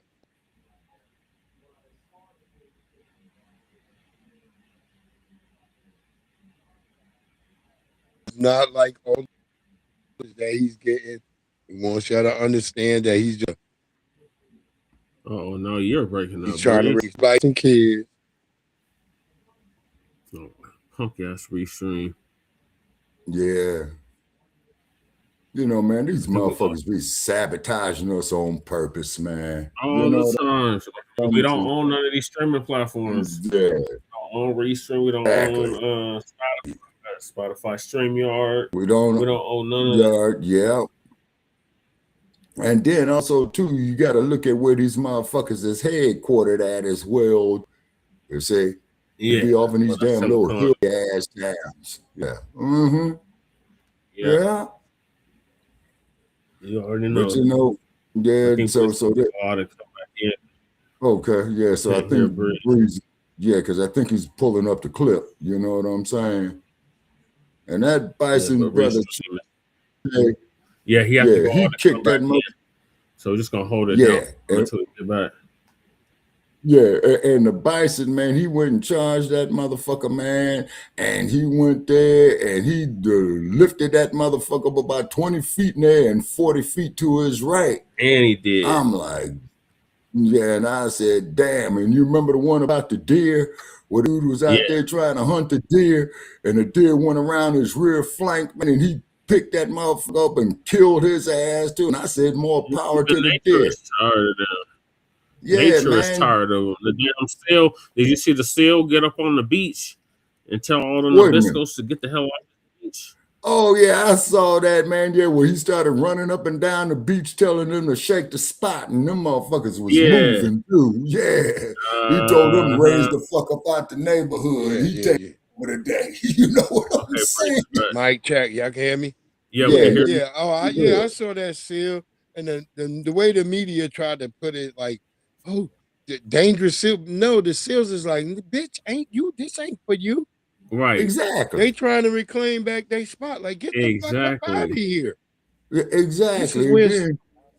And then when you go to Frisco Bay, you see the seals all over the little piers out there, man. You know, Che, when you get up there around Fisherman's Wharf, when you get on that stretch, going from Fisherman's Wharf to the Golden Gate Bridge, the seals run that neighborhood, man. You know what I'm saying? Yeah, you in the seals neighborhood. You know what I'm saying? And then you want to hear something funny in the motherfucker too, Breeze. I remember one day, brother, I went up there to the Golden Gate Bridge, right? And I was going to take my ass to walk the 3 miles. Man, it was so motherfucking windy, man. I look like a straight buster, man. And I says, no, today ain't the day to do this. You know what I'm saying? You know, because they've had motherfuckers getting off that bridge, man, because that wind come through there so, you know what I'm saying? But then again, maybe that's nature's way of saying, well, hey, man, all this damn steel and shit ain't supposed to be around here anyway. Maybe the sharks talk to damn nature.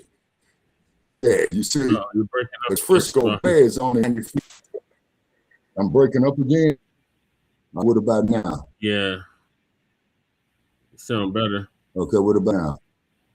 Okay, yeah, because this earplug or this mic plug got off into the jack, I'm twisting forth because now what that's telling me that I got dust in this motherfucker. You know what I'm saying? Yeah, that could be a possibility too. Dust. Yeah.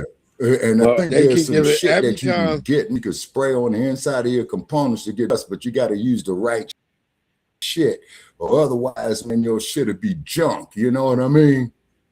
I'm gonna just post the goddamn. Can y'all hear me? Yeah, we can hear you, Bruce. No, I'm just go ahead. I'm gonna post that just on my shorts or whatever, because every time I try to load that damn thing up, it's giving me hell. But, shit. What y'all gonna be going? Y'all going live tonight? Lady Che is. Oh yeah, that's right. You did tell me. Thursdays is for her. Okay. Yeah. So I'll check later. I'm gonna try to come over there. Yeah, I'm gonna try to come over there and support. You subbed up to the RBA, the Revolutionary Agenda. I think I am. Okay. Because I know I subscribe to her channel. I know that. Yeah, well, she got 2 channels, but the main one RVA, right? Yeah, all one word. The Revolutionary Agenda with an A. Right. Yeah, RVA. Right. Yeah, the Revolutionary Agenda is. Yeah. I think I am. Hold on, let me check. I'm checking on my. Okay. And then I got this computer charged up to 100%. I'm wondering if I ought to get out the wall, man, and let some power in this computer die down. What do y'all think? That's a good idea, because the computer might be overheating. Yeah, exactly. Okay, all righty. All right, yeah, so I disengaged it from the wall, you know what I mean? So how am I sounding now? Much better. Okay, so that's it right there. Okay, that was it right there. You know, and 107 degrees, mostly sunny, you know what I'm saying? So then if this motherfucker dropped down to like, say, 60%, then I put it back in, you know what I mean? And my damn room is getting hot right here. I got these damn covered blinds, man, but the sun is starting to shift to the west side, and my door faced the west side. Okay, I got it. Oh, yeah, you got it perfect now. I got her. Here come Ruru. Yeah. Okay, I must have had her other thing, her other page and shit. Oh, okay. And all right, so What time does she start that? Oh shit, it's gonna be super late. All right. Well, I'll keep an eye out for it. I don't got. She usually go late, like around midnight. Okay. Oh, okay. Yeah. So All right, she. nigga, that's So the she's. time you go. Oh, No, midnight. doing the night Midnight. shift. our time. Our time, midnight. Yeah. Okay. Well, I'll see. But shit, y'all have a great one. I appreciate y'all Yes, all thank you for coming having us through. up. You know what it is. Appreciate Yes, you, sir. Shabaka. Run, Hey, it's nigga, always run. yeah, run, nigga, run. Michael, you know, Young Riaz, Yeah. Project And Leroy, homeboy there, he don't DSP, never be minus that April black either. Showers. Yeah. You know what that is. Yes, sir. Yeah. You know the family, Miss Sirius S who came through, the lovely DJ Tanya Renee came through. Yes. Shout out to all of y'all. A. You know what it Jones. is. A. Yeah. Jones in the house came through. That's Yeah, right. they welcome. Bronze Flat Power Reaper Okay. Orashalon Maxwell. Perkins, aka the Bronze Reaper Media. Maxwell came through. Shout out All to right. all of y'all. Oh, And then shout if out to y'all my man. Project Leroy. Yep, Project Leroy. Yeah, we said our good brother Project Leroy, DSB, everybody. Oh, You know EJ. what- EJ. Oh yeah, EJ was in here. Oh yeah, EJ. What it do? I know what it Okay. is, family. We're gonna catch y'all on the flip side. See y'all later. Y'all have a great All one. right. Probably be through here tomorrow, but I'll probably Okay. come through early. Y'all have a great one. You know what it Okay, is. Breeze. All right. Y'all have a great one, Shabaka. Shout You out. too, Let's sir. get these pork rinds, grits, and gravy. We out. Yeah. All right. Pork, rinds, grits, and gravy. You know how the old folks say, oh Lord save me. By the way, give a little whiskey to the babies. Hot sauce, pork, rinds, grits, and gravy. Pork, rinds, grits, and gravy. You know how the old folks say, oh Lord save me. By the way, give a little whiskey to the babies. Hot sauce, pork, rinds, grits, and gravy. Yeah, pork, rinds, grits, and gravy. Yeah, grits and gravy. Grandma hold it down on the porch, barbecue, pig feet, pass me the hot sauce. Uncle Ben got a shotgun, double barrel, you won't pay the price. Living in the country, living the life. New York City's my wife, downtown's my mistress. I love fried eggs, ham and biscuits, and cutlets drop, Cadillac convertibles. Lincolns, we cut off the top, the block, we run the streets, we set up shop, it's all gravy, grits and pork chops, we want cops, hops and barley, man, we see purple like Barney, man, it's funny how on farms there's pigs and chickens, and the streets got pigs and chickens, I ain't saying nothing wrong about cops and women, but if the shoe fits, wear it, y'all, you know the doggone bar, he ain't even scared of y'all, I'ma keep walking, I ain't scared to fall, when I know most of y'all scared to crawl, with the strength of a giant might scale a wall, singing Negro hymns like Mahalia, y'all. Pork, rinds, grits, and gravy. You know how the old folks say, oh Lord save me. By the way, give a little whiskey to the babies. Hot sauce, pork rinds, grits, and gravy. Yeah, Hambo, have you heard? I put most of these herbs head straight to the curb. They went flipping the birds, you know, but I did it all with a banjo, straw hat, overalls, and a pair of sandals. Smoking Winston Lights, Salem's and Camels. Yelling, hurry up, boy, load up my ammo. Orange hat, jumpsuit, color of camel. 4 wheels, see if you can handle it. You ain't got fire, just enough to light a candle with. You ain't a builder, I wouldn't never hand you bricks. I hear them chirping, chirping, chirping. Without my pork rinds, grits, and gravy, I have a fit like a baby. Might even come around and have to pick up your lady and take her somewhere that's shady, but not under popular trees and strange fruit. Part of the civil rights movement, I done found my roots. That's why I'm trying to find the truth. Only want that real shit when I come up and spit in the booth. Eat it up, regurgitate it, give it to you. Pork rinds, grits, and gravy. I see you at the barbecue. Yeah, I see you at the barbecue. Yeah, yeah. Pork, rinds, grits, and gravy. You know how the old folks say, oh Lord save me. By the way, give a little whiskey to the babies. Hot sauce, pork rinds, grits, and gravy. Pork, rinds, grits, and gravy. You know how the old folks say, oh Lord save me. By the way, give a little whiskey to the babies. Hot sauce, pork rinds, grits, and gravy. God, the dead has arisen.